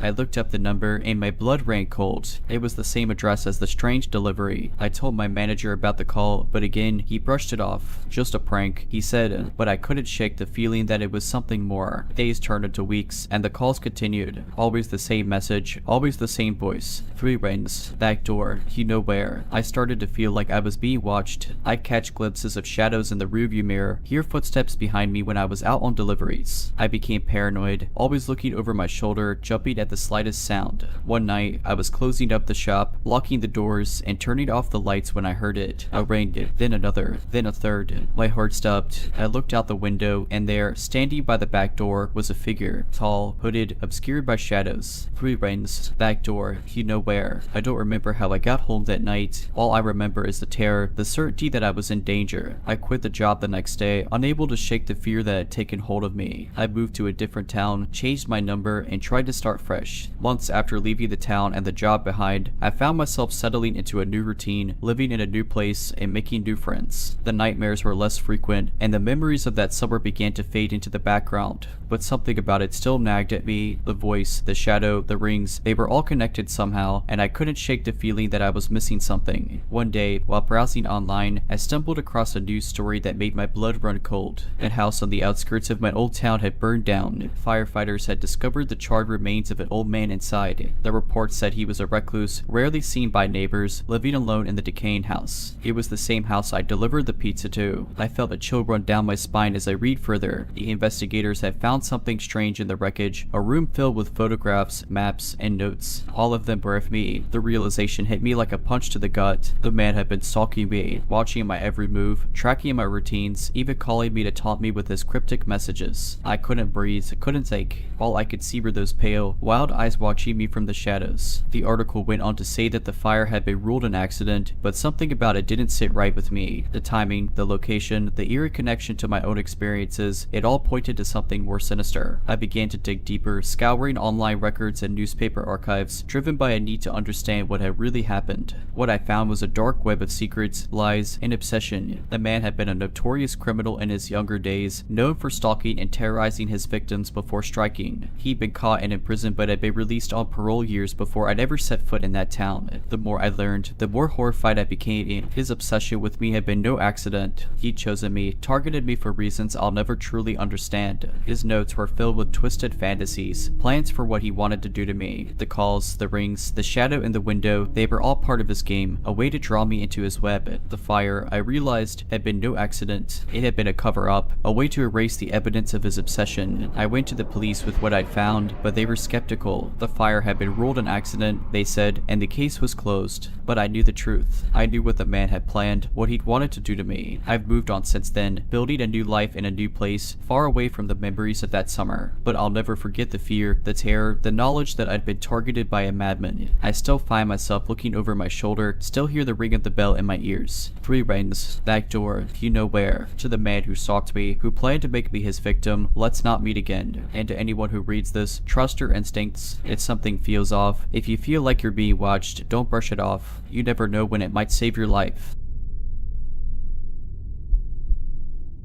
I've always considered myself observant, someone who notices little details. But it wasn't until I experienced a series of unsettling events that I realized just how much those details can matter. It began with a job relocation that brought me to a new city. As an introverted single woman in my late 20s, I was anxious but excited about starting fresh in an unfamiliar place. I found a charming one-bedroom apartment in a historic building. The landlord seemed pleasant enough, a middle-aged man who lived on the first floor. He assured me the neighborhood was safe and the tenants were quiet, which sounded perfect to me. Things were normal for the first few weeks. I settled into my new job, explored the city, and began to feel more at home. That was until I noticed something odd about my next door neighbor. I'd see him in passing, usually in the evening when I got home from work. He was tall and thin, with a scruffy beard and glasses that seemed too big for his face. He always carried a green backpack, and he seemed to be watching me. At first, I brushed it off as simple curiosity. Maybe he was just interested in the new neighbor. But as the days went on, I couldn't shake the feeling that something was off. I'd find him standing in the hallway when I left for work, his eyes fixed on my door as if waiting for me to come out. Once, I even caught him peeking through my living room window. It made me uneasy, but I didn't want to jump to conclusions. Perhaps he was just socially awkward or lonely, but then things took a darker turn. I started receiving anonymous letters in my mailbox. They were filled with disturbing messages, describing what I was wearing, what I was doing, even what I was eating. At first, I thought it was a sick joke,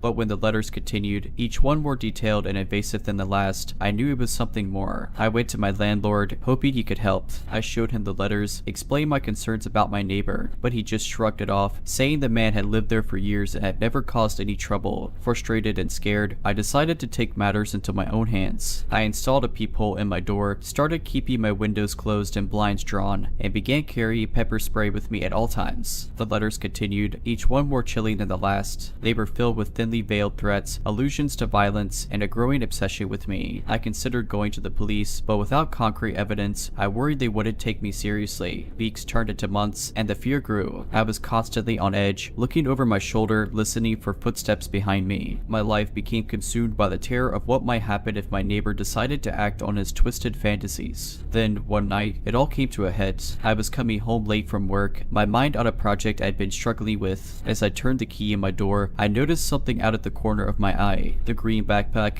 It was in my apartment, tossed carelessly on the floor. My heart stopped as I realized what it meant. My neighbor had been inside my home. I backed away, my mind racing, and called the police. They arrived quickly, searching my apartment and finding evidence that someone had been there. They questioned my neighbor, but he denied everything. Without proof, they couldn't arrest him, but they warned him to stay away from me. I moved out the next day, staying with a friend until I found a new place to live. The terror of that night still haunts me, the knowledge that I'd been watched, stalked, and violated in my own home. But what scares me the most is the realization that I dismissed the signs, ignored my instincts, and allowed myself to believe it was all in my head. Though I had moved to a new apartment and taken all the necessary precautions, the sense of safety I once enjoyed was shattered. The experience with my neighbor had left a mark, and I found myself looking over my shoulder, expecting to see that green backpack or the piercing gaze of the man who had invaded my privacy. Months went by, and the memory began to fade. I immersed myself in work, making new friends, and rebuilding my life. Yet, there was always a nagging feeling in the back of my mind, a lingering doubt that I was truly free from my neighbor's obsession. Then, something happened that brought it all rushing back. I was out shopping one weekend when I saw him. He was standing at a corner, talking on his phone, that same green backpack slung over his shoulder. Panic welled up inside me, and I ducked into a nearby store, watching him through the window. He didn't seem to notice me, but I couldn't shake the feeling that he was still watching, still following me. I waited until he was out of sight before leaving the store, but the fear stayed with me, a constant reminder that he was still out there. Days turned into weeks, and I continued to see him, always from a distance, always when I least expected it. At the grocery store, at the park, even at my workplace. He was there, lurking in the shadows, watching my every move. I went to the police again, but without proof, they could do little to help. They suggested I keep a log of the incidents, take photos if I could, and report any suspicious behavior. I did as they suggested, but the sightings continued, each one more unsettling than the last. I considered moving again, even changing jobs, but I knew that running away wouldn't solve the problem. I needed to face it, to find a way to stop him once and for all. With the help of a friend who was a private investigator, I began to dig into my neighbor's past. What I found was a trail of obsession and harassment, a pattern of behavior that stretched back years. He had stalked other women before me, always watching, always waiting, never crossing the line into physical violence,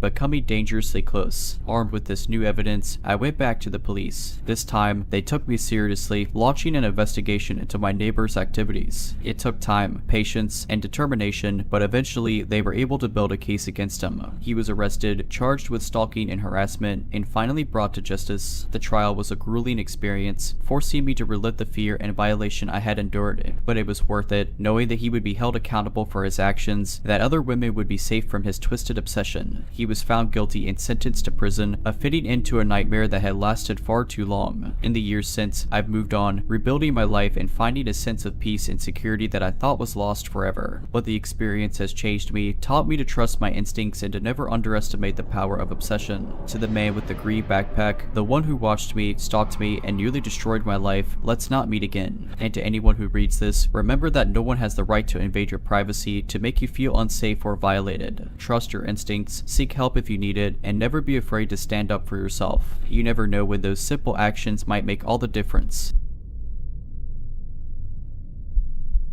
I had recently graduated college and landed a job in a small coastal town. I rented a quaint little house that sat on a quiet street lined with tall oaks. The rent was cheap, the landlord was friendly, and the sea was only a stone's throw away. It seemed like a dream. About a month after moving in, I started to notice a pattern. Every Thursday, around 10 p.m., I'd hear a car idling outside my house. It was distant, never loud enough to be alarming, but consistent enough to catch my attention. At first, I thought it was just a neighbor arriving home late, but the sound would linger, sometimes for hours. I'd lie in bed, listening to the gentle hum of the engine, and a feeling of unease would grow. One Thursday, curiosity got the best of me, and I decided to take a look. I peeked through the blinds and saw a black sedan parked across the street. The windows were tinted, and I couldn't make out the driver. I remember feeling a chill. Something about that car didn't seem right. The next day, I mentioned it to a co-worker, expecting him to laugh it off. Instead, he grew serious and said, "You should report it to the police. We've had some burglaries around town recently." I felt silly calling the police over a parked car, but I followed his advice. The officer I spoke to said they'd send a patrol car to check it out the next Thursday, but the car didn't return that week, or the week after, or the one after that. I started to think I'd overreacted, that maybe it was just a coincidence. Fast forward a few months, and I had all but forgotten about the mysterious sedan. That was until I returned home one evening to find my front door ajar. Panic set in, and I called the police. I waited in my car as they searched my house. Nothing was missing, but they found evidence that someone had been inside. They asked about the black sedan, but I hadn't heard or seen it in weeks. I was rattled, and the police suggested I stay with a friend for a few nights. I followed their advice, and a co-worker kindly offered his couch. A week passed, and I started to feel safe again. That's when the phone calls began. The first call came on a Thursday. I picked up, and there was silence on the other end. Thinking it was a wrong number, I hung up,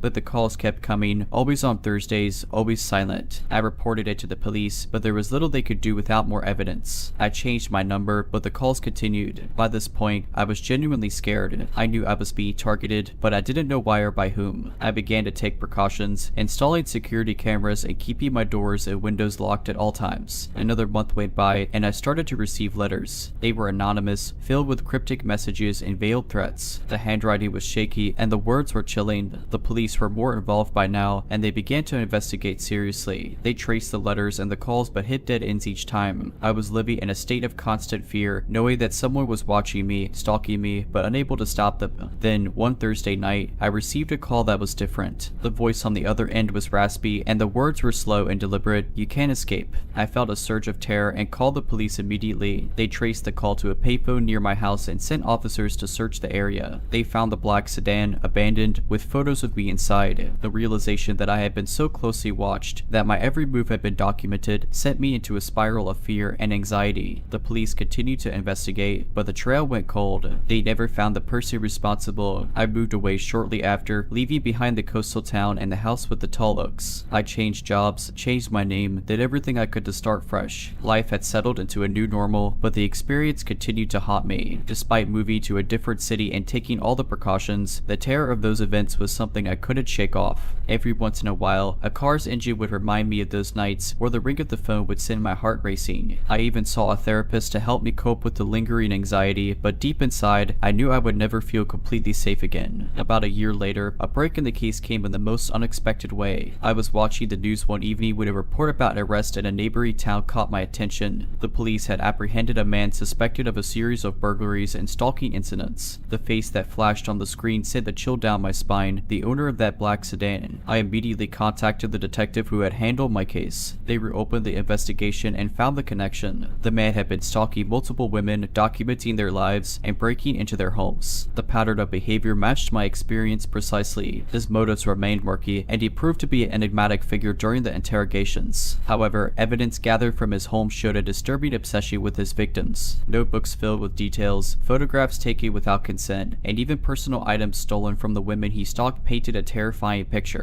The legal process was long and draining. Testifying against him, facing the man who had turned my life upside down, was one of the hardest things I've ever done. Other victims came forward too, each sharing their harrowing experiences. He was eventually convicted on multiple counts, including stalking, harassment, and breaking and entering. The judge's sentence was harsh, reflecting the gravity of his crimes. The conviction brought some closure, but the scars remained. The ordeal had changed me in ways I couldn't have imagined, and the trust I once had in people and my surroundings had eroded. Years have passed since those events, and I've managed to rebuild my life. I've found love, success in my career, and even bought a house of my own. Let the lessons I learned during that terrifying time continue to shape how I approach the world. I share my story not for sympathy but as a warning. I want others to understand that danger can lurk where you least expect it, and that listening to your intuition and taking precautions can make all the difference. The world can be a beautiful place, full of opportunity and joy, but it can also be dark and frightening. Trust your instincts, protect yourself, and never underestimate the importance of paying attention to those seemingly insignificant details. To the man who stalked me, who made me live in fear and taught me the hard way that evil can wear many faces, let's not meet again. And to anyone who reads this, remember that your safety is in your hands. Be vigilant, be aware, and never hesitate to reach out for help if something doesn't feel right. You never know when those small actions could save you from a nightmare you never saw coming.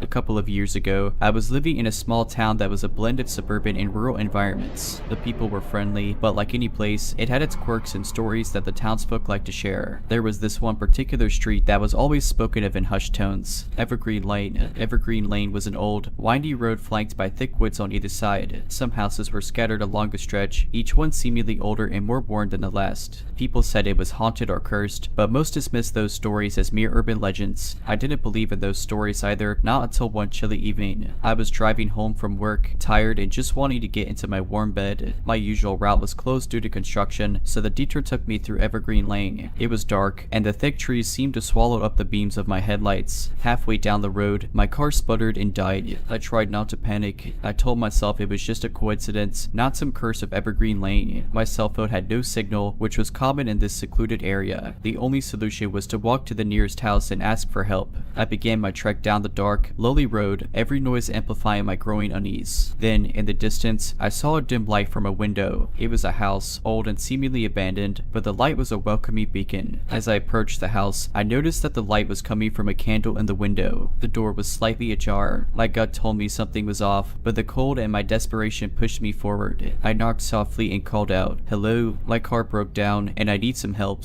Can I use your phone?" No response. I knocked again, louder this time, but still no answer. I pushed the door open slightly and peered inside. It was eerily quiet. The house was furnished but looked like it hadn't been lived in for years. Against my better judgment, I stepped inside. The floor creaked under my weight, and I could feel the air thick with something I couldn't describe. I found an old landline and picked it up, but there was no dial tone. That's when I heard it, a faint whispering sound coming from upstairs. My heart started to pound, and a chill ran down my spine. I knew I should leave, but something drew me towards the noise. I crept up the stairs, each step seeming to echo through the house. The whispering grew louder, and I could almost make out words, but they were in a language I didn't understand. I reached the top of the stairs and saw a door slightly ajar, the same faint candlelight flickering from inside the room. I pushed the door open, and what I saw will haunt me forever. An old woman, her back to me, was chanting in front of a strange symbol drawn on the floor. Her voice was hypnotic, her words unintelligible. Around her were pictures. Some of them looked like people from the town, and others were unfamiliar. I must have made a noise because she suddenly stopped and turned. Her eyes were black, completely devoid of color, and they bored to me with an intensity that froze me in place. "You shouldn't be here," she rasped, her voice like the wind through dead trees. I couldn't move, couldn't speak. I could only stare into those soulless eyes. "You've seen too much," she continued, her voice growing stronger. "You'll never leave Evergreen Lane." I don't know what broke the spell, but I suddenly found the strength to move. I turned and ran, my only thought to get away from that house and the terrifying woman. I stumbled down the stairs and out the door, never looking back. I ran until I reached my car, my breath ragged and my body trembling. Somehow, my car started right up, as if nothing had been wrong with it. I drove away from Evergreen Lane, vowing never to return. I never spoke of what happened that night. The memories were too raw, too terrifying, but I know that something unnatural resides on Evergreen Lane, something that defies explanation. The terror of that night haunted me for years, and the unease never really left me. It was a chapter of my life I wanted to forget, a road I never wanted to revisit. But fate, it seems, had other plans. A few years later, I found myself returning to that small town for a family gathering. My parents still lived there, and they insisted on seeing me after all the time that had passed. I agreed to come, promising myself that I would steer clear of Evergreen Lane. The reunion with my family was pleasant, filled with shared memories and laughter, but there was a cloud hanging over me, a weight pulling me back to that dark chapter. One evening, as my father and I were sharing drinks, he began to talk about the town and its history. The stories of Evergreen Lane came up, and I felt my heart pounding in my chest. You know, son, those stories about Evergreen Lane are all made up, my father said, looking at me intently. I tried to laugh it off. Oh, come on, Dad, it's just an old road with creepy trees. Every town has one. He shook his head, his expression serious. No, I'm afraid it's more than that. Did you ever hear about that old woman who lived there? I felt a chill run down my spine, but I tried to keep my composure. An old woman? No, I never heard about her.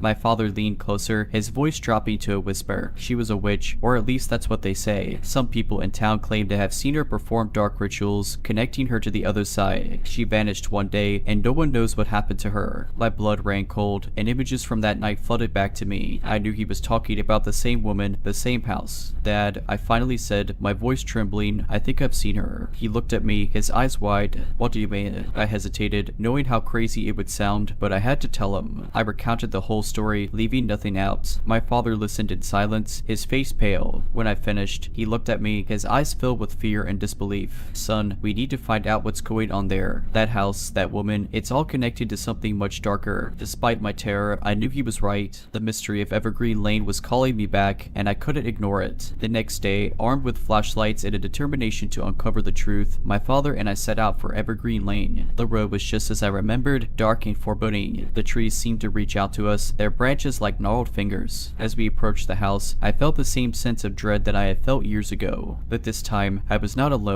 We cautiously entered, finding the house just as abandoned and worn as before. The memories were vivid, and I could almost hear the old woman's chanting. We searched the house, finding clues to the woman's dark practices, books on witchcraft, strange symbols, and more pictures of people from the town. Finally, we came across a hidden room in the basement, a room filled with evidence of rituals and dark magic. In the center of the room was a book, old and worn, filled with spells and incantations. It became clear that the old woman had been connecting with something evil, something that had a grip on Evergreen Lane. We need to destroy this, my father said, his voice filled with conviction. We need to break the curse of Evergreen Lane. We gathered everything, determined to burn it all, to erase the dark stain on the town's history. As the flames consumed the symbols, the books, and the remnants of the old woman's dark practices, I felt a weight lift. The air seemed to clear, and a sense of peace settled over the house. Evergreen Lane was finally free. As we walked back to our car, I looked back at the house one last time. The memories were still there, the terror still real, but the evil was gone. I had faced my fear, uncovered the truth, and broken the curse of Evergreen Lane. But the haunting image of the old woman's black eyes would never leave me, a reminder that evil can lurk in the most unexpected places. Let's not meet again, Evergreen Lane. Let's never meet again. I used to be employed as a child protection worker. A report came through about a stepfather who was being abusive to his children. I was given the investigation by my team leader. When I interviewed the oldest child with the police, she had very visible physical injuries and told me exactly what had happened. I'll spare the details, but it was horrific. As the children were in his sole care, we knew that they needed to be removed immediately. We sent a team of 2 workers out to the children's school while myself and a colleague called the stepfather into the office. I lead the interview and it was horrible. He didn't even try to deny that he had hurt his stepchild, basically saying, "That's my kid, I'll do what I want and you can't stop me." When I served him with the paperwork, he absolutely lost his mind. He was swearing and screaming and said if we were outside this building right now I would kill you. We ended up running out of the interview room, pressing our emergency alarm, and I even had to make a police report about the whole thing. It got really messy. The next day we had court for the children and my manager decided I shouldn't attend due to everything that had happened the previous day. My colleague who attended told me that this man was at court and yelled several times something to the effect of "Where is that worker who took my kids?" I remember feeling a little freaked out, but it's not uncommon to hear things similar to this when you have to remove a child. It's understandable that emotions are very high. You build a bit of a resilience working in this field, and overall I mainly felt relieved that those children had been placed with an and were safe. About 2 weeks later later, I had to stay back late at the office on an unrelated job. It was about 9 at night when I finished and I was the only person there. I walked out the back of the building to my car. It was really dark, but when I got close I thought I saw a shadow moving at the front of my car, just for a second, and then it was gone. I was about 20 meters away at this point, but it startled me. I stood there for a second just looking at my car, wondering if I was just being paranoid. While staring into the darkness, I started hearing tiny rustling noises. Safe to say I freaked myself out and sprinted back to the building. I called my boyfriend to come and pick me up, explaining what had happened. By the time he drove up to the front doors, I had convinced myself I was being silly and asked him to drive me around to my car. He circled around, and with the headlights shining on my car, I could very clearly see that all 4 of my tires had been slashed. I was an absolute mess that night and called the police immediately. I was pretty sure that this man was responsible, but as I hadn't seen him, I couldn't say for sure. I took a few days off and came back to a meeting with my manager, who had put together a safety plan for me and the other staff. She organized to have a security guard escort us to our cars and said very clearly that no one was to stay in the building after hours alone. Then about a week later, a letter was delivered to the office addressed to me. Any mail that comes into the office goes through our reception staff. Our lovely receptionist opened it and it was a note that said, "You're as good as dead." The words were typed and printed. She was an older woman and burst into tears when she read it. It didn't say who had sent it, but I am convinced it was the same man. Over the next few weeks, letters kept coming, each one getting longer. They addressed me as a bit in a home record, saying that I kidnap and abuse children. It was just horrible, horrible stuff. The threats in the letters were the worst. The person writing them threatened to torture, kill, find out where I live, and to burn down the entire building. To be honest, the police were less than helpful. They basically said that given the nature of our work, they couldn't conclusively say it was this man, although they had questioned him. To me, it all seemed like a pretty massive coincidence. I'd never had anything like this happen before. They did say they were taking the letters very seriously and tracking down where they'd been posted from, but I never heard anything back about that. My workplace took the threats very seriously too. All of the security was bumped up across the building and all staff completed refresher training on emergency management. One day on the way home from work, I noticed that a car was following me. At first I thought I was being paranoid, so I drove down a bunch of little streets, double backed onto the same route in a way that would make absolutely no sense. Even after all that, a dark green Camry was still paced a little way behind me. I freaked out but had already planned in my head what I was going to do in this situation. I headed straight to the police station, planning to pull right up to the front of the building and beat my horn until I had someone's attention. The second I pulled into the police station, the green Camry drove straight past and disappeared down a nearby side street. I sat there for a good 20 minutes, too scared to get out of the car in case they came back around the corner. It dawned on me that in my panic I'd forgotten to get the license plate. That upsets me to this day. I told the police what I knew, but they told me that the man didn't have any car registered in his name. This was the final straw for me. I was a nervous wreck. I was looking around constantly at work and at home. I knew that he lived relatively close to me, so I even stopped going grocery shopping in case I ran into him. I stayed on stress leave for a month and heard from colleagues that the letters kept arriving. I was very honestly ready to quit, but then COVID happened. It really changed everything. Everyone went into lockdown and all access to the office was restricted. I started back working from home, driving a work car to and from appointments. I didn't go into the office regularly anymore, only allowed in small working groups when absolutely necessary. Over the next year, the letters slowed and eventually stopped. By the time we were allowed back in the office, there hadn't been any sign of this man for almost 7 months. About a year later, I left child protection. I don't know what happened with those children, but my hope is that they are happy and safe with their family. And as for the man who I believe stalked and threatened me for doing my job, let's not meet ever again.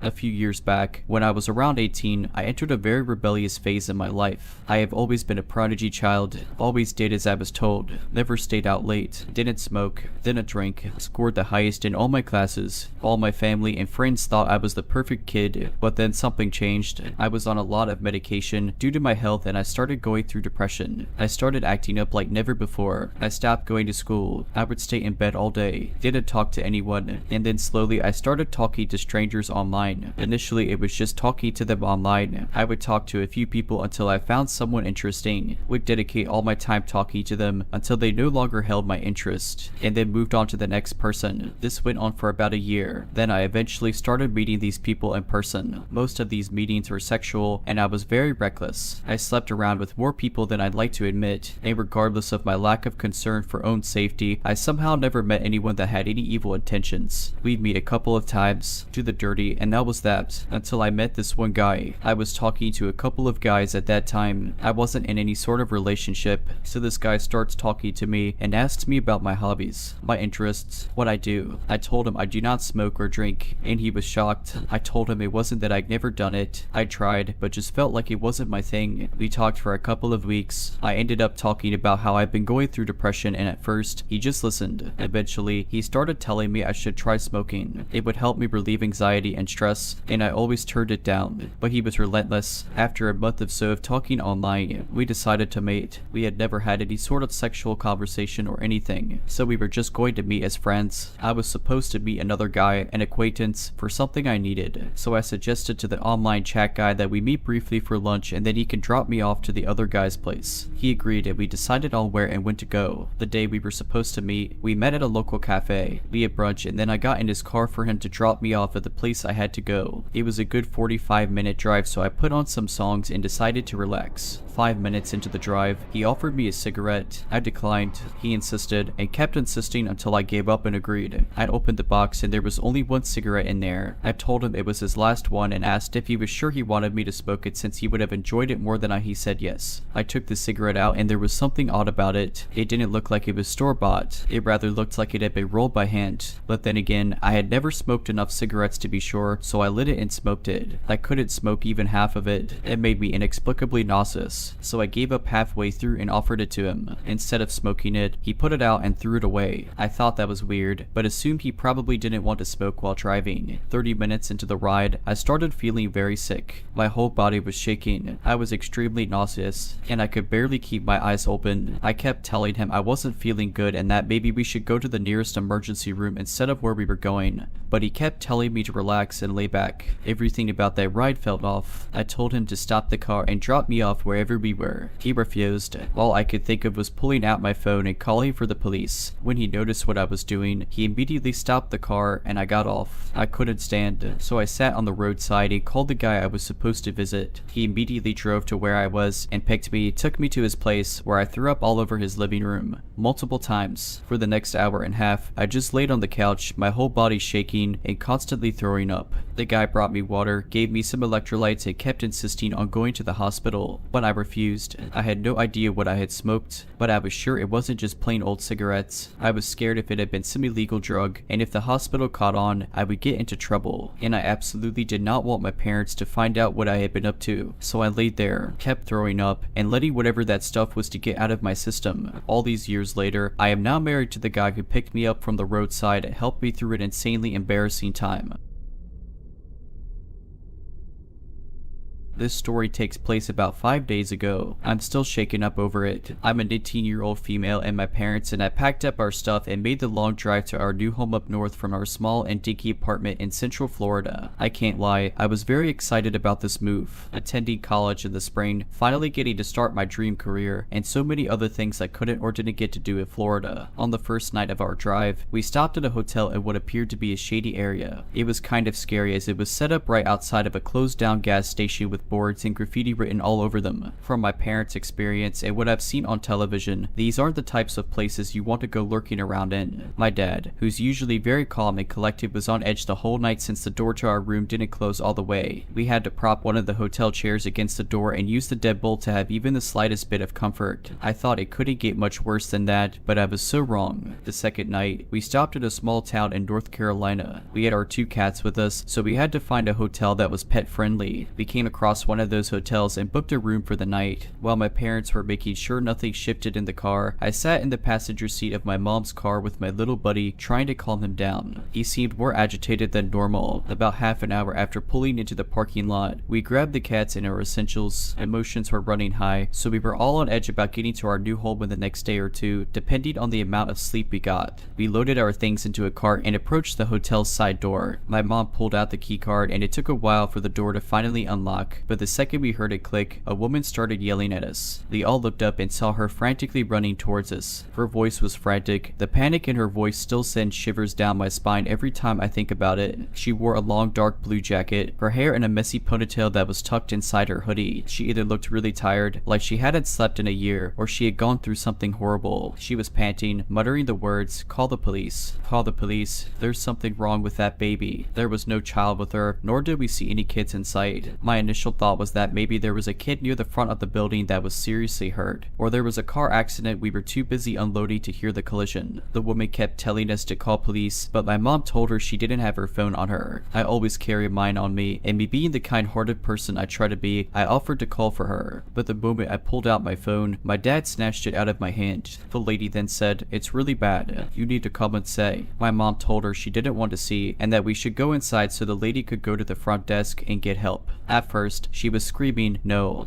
I don't need their help. I need your help." But my mom kept insisting that we go inside. At this point, my little buddy was whining and clawing at his pet carrier, trying to either get out or attack this lady. My boy might look like a sweet ball, but if provoked, he's a scratchy machine. The lady took one look at him and attempted to reach for him, saying, "Yeah, let's get the babies inside." The way she said that was creepy. This time she sounded like she was on drugs or had bad intentions. I scooped up my cat before she could touch him, and we led her to the front desk where she told the hotel worker the same story she told us. The hotel worker tried to calm her down, and while the lady was distracted, my parents and I walked toward the elevator and started getting inside. As I looked back at the lobby, I saw the woman staring at us, her eyes full of anger now. She then started charging at us, and before I even had a chance to react, my mom pushed me and my furry baby into the elevator, them standing in front to protect me. I could see the woman still running towards us as the elevator was closing. I remembered the small screen near the elevator in the lobby showing which floor the elevator was heading to, so to stop this crazy lady from harassing us all night, we pushed all the floor buttons and we stopped on every floor. First the second, the third, the fourth, then the fifth. After the fifth floor, we pressed the button back to our original floor and quickly piled into the room. Silence. My heart was pounding the entire time. My body started shaking at what just happened. As I got my cat out of the carrier, I heard my mom and dad talking about that lady. My dad speculated that maybe she had a mental illness or was on drugs, whereas my mom said she could have been a trafficker with the way she was trying to get us to come with her and see the supposed situation. That's when my heart broke. I try so hard to see the good in people, but at the same time, I try to keep the best distance I can. But this was the first time someone ever approached me. I was so gullible to almost believe her story. My guard had slipped. I tried to hold back my guilt and fear as best I could, but I ended up breaking down. My mom hugged me, saying everything was going to be okay. But no matter how many times she and dad kept saying that, my body continued shaking and my paranoia lasted throughout the night. Even at the slightest creak, I shot up from the bed and looked out the peephole thinking the lady had found us. Luckily, she wasn't there. That night, we all decided we were going to get up around sunrise and reach home before nightfall. No more hotel stops, no more creepy people, and no more shady areas. As we checked out the next morning, the same employee from the last night was there and we asked her what had happened after we got into the elevator. The worker told us after that, the crazy lady left in a huff, her hands clenched into fists. But then the worker revealed a detail that my mind keeps going back to. When she turned to go after us, she saw a syringe in the crazy lady's jean pocket.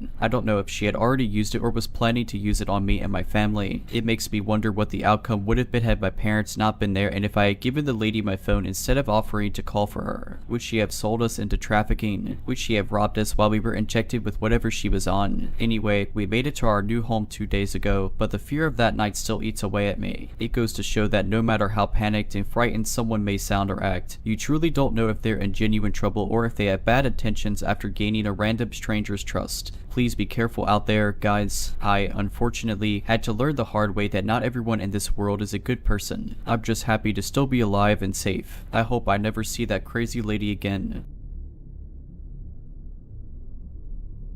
I'm a young guy with a nighttime job living in an area of town that has gotten pretty sketchy the past decade or so. The police are here at least once a month to sort out some violent or drug-related crime. I'm a very routine-focused person, so for the past 8 years before going to work at 1:30 in the morning, I always take my dog out for a walk around 1 in the morning. In fall of last year, I went for the routine dog walk one misty night at 1 in the morning like I usually do. I made a right turn after exiting the gate, and just as I passed the corner of my apartment building, I noticed a fuzzy shape on the ground just outside the gate of the neighboring building. I stopped in my tracks and took in what I was looking at. I determined it was just a cat laying on its side on the pavement. I thought this was odd, but since I know my dog would most certainly bark at it and wake up the entire neighborhood, I chose to turn around and take a different route for the walk than usual. For the rest of this walk, I was reflecting on that cat. There was something very off about the cat just laying relaxed on the ground in the middle of the night with no people around. Once my walk had looped me back to my gate, I decided to turn the corner again and see if the cat was still there. Sure enough, it was still there, same position and everything. Now I thought this scene was even more odd. I took my dog up to the apartment, put my work clothes on, grabbed my car keys and headed out. As I exited the elevator, the image of the relaxed cat laying outside was still in the back of my mind, perplexing me. Instead of going into the underground garage, I decided to instead go out of the main gate one last time to check if the cat was still there. I exited, turned the corner, and once again, the cat was still laying there. Since my dog wasn't with me this time, I just approached it this time to check if the cat was okay. When I got to it and looked down, I stared at it for a good long while. The cat wasn't breathing at all. It was dead, no question about it. I had my suspicions this might have been the case, so I wasn't entirely shocked, but something was still so off about it. The cat wouldn't just lay down in the middle of a paved sidewalk to die of natural causes. I thought. There was no noticeable blood on or around it, so I began thinking the cat might have jumped from one of the balconies. Just as that thought hit me, a raspy voice spoke to me from above. "Yeah, there she is," the voice said in a very matter-of-fact type of tone. I got spooked and quickly glanced up through the mist. I saw a middle-aged woman on the 5th floor balcony leaning over the railing, looking down on me with a lit cigarette in her hand. When our eyes met, a cold shiver shot through the top of my scalp all the way down to my toes in an instant. I may have misinterpreted her facial expression due to the fog, but I could swear she was smiling when our eyes met. Without responding, I immediately turned and quickly walked over to my gate. As I walked, I could hear her laughing. I practically sprinted to my car in the garage. Once I sat down inside, I considered whether I should call the police or not, as every aspect of what I had just witnessed gave me the impression that this neighbor of mine had killed the cat. I dialed the number but decided not to, as they might want me to stick around for questioning, which might get me late to work. So I went on with my night as usual, doing my best to forget about the incident for now. When I got home later, the cat wasn't there anymore. About a week later, I walked past a neighbor living in the same building as me. We had some usual neighborly small talk, but she interrupted herself to ask me whether I heard about what happened in the other building last week. I said I didn't. She told me that a woman on the 5th floor had thrown her cat down from the balcony in a rage because it peed on the living room carpet. The cat had apparently not died immediately, but all its legs were broken from the initial impact with the concrete pavement. Police were called around 5 in the morning when another dog walker saw the cat. The woman had still been out on the balcony by this point, talking to the guy while he called the police. I believe the woman's other cats were taken away from her and she was fined a few $1,000s. She still lives there and I sometimes see her leaning on the balcony railing when I'm walking my dog. I've never interacted with her after that and I sincerely hope she never speaks to me again. I have this friend, for the sake of the story I'll just call him Ryan, who I believe has been stalking me for the past 2 weeks if not longer. I'll give some background information then get into the problem I'm in. Thanks in advance for any advice and help. We met back in 2014 in high school. He was always a quiet but nice and easygoing guy. We grew very close and I saw him as a brother. He didn't have a very smooth childhood. He saw his parents argue a lot, often for years. His mom even cheated on his dad and he saw the effect it had on him and the whole family. But you wouldn't suspect anything out of the ordinary just meeting him at first. Around 2016, he started to become a bit paranoid and would seem a bit pessimistic at times. He never had many friends, neither did I for that matter. We had 2 other friends together that we saw often, and we were the only ones he trusted. I saw him have this strange panic attack where he ran out of a restaurant we were at and he ran to a nearby park and yelled at people. I called his dad to come get him and he got him in the car and gave him a pill. Apparently this has been the second time this happened recently then. Fast forward to June 2021. In between that last episode / attack to now, Ryan seemed normal as could be, but I noticed he was a bit off and has been since then. He met a girl in college months before that he says he fell madly in love with, but she rejected him when he asked her on a date and blocked him on everything right after graduation. It took a massive toll on his emotional and mental state. He had another episode where he ran outside his house and actually provoked someone and they punched him in self-defense, and then his parents took him to the hospital during that summer.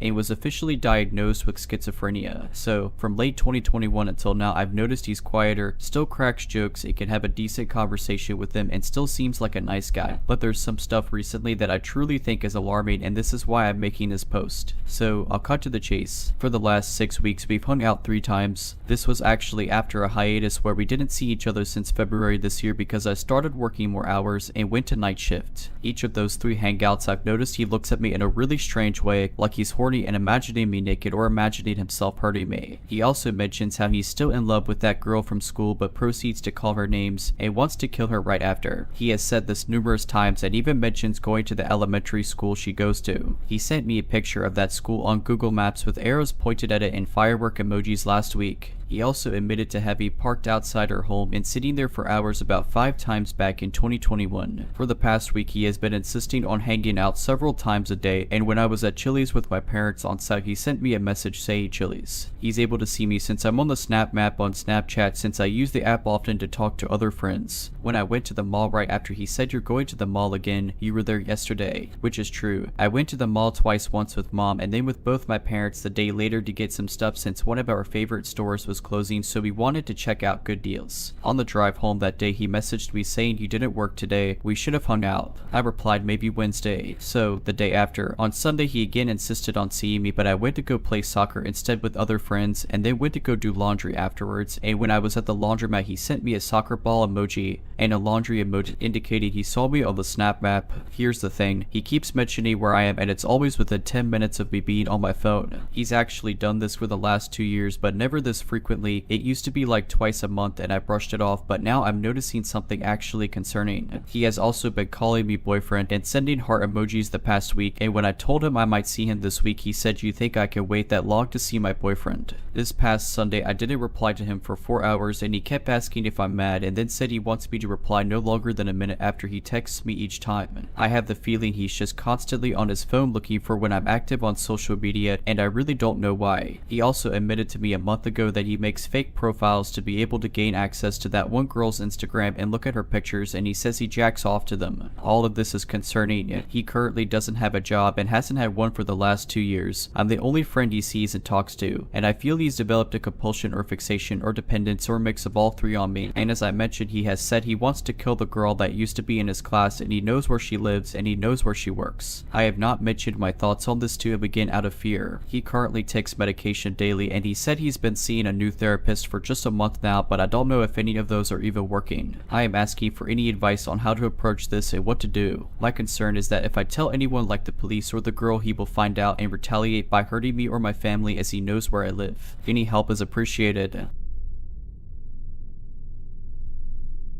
This happened about 20 years ago. I was 9 years old at the time, but my parents have also told me their side of the story on a bunch of different occasions, so that should help. My parents are both biologists. They met at work, and from there it's history. The place where they worked at the time was a government building dedicated to biology research used in government projects turned towards the public, meaning they were the ones studying the environment and making environmental protection laws around their studies. This being a massive, old government building, it always had a security guard present day and night. During the day, these security guards would mostly just stay at reception and greet people, but at night they would go do their rounds and make sure there were no intruders because of all the science equipment and computers kept in the building. One of these guards is the let's not meet guy. Initially, he seemed like the nicest person. He was really nice to me, and frankly, all the memories I have from him before this were really nice. He would greet me and talk to me in the nicest way every time my parents brought me to work. He would make me paper planes, which he was surprisingly good at, and throw them around with me, and he would stay with me at reception in the days my parents had to work into the night. Obviously, for me, that would get really boring really fast, so he'd keep me company and entertain me. Mostly we would talk, play with the paper planes, and watch television. It all seemed nice enough for my parents to trust him with me, which was probably their biggest mistake. One night, my parents had to work even later than usual. I think it was around 10 at night and they were still at it, so this guy, who was on the night shift, decided to take me around the building with him to do his rounds. We started on the top floor, checking all the rooms and the exterior part on the roof. Every room was so dark that I'd always stay a little behind and wait for him to turn on the lights. Then we stepped down to the the second floor where my parents' office and labs were. We checked the opposite side of the building, going into labs with massive extractors, microscopes, and every kind of science equipment you might think of. We walked down the stairs to the first floor where most of the administration rooms were. I still remember seeing some maps on the walls and embalmed fish everywhere serving as decorations. First floor was all clear, so it was time to check the 2 basement levels. I thought it would have made sense to check the labs on the right side first, as the left side had a flight of stairs at the end leading up to where my parents were, but for some reason he decided we'd go check that side first. We checked all the labs, but I noticed his pace was accelerating and he was starting to look and sound happier, excited even. Once again, we checked all the labs, all the quarters from one end to the other, turning the lights on ahead of us and turning them off behind us when we left. When we got to the last area, he turned all the lights on and we went inside. There were 3 separate offices on each side of the lab, and on the first one, he hurried towards the printer, opened it up, took out 2 pieces of paper, and made 2 quick paper planes. That's when everything changed. He picked up one of the planes, went outside of the office, and threw it towards the end of the room. Then he told me the one he just threw was mine and that we could throw them around in there. I ran to the other side of the room to pick my plane up, excited to play with it, and suddenly the lights went off. When I turned around to check what was happening, I saw him getting out of the lab, turning the lights off and locking the door. I ran to the door, punched it and kicked it while screaming for him to open, panic taking over me because of how scared I was of being in the dark at the time. Through the glass on the door, I could see him scurrying away in the corridors, turning the lights off as he went and disappearing after turning a corner. I'm pretty sure that everything I felt and every shadow and creepy monster I saw in there while waiting was part of my imagination because of how scared I was. I balled up against a corner and could see shadows moving around me in the dark. I could only cry, lost, without knowing what was happening and why he was doing that. My parents finished work eventually, and when they did, they packed up their things and made their way to the lobby to pick me up and go home. When they got there, the security guard was at reception, but I was nowhere to be found. They panicked, of course, must have shouted 100 different cuss words at the guy, and I'm not sure how my dad didn't murder him right then and there, but when they first asked the guy where I was and what he had done with me, he simply said that he had gone to do the rounds with me and I must have gotten lost somewhere. This is a building that would take you about an hour and have to check from top to bottom, even if you're rushing, so must have gotten lost somewhere is not exactly helpful. They looked for hours without finding me. It was only when I saw a light far at the end of the corridors leading to the lab I was in that I got the courage to stand up, rush towards the door and start punching it as hard as I could. They finally found me there and made the guard unlock the door to get me out. I don't really remember sleeping that night, and if I did, it must have been out of exhaustion, but I know I made my mom stay in the bedroom with me the entire night. Of course, my parents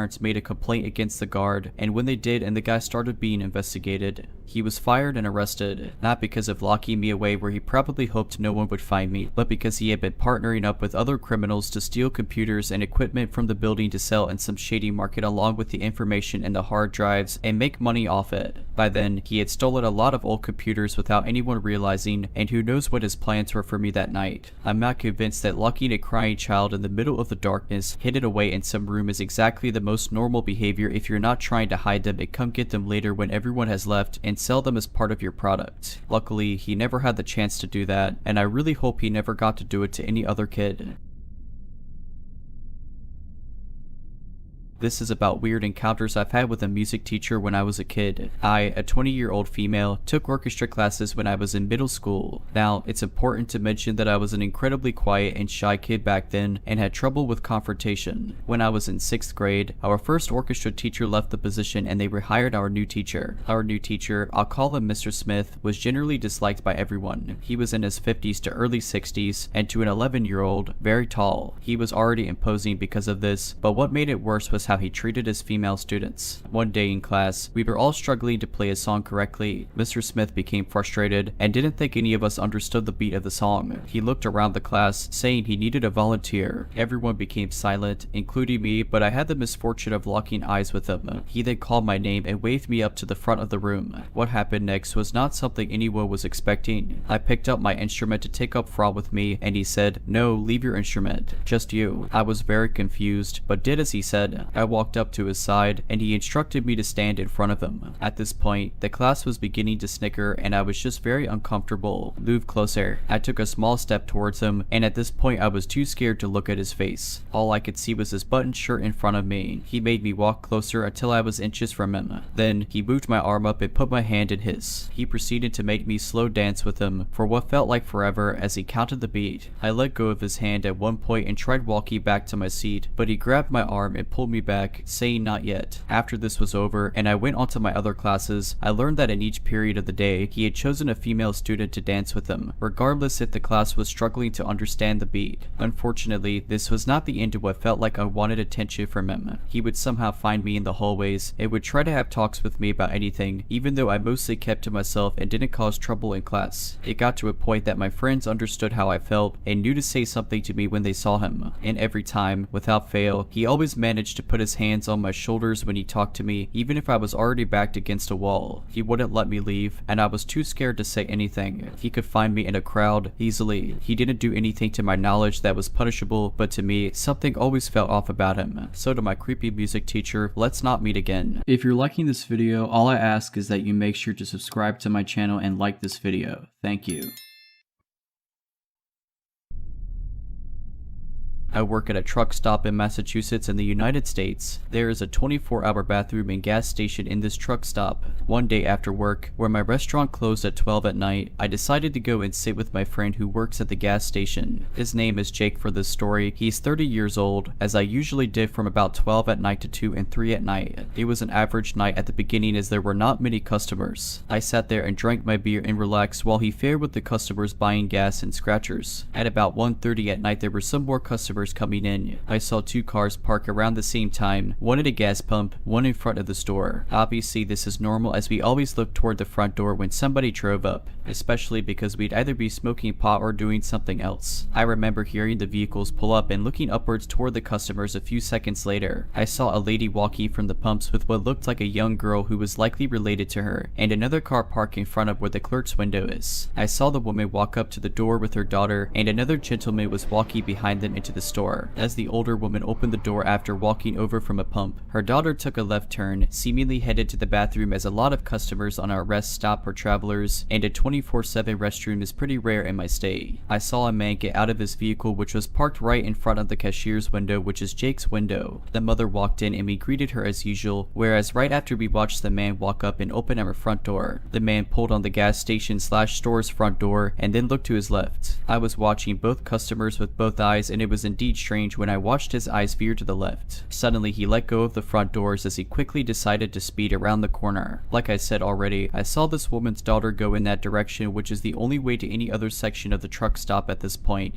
and the bathroom. So I looked at my friend who I was keeping company during his 10 at night to 6 in the morning shift. I said quietly but also decently loud, "Does that look weird?" He looked at me with eyes that said more than words, with the swift saying it does to me. Keep in mind, a lot of Massachusetts states trooper pull up to this location as there are very little rest stops within 20 miles as we are in a more urban area. No trooper pulled up this time, however. I didn't know much of what to do, so I turned around as the mother bought items and I opened the doors that led into the dining room of the rest stop. Since I worked at the fast food restaurant here at 4, I knew about almost everything. I just walked slightly around the corner and peeked past the cash machine where both of the bathrooms were. When you first walked into the 24-hour restrooms, the immediate left is the men's restroom. If you continue to walk about 8 feet farther past the wall and look to your left, you'll see the women's room. So I slightly hid myself and looked through the glass door, which we had locked about 3 hours and 30 minutes before. I didn't really see the woman's daughter pass. When I looked up, I could see the same man, clearly passing right by the first hallway where the men's restroom was, into the hallway where there was no room, except the women's room. I waited until I really knew he had certainly entered the restroom. I really did not want to take any chances. I unlocked the door and I pushed myself through, and the women's restroom door was already closed. On the camera footage, all you can see is me push the door open with an arm cocked back, slightly moving, then the door closes. I ended up punching a man in his face, then I kicked him with the side of his head. He fell backwards and hit the back of his head on the sink. I got completely terrified and called the police. I told them I had assaulted a man in the women's restroom of our local truck stop,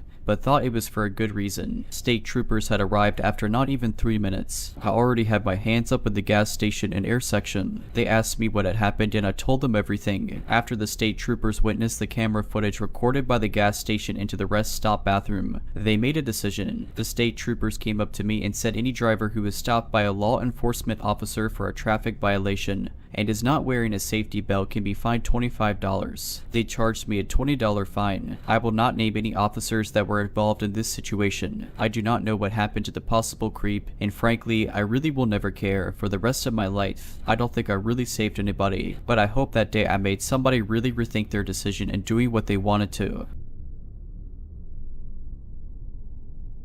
This happened at a travel hockey tournament. I've never had an experience like this before, so it was shocking as somebody who has been playing for 13 years. At the time, I was a 13-year-old female. However, at 13, I gained the privilege of being able to walk around in public without having an adult's eyes on me 24/7. In hindsight, probably not the best decision of my dad. I was on a co-ed team this year and all of the kids were 13 and 14. We were headed down nearby DC for a tournament in December. Our team manager booked a hotel that was in the projects. I'm talking hearing a gunshot and seeing abandoned houses nearby when I pulled into the parking lot of this hotel. This was already a red flag, but I continued to unload my suitcase from my dad's truck and grab my backpack too. As we were headed towards the doors of the hotel, I heard a man behind me calling some girl's name. I think he was screaming Annie or something that sounded like that. I turned around just to see if he was anywhere near us, and he was standing next to a large pillar connected to the hotel. This man had bloodshot red eyes. It was definitely on some sort of substance. I decided to start walking faster, and my dad must have thought the same thing as me because we started hightailing it to the hotel doors. Less than a minute had passed once we reached the hotel doors, probably about 10 seconds. I decided to look back to see if this man was still there, but he disappeared. Eventually, my teammates all texted the group chat saying they had arrived and they were hanging down in the lobby. I rushed to the elevator to go join them. I clicked the start button which leads to the lobby, but when the door opened, it wasn't the lobby. The elevator had taken me to the basement. I was frightened because it kind of looked like the back rooms except tile flooring with some 60s music playing faintly. I took a peek outside the elevator door and there was absolutely nobody in sight. I tried the start button again, absolutely horrified from that. I didn't feel myself go up or down. The door opened to the basement again. I figured maybe the start button was the basement and it was just different from other hotels. Maybe I just had made a mistake and was supposed to press floor 1 to get to the lobby. I hit the floor 1 button. This time it took me to a hallway. The button led me to the first floor of hotel rooms, still not taking me to the lobby. At this point I started to get confused and an eerie feeling overcame me. I decided to head back onto the elevator, go to my floor and walk down the stairs. I knew my entire team was roomed on the 3rd floor, so I felt more comfortable walking down the stairs from there. I went up to floor 3 and got off of the elevator. On my way to the stairs I saw weird crumbs in front of a hotel door and bent down to take a look at what it was. It was weed on the floor. I was kinda taken aback a bit. The person on the inside must have heard me because the door opened. The crazy man from the parking lot was the one behind the door. After seeing this, I bolted to the stairwell and ran down the stairs. I was running so fast that I was skipping some steps. I even ended up accidentally tripping at one point, but I got up as fast as my little legs could carry me. I made it down to the lobby and my team saw me in a panic. They all asked me what's wrong and I explained my story. I got a few looks from them and they probably thought I was delusional, but one of the boys convinced the whole team to follow me onto the elevator so I could show them in person what happened. I clicked the start button and lo and behold, the door reopened without any movement from the elevator. This was the same elevator and same button I had pressed previously. I still have no explanation behind this. The weekend ended up continuing but being completely normal until we had to leave for our last game. We all were standing in the lobby about to leave.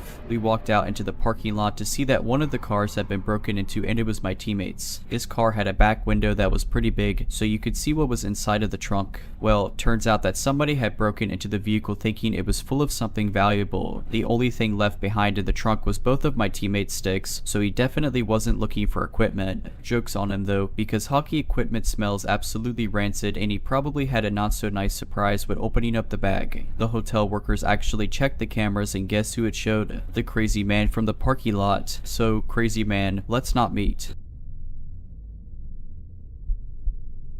This happened not too long after I moved to England. Back then, and still to this day, my country's living conditions weren't great, with everything getting worse every year, low salaries and high cost of living, so I decided I had enough. Not too long before that, my best friend had moved to England with her boyfriend and her dog. They lived in a house with a spare room, so we planned it out, and I moved to their house and shared the rent while I tried to find a job in my own place. We didn't last too long in that house, though, and 2 weeks after I moved in, we moved into a different house. The house itself was supposed to be better, but the neighborhood it was in, well, let's just say it had a lot to improve on. The problem, though, was that my friends had the dog, and most nights they would get into huge fights about who was the most tired from work.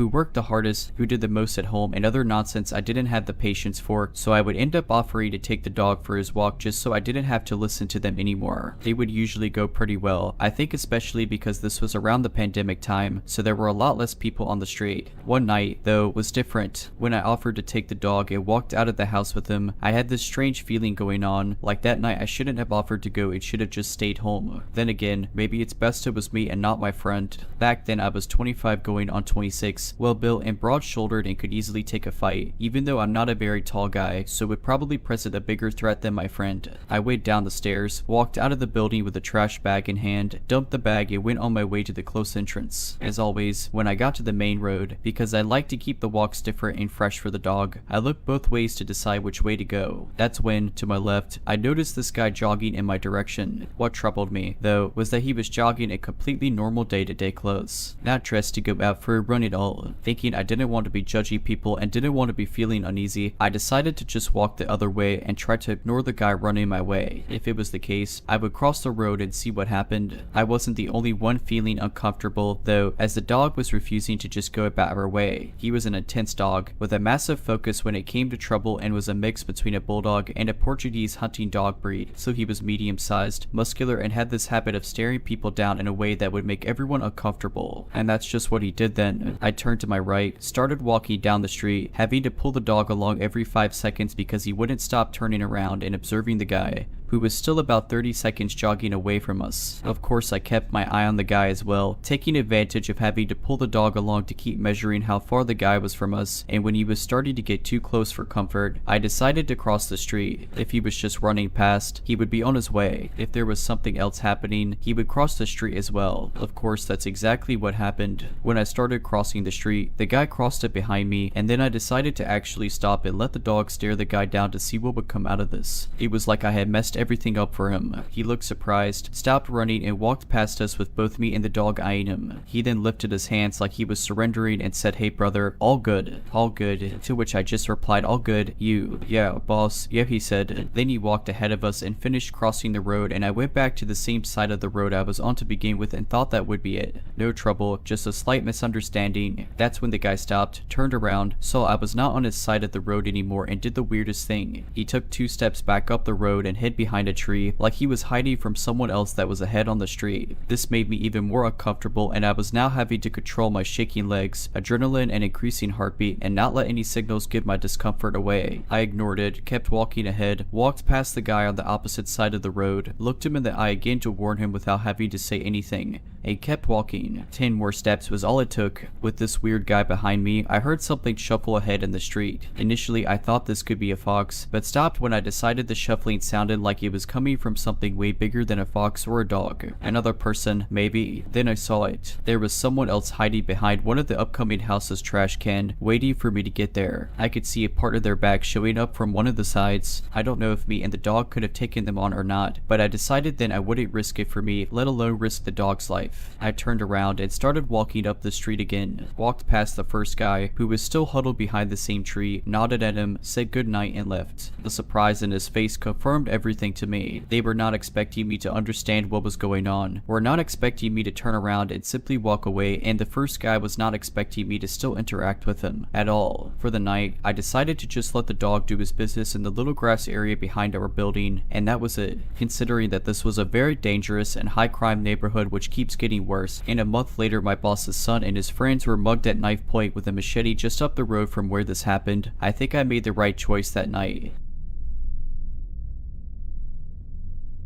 So this happened a while back. I was probably around 10 or 11 years old. Meeting my brother, Alex, was around 8 to 9 years old. We were walking home from the bus, which takes about 7 minutes to do, when I noticed something was off. I didn't see anything at first, but I just knew that something was wrong. So my brother and I start walking home, as the only two who got off at our stop were him and this blue and silver beat up truck drives past us, and I think nothing of it. It never slowed down or stopped. It just kept going. Alex and I were holding hands, as my grandmother always told me to do with him him as he's my baby brother and I want nothing to happen to him. Nothing happens at first, but then the same truck drives around again, driving our way this time. There was a cul-de-sac at the end of our road. It was driving slower this time. It went up the road and turned out of sight. Now Alex and I were nearing the three-way intersection that connected the cul-de-sac road to the other side road. Right off the main road the man just drove down. I happened to look down the street and see the truck driving real slow down the street towards us again. I knew we had to run. I knew there was no other option. I knew that if we didn't, my brother and I would not be safe. I don't know how I knew, but I did. As soon as we passed a house that blocked us from view, I turned to Alex and spoke to him exactly 4 words. No questions, just run. And we did. In our driveway, which is about 100 feet long, there is a row of bushes and pine trees that divide our home from the next door neighbor. I dragged him in there and told him to be quiet and I'd explain later. I watched as the same truck drove down and around the cul-de-sac again before coming to a stop right in front of our house. I had to hold my brother's mouth shut because he was crying and I was scared that whoever was following us would hear him and hurt us. I was more worried for him than for myself at this point. I was in fight or flight mode. I was the big sister. I had to protect him. I looked at him and said that the truck was following us and I told him to not be scared. I said I wouldn't let anyone hurt him and it seemed to calm him down a little. After what felt like hours but was probably only minutes, the door to the truck opened and out came a man. He was tall, skinny and messy. Short hair covered by a torn baseball cap, ripped jean shorts and a puke green tank top. He entered our yard and looked around a bit. Alex and I were still in the bushes and I was trying to find a way to get to our house safely without getting this dude's attention. The guy left after what felt like forever and entered his car. He started it and drove away slowly. I waited a few minutes to make sure he was gone before turning to my brother and saying, "We need to run. When I count to 3, we are going to run behind the house to the back door." Okay, he agreed and we waited a few more seconds before I started counting. I still didn't have a good feeling about this, but I knew we had to move. I started counting. As soon as I hit 3, we booked it across our driveway and into our front yard to go around the house. As soon as we left our spot, I heard it. The sound of accelerating. He saw us. He was waiting for us to leave. He chased us up our driveway as we ran around the side. I grabbed Alex's hand and practically dragged him around the house and made him run ahead to the garage door to see if it was locked while I searched for my house key, which was about 20 feet away from me. The garage door was open. I swear to God I saw this man round the opposite corner of the house that we did as I entered the house. We entered and I slammed it shut, locking it and deadbolting it. I didn't stop running until I opened the house door and ran downstairs with Alex, screaming our safe word. My grandmother made a safe word for us that was a normal everyday word that we could use if we were in danger, just had to scream it basically. It woke my aunt who worked the night shift and was sleeping. We told her everything and she stayed up with us until my grandmother got home. They called the police and that was my first ever interaction with an officer. The man was never caught. To this day I don't know what he wanted, but I'm sure it wasn't good. I'm just glad my grandma drilled stranger danger into my head. I don't know where my brother or I would be right now if she hadn't. So, to the messy man in the blue and silver truck, let's not meet again. So I'm a new Uber Eats driver, only been going about a month. I was just completing an order in the middle part of town, not too suburbs but also not too bad. I live in a major city, so going in and out of varying income level places is normal. As I walked up to my customers, I see there's a man and woman in the doorway and another woman across from them on the sidewalk. The woman in the doorway is standing timidly behind the guy and his jaw looks firm. She doesn't break eye contact with me as I walk up, but I tried not to pay it much mind. The guy accepted it, said thanks and rushed him and his girl into the building.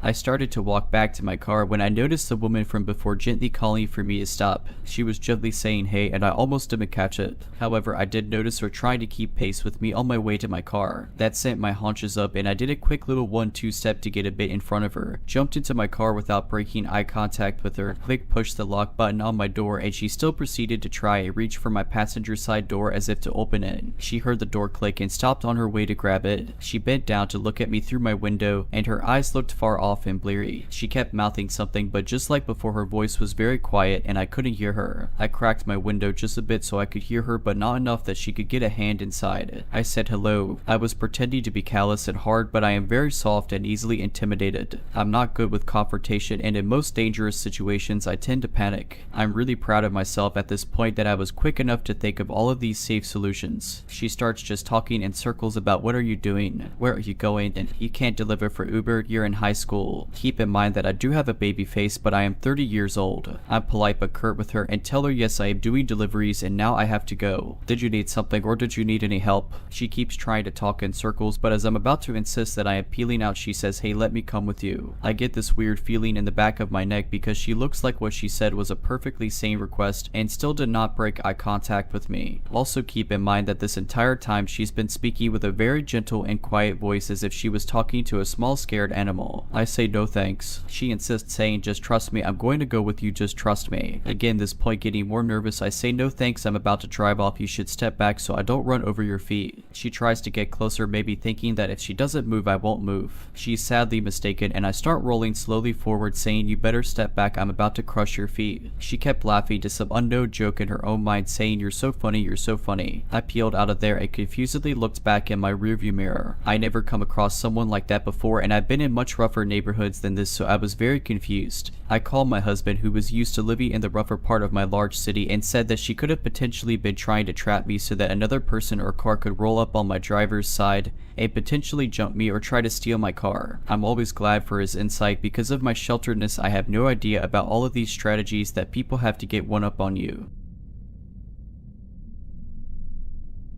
Hello, I wish to tell you where my fear of going in water comes from. It's something I was never ashamed, but I never told the real details to anyone. To begin with, I never had a fear of water when I was young. I was a good swimmer with a lot of imagination who loved The Little Mermaid, the Disney and Anderson versions, but after meeting someone when I was 13 years old, it changed everything. Now, a little introduction to my childhood to understand the context. My mom couldn't have a baby because she had an illness, so she and her husband adopted me when I was a baby. I never had difficulties regarding that and had a happy childhood being an only child. They are my mother and father, that's all. However, one day, they divorced. My dad had an affair with a younger woman, she got pregnant, and he told my mom when the pregnancy was almost done. I was 9 and it broke the relationship I had with my dad and gave me insecurities about being unloved by him. My parents stayed friends only for me, and for many years, I spent half of the summer holidays with one and the other half with the other. This summer, I was with my dad, his new wife, and my half little brother, and I hated it. Being a teenager who despised this new side of my family and being forced to go with them to a beach, I was always grumpy and dramatic. It was a small nudist beach, a new thing my father discovered while having a new partner. I didn't really care since I could wear a swimsuit. One day, my dad came back to us with a guy around 50 who introduced himself as an English teacher. Let's call him Alex. Usually, I had nice grades, but I wasn't very good in English, which wasn't my first language, so my dad told me Alex agreed to teach me a bit and helped me do my summer homework. I was happy, seeing their opportunity to none of my father helping me do them. So, the next day, Alex came back to us and helped me do a few exercises while my dad went away to go swimming. After an hour or so, Alex proposed to go in the water and I accepted. I said to my father's new wife where I was going and followed Alex. He gave me a tuba and a mask to watch the fishes. Now, I know it was stupid. I was well aware of stranger danger, but I was happy to have a distraction and didn't think this guy was dangerous because he got introduced by my father. There were a lot of waves and the sea was so clear. I remember watching in fascination all the colorful fishes around me. I followed Alex without difficulty and we turned around some big rocks. There, he gave me the sign to go up and told me we could rest here. Like I said at the beginning, I was a good swimmer, so I put the tuba away from my mouth and said that I wasn't tired at all. I don't know if he didn't hear me or didn't care because the next moment, I felt hands around my hips forcing me onto his naked lap. I panicked, my head got under the water while the guy was pinning my back against his front. I don't remember if I had the tuba back into my mouth, but my feet couldn't touch the sand at the bottom and I couldn't get to the surface. I thought I was about to drown. I was so scared I don't even know if he was hard or was trying to touch me. I kicked and struggled until he let go of me. I climbed on the rocks and got onto the shore before going back to the beach on foot. The rest of the day, I was silent but nobody seemed to notice, except during the evening when my mom called me on my phone and she immediately knew something was wrong. I briefly explained to her what happened and she told everything to my father, who confronted Alex the next day. We never contacted the police and I never met him again. Maybe he wasn't an English teacher to begin with and was looking for an excuse to meet a naive teenager. The moment Alex grabbed me was so quick, maybe 20 seconds, but it left a huge scar on me. I can't go totally underwater while being unable to touch the bottom without panicking. I don't swim anymore. I know it could have ended way worse and that's the only thing I'm glad for.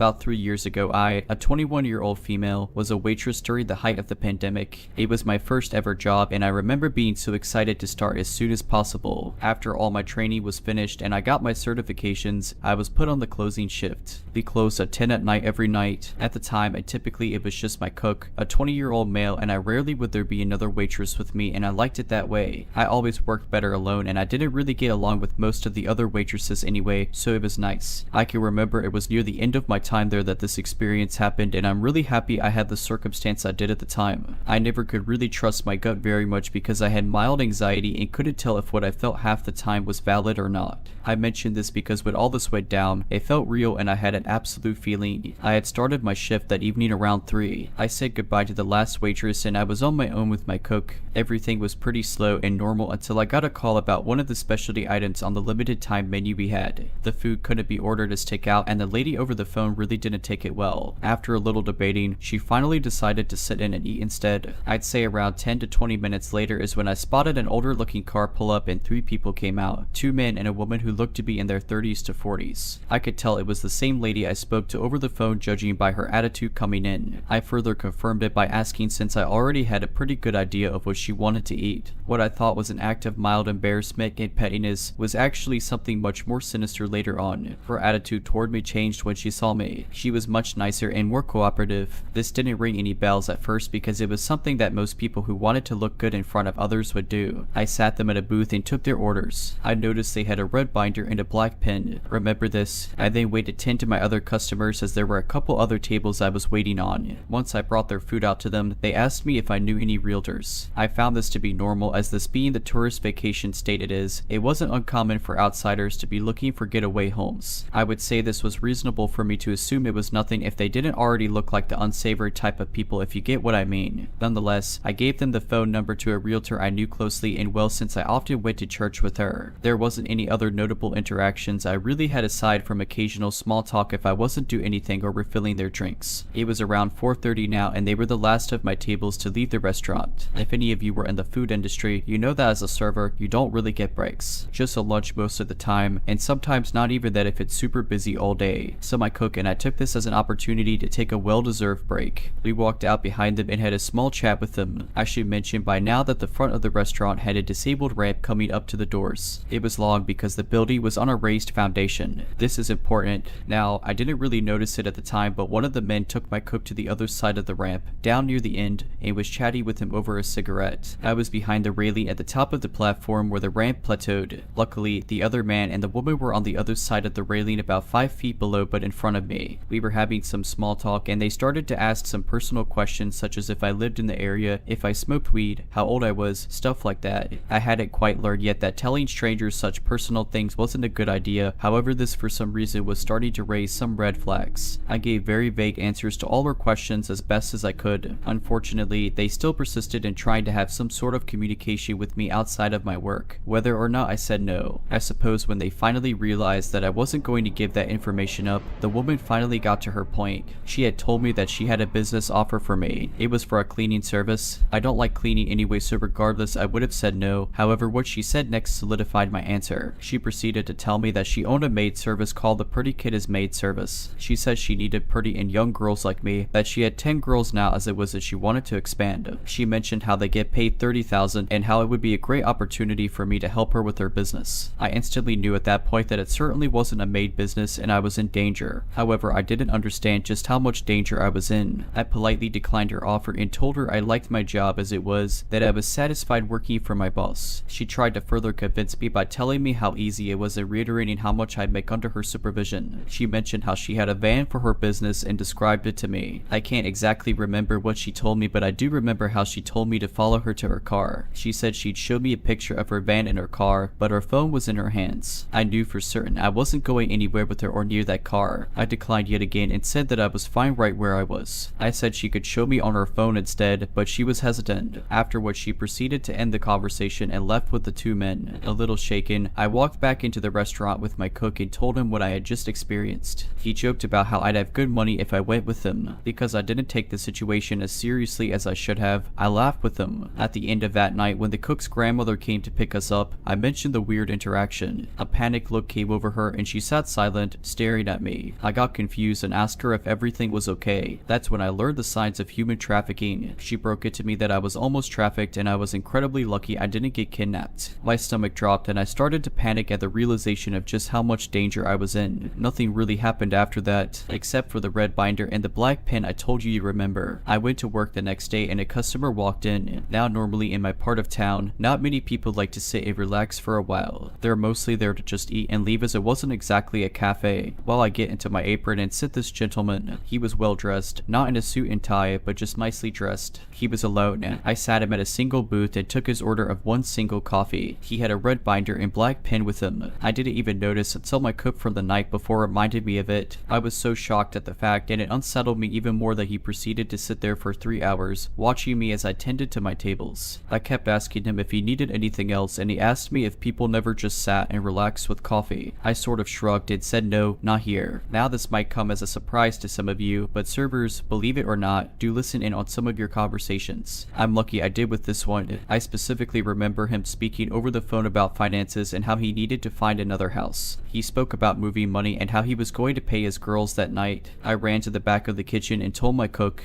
Thankfully, he came out with me to help deliver some plates in order to throw the guy off. It worked, I think. He ended up leaving not long after that, and I haven't seen or heard anything since. I'll tell you though, I've been much more on guard since then, though I wasn't able to report them because their car was facing forward toward the building's cameras and we couldn't see the license plate. Yes, I told my manager and he never allowed any of the servers to leave the building without someone else walking them out. I made it known throughout the whole staff about what happened since I didn't want any of them to get hurt. If you're liking this video, all I ask is that you make sure to subscribe to my channel and like this video. Thank you.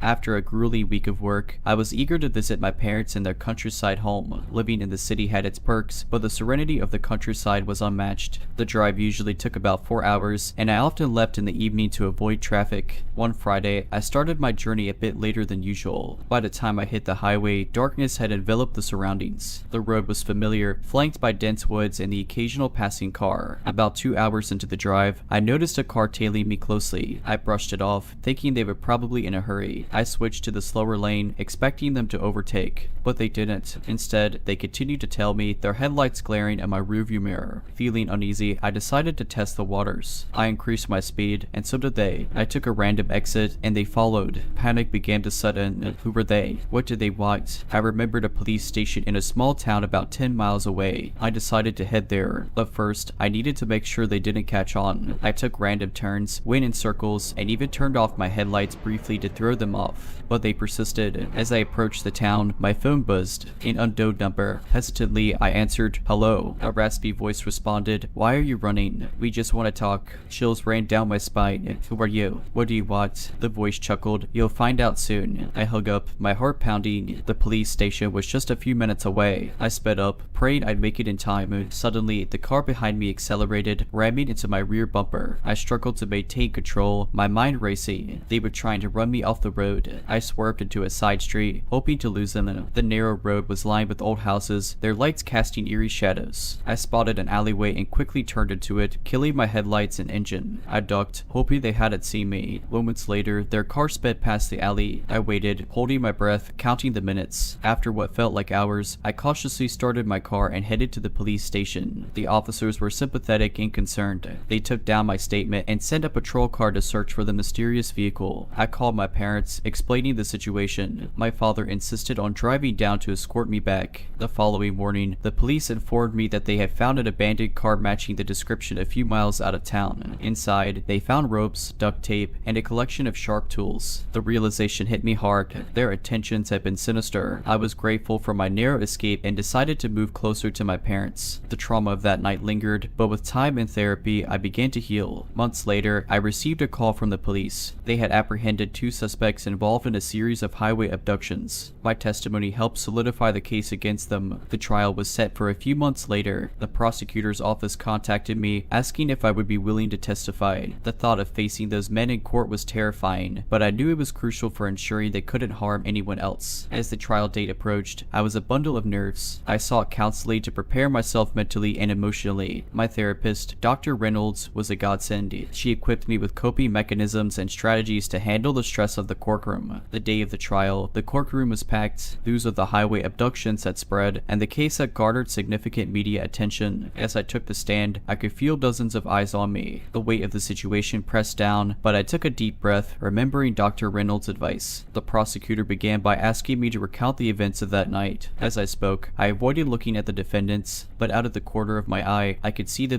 They sat emotionless, their cold eyes occasionally meeting mine. When the defense attorney began his cross-examination, he tried to poke holes in my story, suggesting that I had overreacted or misunderstood the situation. But I held firm, confident in the truth of my experience. The trial lasted several days, with multiple victims and witnesses sharing their harrowing encounters with the two men. The evidence against them was overwhelming. Finally, the jury delivered their verdict, guilty on all counts. The judge sentenced them to life in prison without the possibility of parole. A collective sigh of relief filled the courtroom. After the trial, life slowly returned to normal. But the experience had changed me. I became involved in advocacy work, joining a non-profit organization dedicated to supporting victims of violent crimes. Sharing my story and helping others became a therapeutic outlet. One day, I received a letter with no return address. Hesitantly, I opened it. It was from Clara, the woman from the apartment next door. She had heard about my ordeal and wanted to reach out. She wrote about her journey of healing and how she had started a support group for survivors of domestic violence. Inspired by her resilience, I decided to collaborate with her. Together, we organized workshops, counseling sessions, and community outreach programs. Our combined efforts made a significant impact, providing a safe space for survivors to heal and rebuild their lives. Years later, as I reflect on those events, I realized that while darkness exists in the world, so does hope, resilience, and the indomitable human spirit. Through unity and support, we can overcome the most daunting challenges and turn our traumas into a force for positive change.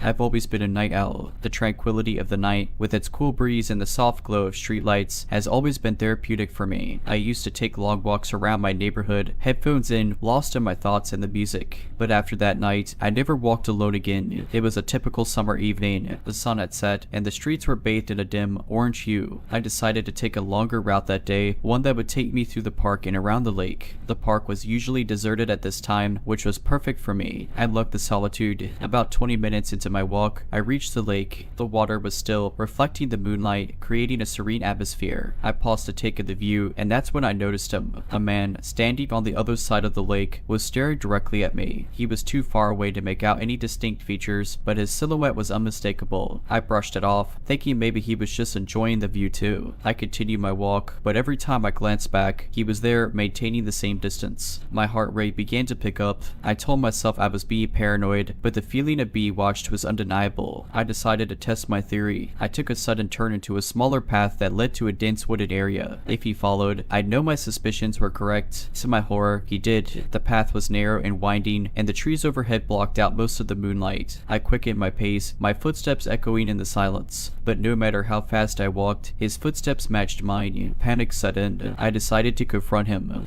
"Why are you following me?" I shouted, trying to sound brave. No response, just the sound of our footsteps in sync.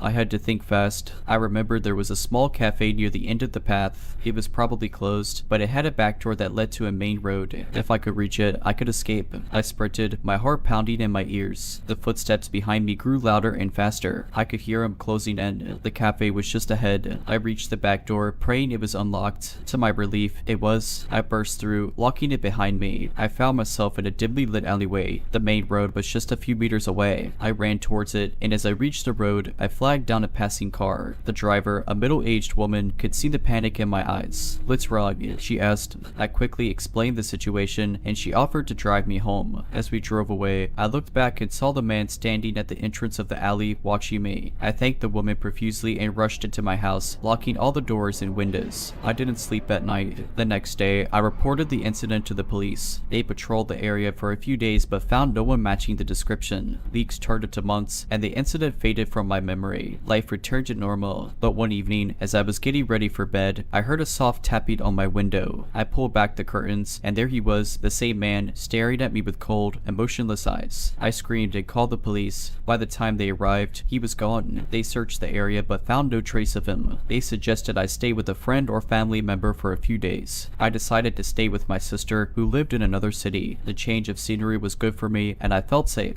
But one evening, as I was returning from the grocery store, I saw him again. He was standing across the street, watching me. I realized then that he wasn't just a random stalker. He was obsessed with me. I decided to take matters into my own hands. I hired a private investigator to find out who he was. The PI did some digging and discovered that the man was a former patient from a mental institution. He had been released a few months ago and had fixated on me for reasons unknown. The PI advised me to get a restraining order. With the evidence gathered, I was able to get a restraining order against him. The police also increased their patrols around my area, but the fear never left me. Every shadow, every unexpected sound made me jump. A few months into my new life, I started attending group therapy sessions for trauma survivors. It was there that I met Emily, a woman around my age who had gone through a similar ordeal. We quickly bonded over our shared experiences and became close friends. Having someone who understood the constant fear and anxiety was comforting. One evening, after a particularly intense session, Emily and I decided to grab a coffee. As we sat in the dimly lit cafe, sharing our stories, Emily mentioned something that sent chills down my spine. "He always wore a red scarf, right?" she asked hesitantly. I stared at her, my heart pounding. "How did you know that?" I whispered. Emily took a deep breath. "Because I think he's been following me too." She went on to describe incidents eerily similar to mine. The silent figure in the distance, the feeling of being watched, the tapping on the window. The only difference was the red scarf, which I had never mentioned to the police or the PI. We realized that this man wasn't just fixated on one person, he had multiple targets. The thought was terrifying. We decided to join forces and gather as much information as we could about him. With the help of the PI, we discovered that the man's name was Robert. He had been institutionalized after a series of violent incidents in his youth. His obsession with the red scarf stemmed from a traumatic event involving his mother, who always wore a similar scarf. Armed with this information, Emily and I approached the police. They reopened the investigation and, with our combined testimonies, were able to track Robert down. He was found living in a dilapidated house on the outskirts of the city, filled with photos of his various targets, including Emily and me. Robert was taken into custody and sent back to a mental institution. The relief was indescribable. For the first time in years, I felt safe. Emily and I continued to support each other through our healing process. We started a support group for stalking victims, providing them with a safe space to share their stories and find solace. Life slowly returned to normal. The nightmares became less frequent, and the fear began to fade. But the experience changed me forever. I became more cautious, more aware of my surroundings. I realized that safety is a privilege, one that can be taken away in an instant. Today, I'm a stronger, more resilient person. I've learned to trust my instincts and never underestimate the importance of community and support. And while the scars of the past will always remain, they serve as a reminder of the strength and courage that lies within us all.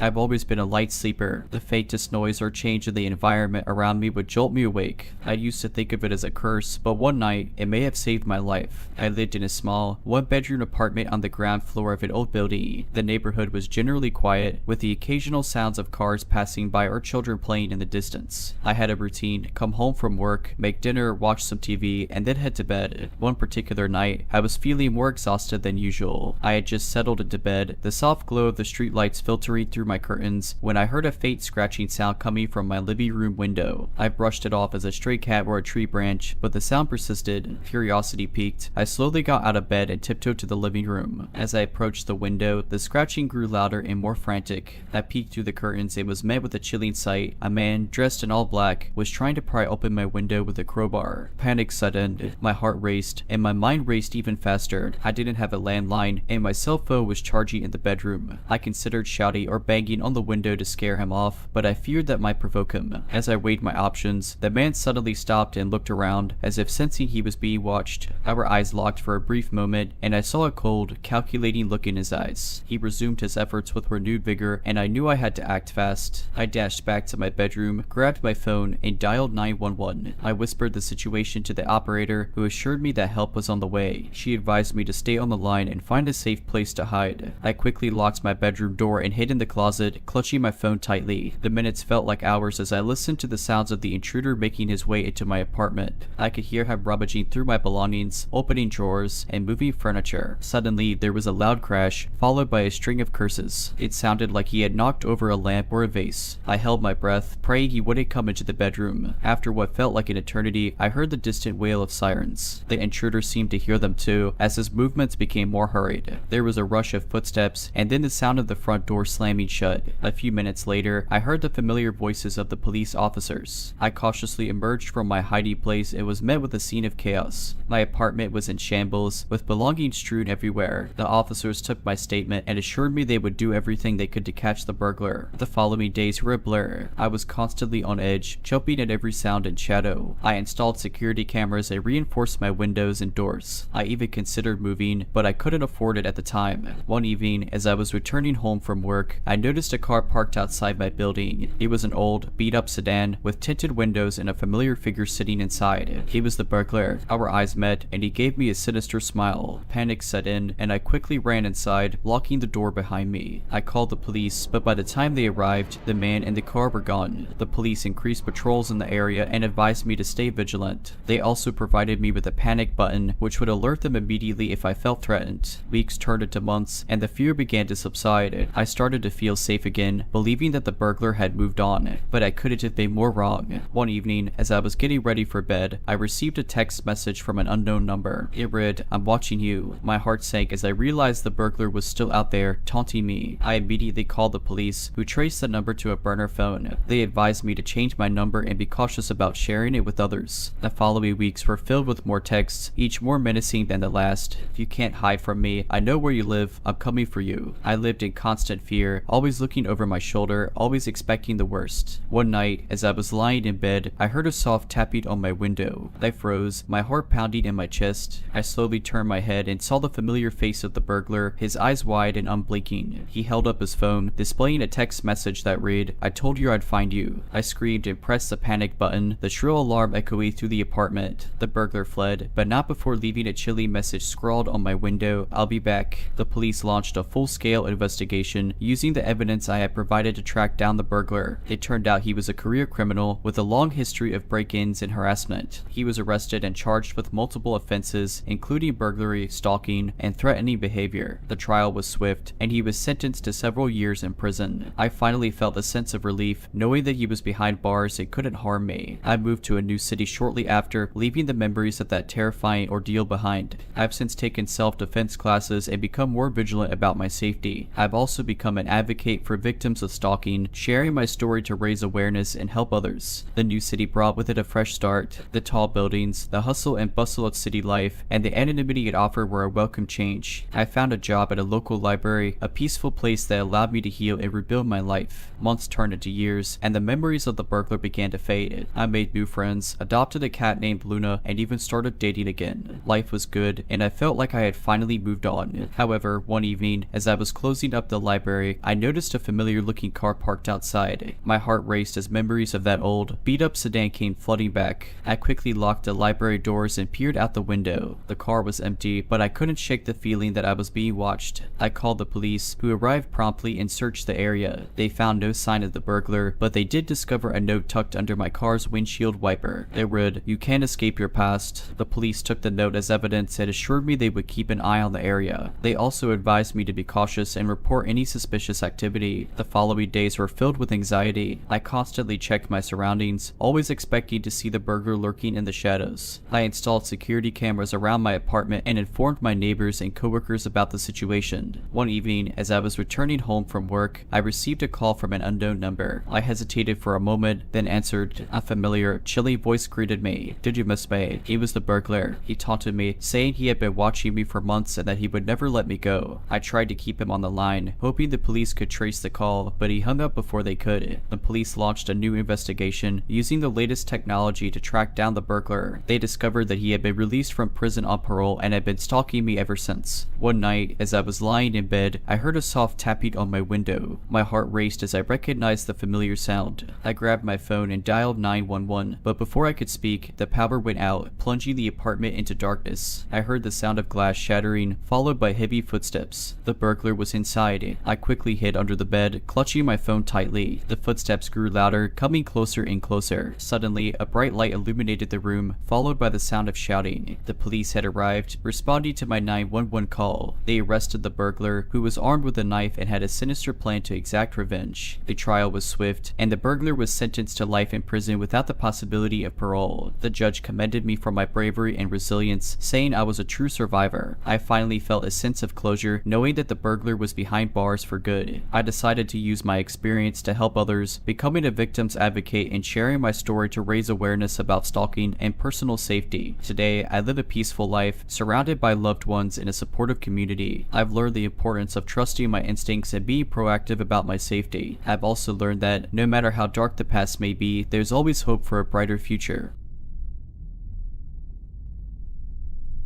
During my college years, I worked as a pizza delivery driver for a local pizzeria. The job was straightforward: take orders, drive to the location, hand over the pizza, and collect the cash. Most nights were mundane, but one particular delivery still haunts me to this day. It was a chilly Friday evening, and the pizzeria was bustling with orders. As I was preparing to leave with a stack of boxes, my manager handed me one last delivery slip. The address was on the outskirts of town, a place I wasn't very familiar with. But with the promise of a good tip, I set off. The drive took me through windy roads and dense woods. The further I went, the fewer houses I saw. The GPS led me to a dilapidated house at the end of a long, gravel driveway. The place looked abandoned, with overgrown grass, broken windows, and a general air of decay. Hesitating for a moment, I decided to proceed. I grabbed the pizza box and approached the front door. Before I could knock, the door creaked open, revealing a dimly lit hallway. A voice from inside beckoned, "Come in and leave the pizza on the table." Every instinct told me to turn around and leave, but the thought of getting a bad review or losing my job pushed me forward. I stepped inside, placing the pizza on a dusty table. The air was thick with the smell of mold and dampness. As I turned to leave, I noticed a figure at the end of the hallway. It was a man, tall and gaunt, with wild eyes and a disheveled appearance. He was staring intently at me, not saying a word.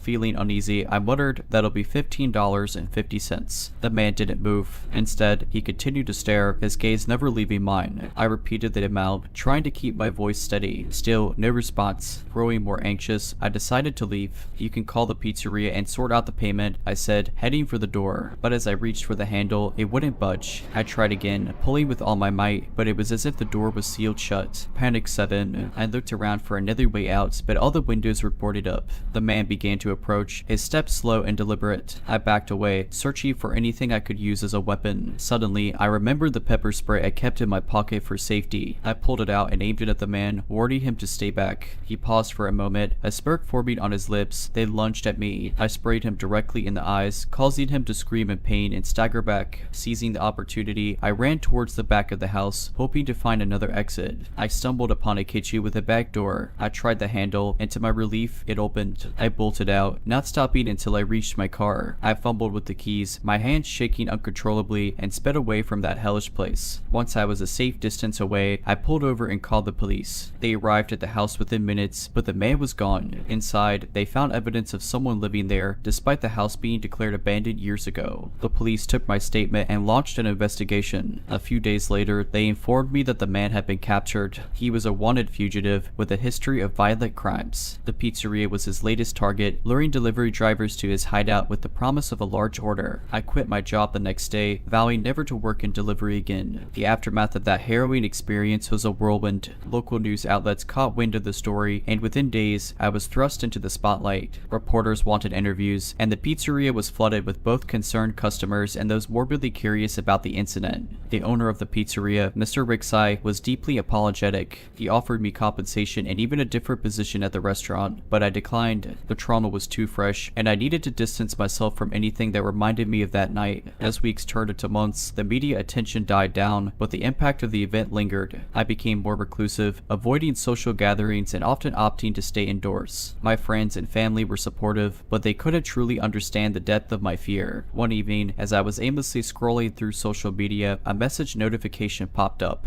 It was from a woman named Clara. She introduced herself as a therapist specializing in trauma and explained that she had read about my ordeal. She offered her services, free of charge, believing she could help me navigate my feelings and fears. Skeptical but desperate for some semblance of normalcy, I agreed to meet her. Our sessions began at her cozy office, filled with books and soft lighting. Clara was a gentle soul, her voice soothing and her demeanor kind. She allowed me to open up at my own pace, never pushing or prodding. Over time, I began to trust her. We delved into the events of that night, dissecting every moment, every emotion. Clara introduced me to various coping mechanisms and techniques to handle my anxiety. Slowly, I began to heal. One day, during a particularly intense session, Clara shared a personal story. She too had been a victim of a traumatic event in her youth. Her journey to recovery had inspired her to become a therapist to help others like herself. This revelation created a deeper bond between us, knowing that she truly understood my pain, once turned into years, and with Clara's guidance, I rebuilt my life. I went back to college, earned my degree, and started my own business. The memories of the pizza delivery and the man in the dilapidated house faded, replaced by new, happier memories. Clara and I remained close, our relationship evolving from therapist-patient to genuine friends. We often met for coffee, discussing everything from our personal lives to our shared passion for mental health advocacy. One day, Clara approached me with an idea. She wanted to start a support group for trauma survivors, a safe space for people to share their stories and find solace in one another. She believed that our combined experiences could make a real difference. Together, we founded Healing Together, a non-profit organization dedicated to helping trauma survivors. We organized weekly meetings, workshops, and events, creating a community of support and understanding. The response was overwhelming. People from all walks of life joined our group, sharing their stories and finding comfort in knowing they weren't alone. We received letters and messages from members expressing their gratitude and detailing their journeys to recovery. Looking back, I realized that the terrifying ordeal with the pizza delivery was a turning point in my life. It led me to Clara, to a deeper understanding of myself, and to a purpose greater than I could have ever imagined. Today, as I stand in front of a room full of trauma survivors, sharing my story and listening to theirs, I'm filled with gratitude. Gratitude for the second chance at life, for the opportunity to make a difference, and for the knowledge that even in our darkest moments, there's always a glimmer of hope.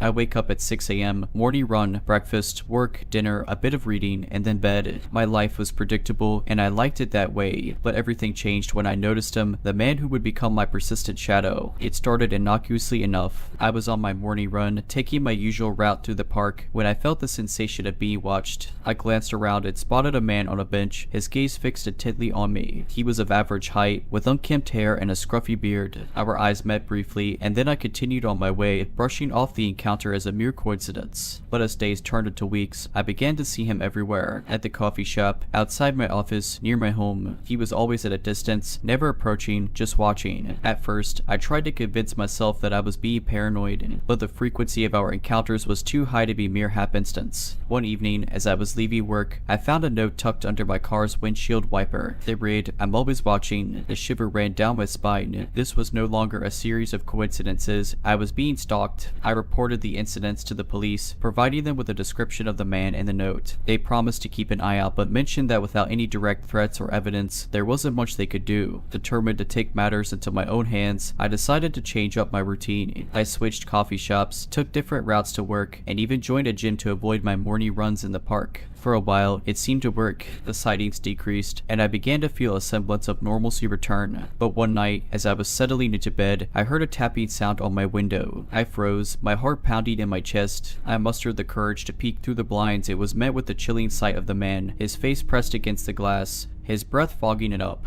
Our eyes locked, and he mouthed the words, "You can't hide." I screamed to dial 911. The police arrived within minutes, but the man had vanished. They conducted a thorough search of the area but found no trace of him. They advised me to stay with a friend or family member for a few days. I took their advice and moved in with my sister, Sarah, who lived across town. She was supportive and understanding, offering comfort and a listening ear. For a week, I stayed with her, hoping that the distance would deter my stalker. But one evening, as Sarah and I were watching a movie, her phone buzzed with a notification. It was a message from an unknown number with a photo attached. The photo was of me, taken from outside the window, with the caption, "I found you." We immediately called the police, who advised us to stay indoors and lock all doors and windows. They dispatched a patrol car to our location and began tracing the origin of the message. The next few hours were a blur of fear and anxiety. Every creak of the floorboards, every rustle of the trees outside, sent us into a panic. We huddled together in the living room, waiting for an update from the police. Finally, in the early hours of the morning, we received a call. The police had traced the message to a nearby motel. They had arrested the man, who turned out to be a former coworker of mine. He had become obsessed with me after I had rejected his advances at a company party. Unable to cope with the rejection, he had spiraled into a dangerous obsession, tracking my every move and documenting it with photos and notes. The relief I felt was indescribable. The nightmare was finally over. The man was charged with stalking, harassment, and breaking and entering. He was sentenced to several years in prison, session with mandatory psychological counseling. Months after the ordeal, life began to regain a semblance of normalcy. The trauma, however, had left its mark. I became more cautious, always double-checking locks and being wary of unfamiliar faces. My relationships with friends and family deepened, as they had been my rock during the darkest times. One day, as I was leaving a therapy session, I bumped into a woman named Emily. She was in the same support group as me, and we had shared our stories with each other. Emily had been stalked by an ex-boyfriend and had faced a similar journey of fear, recovery, and empowerment. Over coffee, Emily and I discussed the idea of turning our support group into a more structured organization. We envisioned a safe haven for victims, offering resources, counseling, and legal assistance. With our shared passion and determination, Safe Steps was born. Safe Steps became more than just a support group, it was a movement. We organized workshops, self-defense classes, and awareness campaigns. We collaborated with law enforcement agencies, providing them with insights and training on handling stalking cases. As the organization grew, so did our team. We hired counselors, legal advisors, and security experts. We also launched a helpline, offering 24/7 support to victims in distress. One of our most impactful initiatives was the buddy system. Recognizing that many victims felt isolated and vulnerable, we paired them with volunteers who would accompany them to places they felt unsafe, like court hearings or even just grocery shopping. The feedback was overwhelmingly positive. Many expressed that having someone by their side, someone who understood their fears, made all the difference. It was heartwarming to see the bonds that formed between buddies, with many evolving into lifelong friendships. As years passed, Safe Steps expanded nationally. We received endorsements from celebrities and even partnered with tech companies to develop safety apps for victims. Our story was featured in documentaries, talk shows, and news segments, bringing attention to the silent epidemic of stalking. One day, during a Safe Steps event, I was approached by a young woman. She introduced herself as Lisa and shared her story. She had been stalked by a classmate and had lived in constant fear, but after discovering Safe Steps, she had found the courage to report her stalker and seek therapy. With tears in her eyes, she thanked me, saying that our organization had saved her life. That moment was a stark reminder of why I had started this journey. It wasn't just about my healing, it was about creating a ripple effect, empowering others to reclaim their lives. Today, as I reflect on my journey, I'm filled with gratitude. Gratitude for the support I received, for the lessons I learned, and for the opportunity to make a difference. My ordeal with the stalker was undoubtedly the darkest chapter of my life, but it led me to my life's purpose. In the face of adversity, I had found strength, resilience, and a community that stood by me. And while the scars of the past will always remain, they serve as a reminder that even in our darkest moments, there's always a glimmer of hope. If you're liking this video, all I ask is that you make sure to subscribe to my channel and like this video. Thank you.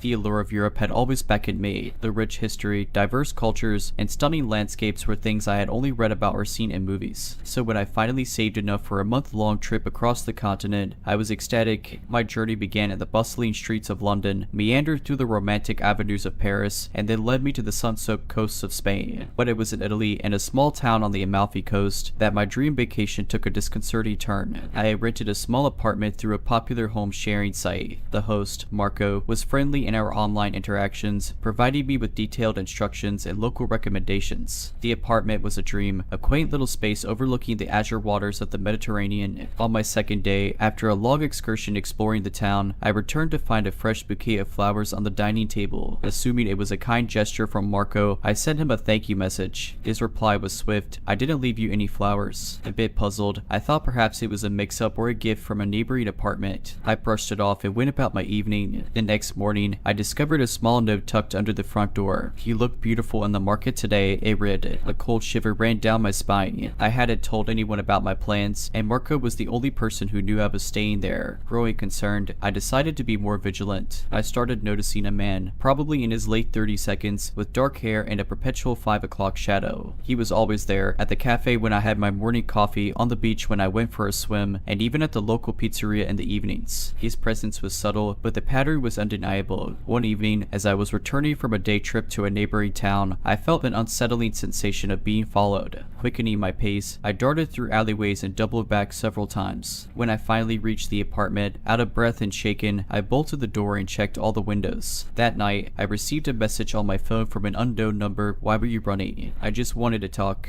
Panic sudden, I contacted the local police and showed them the messages and the note. They promised to patrol the area and advised me to stay indoors for the night. The next morning, building, I decided to confront Marco, thinking he might know the man or have some explanation. To my surprise, Marco was genuinely concerned and claimed he had no knowledge of the man. He even offered to let me stay at his family's place for added safety. Reluctantly, I agreed. That evening, Marco introduced me to his family, and we shared a traditional Italian meal. The warmth and hospitality were a welcome distraction from the unnerving events. Later, as we sat on the porch sipping wine, Marco's grandmother shared stories of the town's history. When I described the man who had been following me, her face turned grave. She spoke of a local man, once smitten by a tourist who had tragically died in a boating accident years ago. Since then, he had become reclusive, occasionally fixating on visiting women who reminded him of his lost love. The story was heartbreaking, but it didn't excuse the man's behavior. The next day, with Marco by my side, we approached the man. We found him at the same cafe, his eyes distant, lost in thought. The confrontation was emotional, with the man expressing his loneliness and grief. While sympathetic, we firmly told him his actions were unacceptable and that he needed professional help. The remainder of my trip was uneventful. Marco and his family became my guardians, ensuring I felt safe and welcome. As I prepared to leave, Marco handed me a letter. It was an apology from the man, expressing his remorse and revealing he had sought counseling. Upon my return home, the memories of Europe were a constant topic of conversation. Friends and family were eager to hear about the historic sites, the food, and the people. But when I recounted the unsettling events in Italy, the atmosphere would always shift from one of excitement to concern. The experience, while unnerving, had also given me a profound insight into the complexities of human behavior. It made me realize that behind every action, no matter how unsettling, there's often a story, a reason, a past. A few months later, I received an unexpected email from Marco. He updated me on the happenings of the town and his family, but what caught my attention was the news about the man, whose name I learned was Antonio. He had been attending therapy and had even joined a local support group for people dealing with grief and loss. The community, initially wary of him due to the stories circulating, began to see the change in him and slowly started to accept him back. Marco also mentioned that Antonio had taken up painting, channeling his emotions onto the canvas. He had even held a small exhibition in the town, showcasing his work, which depicted the beauty of the Amalfi Coast and portraits of a woman, presumably his lost love. Reading about Antonio's journey towards healing was bittersweet. While I could never condone his actions, I felt a sense of relief knowing he was finding his way back to a semblance of normalcy. The years rolled on, and life got busy. I advanced in my career, moved cities, and traveled to new destinations. But the Amalfi Coast and its memories remained etched in my heart. On a whim, 5 years after my initial trip, I decided to revisit the town. I reconnected with Marco, who was now running the family's vineyard, and was welcomed back with open arms. The town, with its familiar streets and stunning vistas, felt like returning to an old friend. One evening, as I was wandering through the town square, I stumbled upon an art gallery. The paintings displayed in the window were strikingly familiar. Upon entering, I realized it was Antonio's studio. Our eyes met, and there was a moment of recognition. The atmosphere was thick with unsaid words. He approached me, his demeanor calm and composed. I wasn't sure if we'd ever meet again. He began, "I owe you a deep apology. Your confrontation, your words, they were a wake-up call for me." We spoke at length, with Antonio sharing his journey of self-discovery and healing. He expressed his gratitude, acknowledging that our encounter, however distressing, was the catalyst for his transformation. As I left the studio, a sense of closure washed over me. The town, which had once been a backdrop for fear and anxiety, had transformed into a testament to human resilience and the power of second chances. My trip to Europe, meant to be a simple vacation, had evolved into a profound journey of understanding, forgiveness, and growth. It was a stark reminder that life, with all its twists and turns, has a way of coming full circle.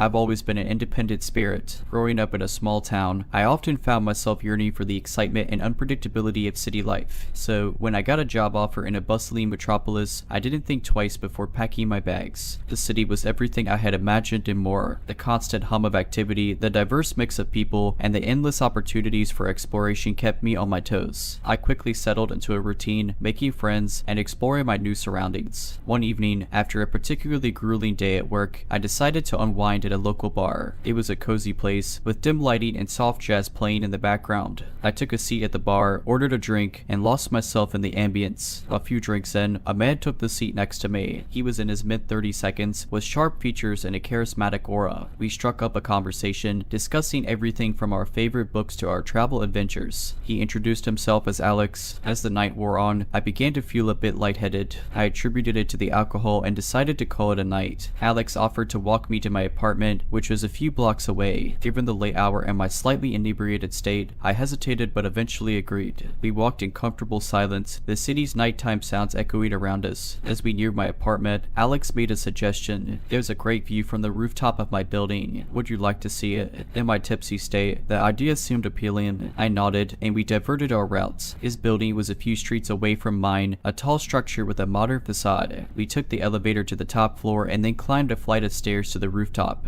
The view was indeed breathtaking. The city's skyline stretched out before us, a sea of lights against the inky blackness. We sat on the ledge, our feet dangling over the edge, lost in the beauty of the moment. Suddenly, I felt a strong hand grip my wrist. Startled, I turned to see Alex, his friendly demeanor replaced by a sinister glare. "You shouldn't trust strangers," he whispered, his grip tightening. Panic set in. I tried to pull away, but he was too strong. My mind raced, searching for a way out. I remembered the self-defense techniques I had learned in a workshop a few months ago. Mustering all my strength, I drove my elbow into his stomach, causing him to momentarily loosen his grip. I then kicked him in the shin and made a run for the stairwell. My heart pounded in my chest as I descended the stairs, the sound of Alex's footsteps echoing behind me. I burst out of the building and into the street, screaming for help. A passing patrol car heard my cries and came to my aid. The police apprehended Alex, who, as it turned out, had a history of assault and had been on probation. They commended me for my quick thinking and bravery. In the aftermath, I grappled with a mix of emotions: relief at my narrow escape, anger at Alex for his actions, and guilt for letting my guard down. I sought therapy to process the trauma and joined a support group for survivors of assault. The weeks following the incident were a blur. My friends and family rallied around me, offering support and comfort. My apartment, once a haven, now felt tainted with the memory of that night. I decided to move, finding a new place in a different part of the city. Work became my refuge. I immersed myself in projects, using them as a distraction from the trauma. My colleagues, aware of my ordeal, were understanding and supportive. They often checked in on me, offering words of encouragement and ensuring I felt safe. One day, as I was leaving the office, I was approached by a journalist from a local newspaper. She had heard about my story and wanted to interview me. Initially hesitant, I eventually agreed, seeing it as an opportunity to raise awareness about personal safety. The article was published a week later, detailing my experience and highlighting the importance of self-defense training. The response was overwhelming. I received messages from strangers thanking me for sharing my story and expressing their admiration for my courage. Encouraged by the positive feedback, I decided to take things a step further. I collaborated with a local self-defense instructor and organized workshops for women in the community. The sessions covered basic techniques, situational awareness, and the psychological aspects of self-defense. The workshops were a hit, with participants ranging from college students to elderly women. The sense of empowerment and camaraderie was palpable. Many shared their personal experiences, finding solace in the knowledge that they weren't alone. As months turned into years, my life began to regain a semblance of normalcy. The memories of that night faded, replaced by new,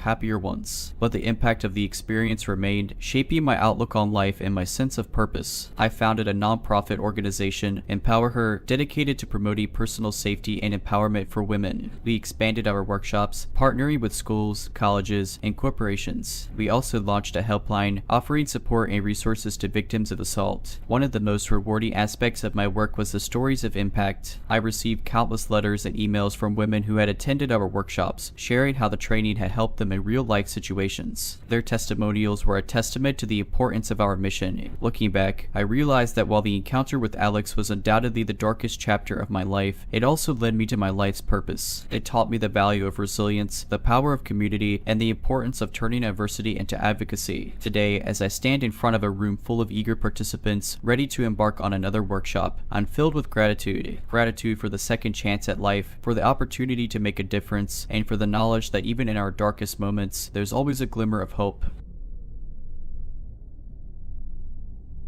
It was a typical Friday evening. I had just finished a long week at work and was heading to my parents' house for the weekend. They lived in a rural town about 3 hours away, and I often made the drive to visit them. About halfway through the journey, as the sun began to set, I realized I was running low on gas. I pulled off the highway and into a small, run-down gas station. The place looked like it hadn't been renovated in decades, with peely paint and flickering neon lights. But it was the only station for miles, so I didn't have much choice. As I began to fill up my tank, I noticed a man standing standing by the entrance of the convenience store attached to the station. He was tall, with greasy hair and a tattered jacket. He seemed to be staring at me intently, which immediately put me on edge. Trying to shake off the uneasy feeling, I quickly finished pumping gas and decided to head inside to grab a snack for the road. As I entered the store, I noticed the man had moved closer to my car, still watching me. The store was empty except for the cashier, a middle-aged woman who looked just as weary as the store itself. I grabbed a bag of chips and a soda and made my way to the counter. As I paid, I mentioned the man outside to the cashier, hoping she might know him or have an explanation for his behavior. She glanced outside and her face turned pale. "That's Dale," she whispered. "He's been hanging around here for the past few days. Keeps to himself mostly, but he's given a few customers the creeps. I've called the cops, but they say unless he does something, there's not much they can do." Feeling even more uneasy, I thanked her and quickly exited the store. To my horror, Dale was now leaning against my car, his face pressed up against the window, peering inside. "Can I help you?" I asked, trying to keep my voice steady. He slowly turned to face me, his eyes vacant and glassy. "You shouldn't be here," he murmured, his voice low and gravelly. I felt a rush of adrenaline. "Please move away from my car," I said firmly. He continued to stare at me for what felt like an eternity before slowly backing away. I quickly got into my car, locked the doors, and sped away, my heart racing. As I merged back onto the highway, I glanced in my rearview mirror and saw Dale standing in the middle of the road, watching me. The image of his silhouette against the dimmy light was one I would never forget. I drove the rest of the way to my parents' house without stopping, constantly checking my mirrors, half expecting to see Dale following me. When I finally arrived, I was a bundle of nerves, recounting the ordeal to my parents. My dad, always the protective type, wanted to drive back to the gas station and confront Dale, but I convinced him it wasn't a good idea. Instead, we reported the incident to the local police, who promised to look into it. The next day, as I was having breakfast, my mom showed me a news article on her phone. The headline read, "Local man arrested for assault at gas station." The article went on to describe how Dale had attacked a customer at the same gas station later that night. Thankfully, the victim had managed to escape and call the police, leading to Dale's arrest. The article also mentioned that Dale had a history of mental illness and had recently stopped taking his medication. He had been living on the streets and had taken to hanging around the gas station, where he felt drawn to the lights, as he later told the police. I shuddered, thinking about how close I had come to a potentially dangerous situation. I was grateful for my intuition and the warning from the cashier, which had likely saved me from a similar fate. The incident served as a stark reminder of the unpredictability of life and the importance of always being aware of one's surroundings. It also reinforced my belief in trusting one's gut instincts, no matter how seemingly trivial they might be. In the weeks that followed, I often thought about Dale and hoped he would get the help he needed. I also made a point to always fill up my gas tank during daylight hours and to avoid isolated places, especially when traveling alone. The incident at the gas station became a turning point in my life. The close call made me reevaluate my priorities and the way I approached everyday situations. I became more involved in community safety initiatives, attending town hall meetings and advocating for better lighting and security measures in public spaces. One evening, after a community meeting, I was approached by a woman named Clara. She introduced herself as a psychologist who worked with individuals suffering from mental health issues. She had read about my encounter with Dale and was interested in collaborating on a project. Together, we conceptualized a community outreach program aimed at bridging the gap between mental health awareness and public safety. The program, named Safe Minds, offered workshops that educated the public about mental health, the importance of early intervention, and how to respond in potentially dangerous situations. Safe Minds gained traction quickly. Local schools, businesses, and community centers expressed interest in hosting our workshops. We also partnered with local law enforcement, ensuring they were equipped to handle situations involving individuals with mental health issues. As the months rolled on, Clara and I became close friends. We often shared personal stories, and I learned that her interest in mental health was deeply personal. Her younger brother had schizophrenia and had faced numerous challenges, from misdiagnosis to societal stigma. Clara's passion for the cause was palpable, and it fueled our mission. One day, as we were wrapping up a workshop at a high school, a student approached us. Tearfully, she shared that her mother suffered from bipolar disorder and that their family often felt isolated and misunderstood. Our workshop, she said, had given her hope and a sense of belonging. It was moments like these that underscored the importance of our work. Word of Safe Minds spread, and we began receiving invitations to speak at conferences and events across the state. The feedback was overwhelmingly positive, with many sharing their personal stories and expressing gratitude for the resources and support our program provided. 2 years after the inception of Safe Minds, I received news that Dale had been released from custody and was undergoing rehabilitation at a mental health facility. With Clara's encouragement, I decided to visit him. Our meeting was emotional. Dale, now on proper medication and therapy, was a shadow of the menacing figure I had encountered that fateful evening. He expressed deep remorse for his actions and shared his struggles with mental illness. The conversation was cathartic, offering closure to a chapter that had profoundly impacted my life. Today, as I reflect on my journey, I'm filled with a mix of emotions: gratitude for the second chance at life, pride in the positive impact of safe minds, and hope for a future where mental health is understood and prioritized.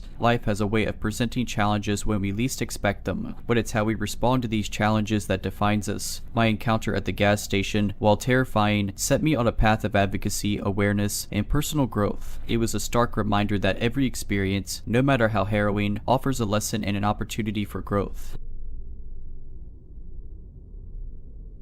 I've always enjoyed my trips to Target. There's something about the store's organized layout and the variety of products that makes shopping there a pleasant experience. But one evening, my routine trip turned into an ordeal I'd never forget. It was a Thursday evening, around 7 p.m. The store was relatively empty, with only a few shoppers scattered throughout. I had a short list of items to pick up: some toiletries, a birthday card for my niece, and a new pair of headphones. As I was browsing the headphones section, I felt a presence behind me. I turned around and saw a man, probably in his late 40 seconds, staring intently at the headphones. He had greasy, unkempt hair, a scruffy beard, and wore a tattered jacket despite the warm weather. I gave him a polite nod and continued browsing, but I couldn't shake off the feeling that he was watching me. I decided to move on to the toiletries section, hoping to shake off the uneasy feeling. But as I walked down the aisle, I noticed the man was following me. He kept a distance, but it was clear he was tailing me. I tried to convince myself that it was just a coincidence, but my gut told me otherwise. To test my theory, I made a sudden turn into the toy section, a place I had no intention of visiting. Sure enough, he followed, and I felt a chill run down my spine. I decided to confront him. "Can I help you?" I asked, trying to sound firm. He looked taken aback, his eyes darting around. "Just shopping," he mumbled, avoiding eye contact. I decided to head to the front of the store, hoping to find a security guard or an employee. But as I walked, I noticed the man was no longer following me. I felt a momentary sense of relief, thinking he had given up.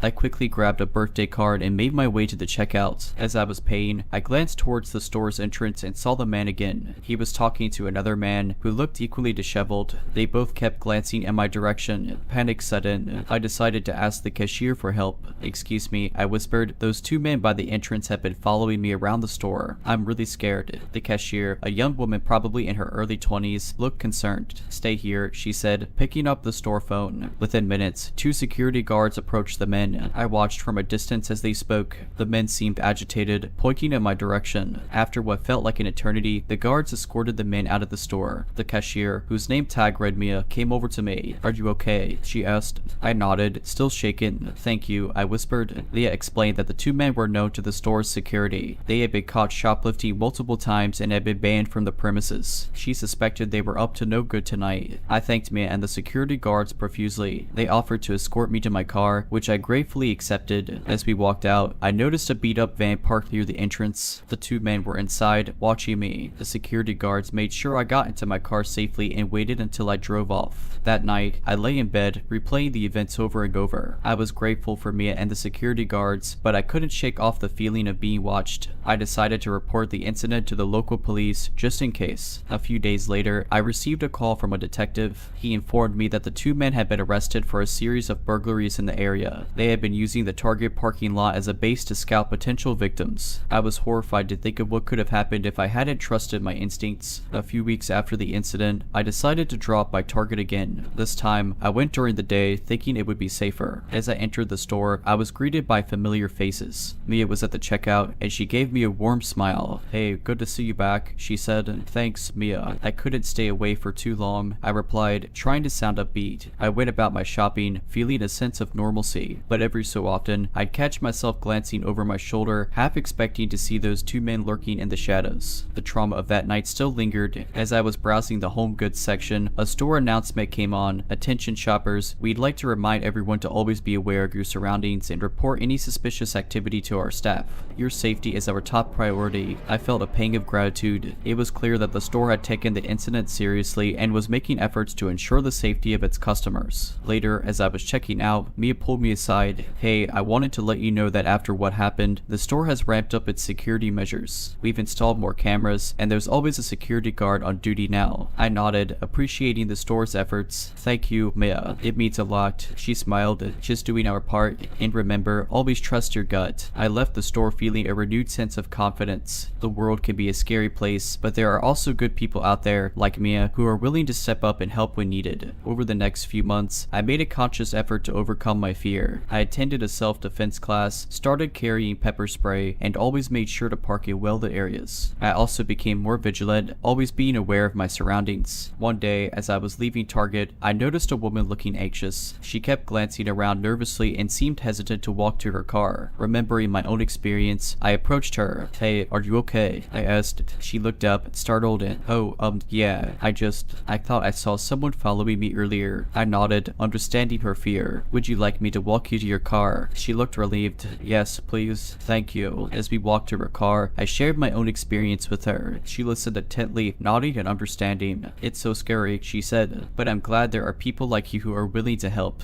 I smiled. We have to look out for each other. That day, I realized that while we can't control the actions of others, we can choose how we respond. By being vigilant, trusting our instincts, and looking out for one another, we could create a safer environment for everyone. And while I'll never forget that fateful night in aisle 7, I've also learned that fear doesn't have to control us. With the right mindset and support, we can overcome anything. My wife, Lisa, and I had always been avid hikers. The thrill of conquering new trails, the serenity of nature, and the bond it forged between us were things we cherished. For our 5th anniversary, we decided to tackle a trail we'd heard about but never ventured on, the Whispery Pines Trail. It was said to be one of the most beautiful yet least traveled trails in the Rockies. The morning of our hike was crisp and clear. We started early, our backpacks loaded with essentials and a picnic lunch. The trail lived up to its reputation with breathtaking views of the mountains and valleys. The dense pine forest that surrounded us seemed to whisper with the wind, giving the trail its name. Around noon, we found a picturesque spot overlooking a valley and decided to stop for lunch. As we ate, Lisa pointed out a figure in the distance, making its way up the trail. He was a man hiking alone. We didn't think much of it. After all, we weren't the only ones who knew about this trail. However, as the afternoon wore on, we began to notice the man was always there, maintaining a consistent distance behind us. Every time we stopped for a break or to take in the view, he'd stop too. It was subtle, but there was a deliberate pattern to his movements. Lisa whispered to me, "Do you think he's following us?" I tried to brush off the concern. It's a public trail, Lisa. Maybe he's just hiking at the same pace. But as the hours passed, my unease grew. The man never got close enough for us to see his face clearly, but he was always there, lurking in the background. By late afternoon, the trail had become more rugged, and we decided to head back to our starting point. But when we turned around, the man was gone. We scanned the trail and the surrounding woods but saw no sign of him. Relieved, we quickened our pace, eager to get back to our car. But as the sun began to set, casting long shadows across the trail, we heard it, the unmistakable sound of footsteps behind us. We turned around and saw the man, now much closer. He was tall, with a scruffy beard and wore a tattered jacket. His eyes, cold and unblinking, were fixed on us. Panicking, Lisa and I began to run. The trail was treacherous, with loose rocks and steep drops, but fear propelled us forward. We could hear the man's footsteps, steadily gaining on us. Suddenly, Lisa tripped, twisting her ankle. I helped her up, and we tried to keep moving, but our pace was slowed. The man was now only a few meters behind us. In a desperate bid to escape, we veered off the trail, plunging into the dense forest. The underbrush was thick, slowing us down, but we pushed on, hoping to lose him. After what felt like hours, we stumbled upon an old cabin hidden amongst the trees. The door was slightly ajar, and we quickly went inside, barricading the door with a wooden plank we found inside. The cabin was dark and smelled of mold. Cobwebs hung from the ceiling, and a thick layer of dust covered everything. It was clear no one had been here in years. We listened intently, but all we could hear was the wind rustling through the trees and our own ragged breaths. It seemed we had lost him. As night fell, we decided to stay in the cabin. Going out in the dark, injured and exhausted, was too risky. We found some old blankets and huddled together, trying to stay warm. But just as we were drifting off to sleep, we heard it, a soft scratching at the door. Then, a voice, low and raspy, whispered, "I know you're in there." We held our breath, praying he'd go away, but the scratching continued, growing louder and more insistent. Then, with a sudden bang, the door burst open. The man stood there, silhouetted against the moonlight. In his hand, he held a large knife, its blade gleaming. But before he could take a step, a loud growl growl echoed through the cabin. From the shadows, a large bear emerged, its eyes fixed on the intruder. The man's eyes widened in terror, and he turned and fled, the bear in pursuit. We waited, paralyzed with fear, until the sounds of the chase faded into the distance. When dawn broke, we cautiously made our way back to the trail and eventually to our car. We reported the incident to the local authorities, and they launched a search for the man. A few days later, they found an improvised campsite deep in the woods, with evidence suggesting the man had been living there for months. But there was no sign of him or the bear. Lisa and I were shaken by the ordeal, and it was a long time before we ventured into the wilderness again. But when we did, we were always cautious, always aware of our surroundings. Months turned into years, and the traumatic memories of that fateful hike began to fade, replaced by the demands of daily life. Lisa and I moved to a new city, started new jobs, and welcomed our first child, a beautiful daughter named Mia. But the wilderness, with all its beauty and terror, still called to us. We often shared stories of our adventures with Mia, making sure to leave out the more harrowing details. One summer, when Mia was 7, we decided to take her on her first camping trip. We chose a well-known, family-friendly site far from the Whispery Pines Trail. The trip was wonderful. Leah's laughter as she chased butterflies and her wide-eyed wonder at her first campfire filled our hearts with joy. On the last night of our trip, as we sat around the campfire roasting marshmallows, Mia suddenly looked up, her face pale. "Mom, Dad," she whispered, "who's that man watching us from the trees?" Lisa and I froze, our hearts pounding. We turned to look, and there, at the edge of the clearing, stood a tall figure, barely visible in the dim light. It was impossible to tell if it was the same man from years ago, but the chilling sense of deja vu was undeniable. Without a word, I grabbed a burning log from the fire, its flames casting an eerie glow. The figure didn't move. "Stay away from my family," I shouted, my voice filled with rage and fear. The figure remained still for a moment longer, then slowly retreated into the darkness. We quickly packed up our camp and left, not stopping until we reached the safety of our home. The next day, I contacted the park rangers and reported the incident. They promised to investigate, but we never heard back. That was the last time we went camping. The trauma of our encounters with the mysterious man was too much to bear. We sold our camping gear and focused on other hobbies, always staying close to the safety of civilization. Years later, as Mia prepared to leave for college, she asked us about that night. We finally shared the full story of our encounter on the Whispery Pines Trail. Mia listened, her eyes wide with fear and fascination. "I can't believe you never told me," she said. "We wanted to protect you," Lisa replied, tears in her eyes. "We never wanted you to live in fear." Leah hugged us tightly. "Thank you," she whispered. "But you know, I've always felt like someone was watching over us, protecting us. Maybe it was that bear from your story." We smiled, taking comfort in the thought. Perhaps, in the vast, mysterious wilderness, there are forces, both good and evil, that we'll never understand. But one thing was certain, our family's bond, forged through love and adversity, was unbreakable. Alright, but that's it. I hope you enjoyed this video. If you did, make sure to subscribe to my channel, like this video, and comment something down below. But as always, Have a nice day.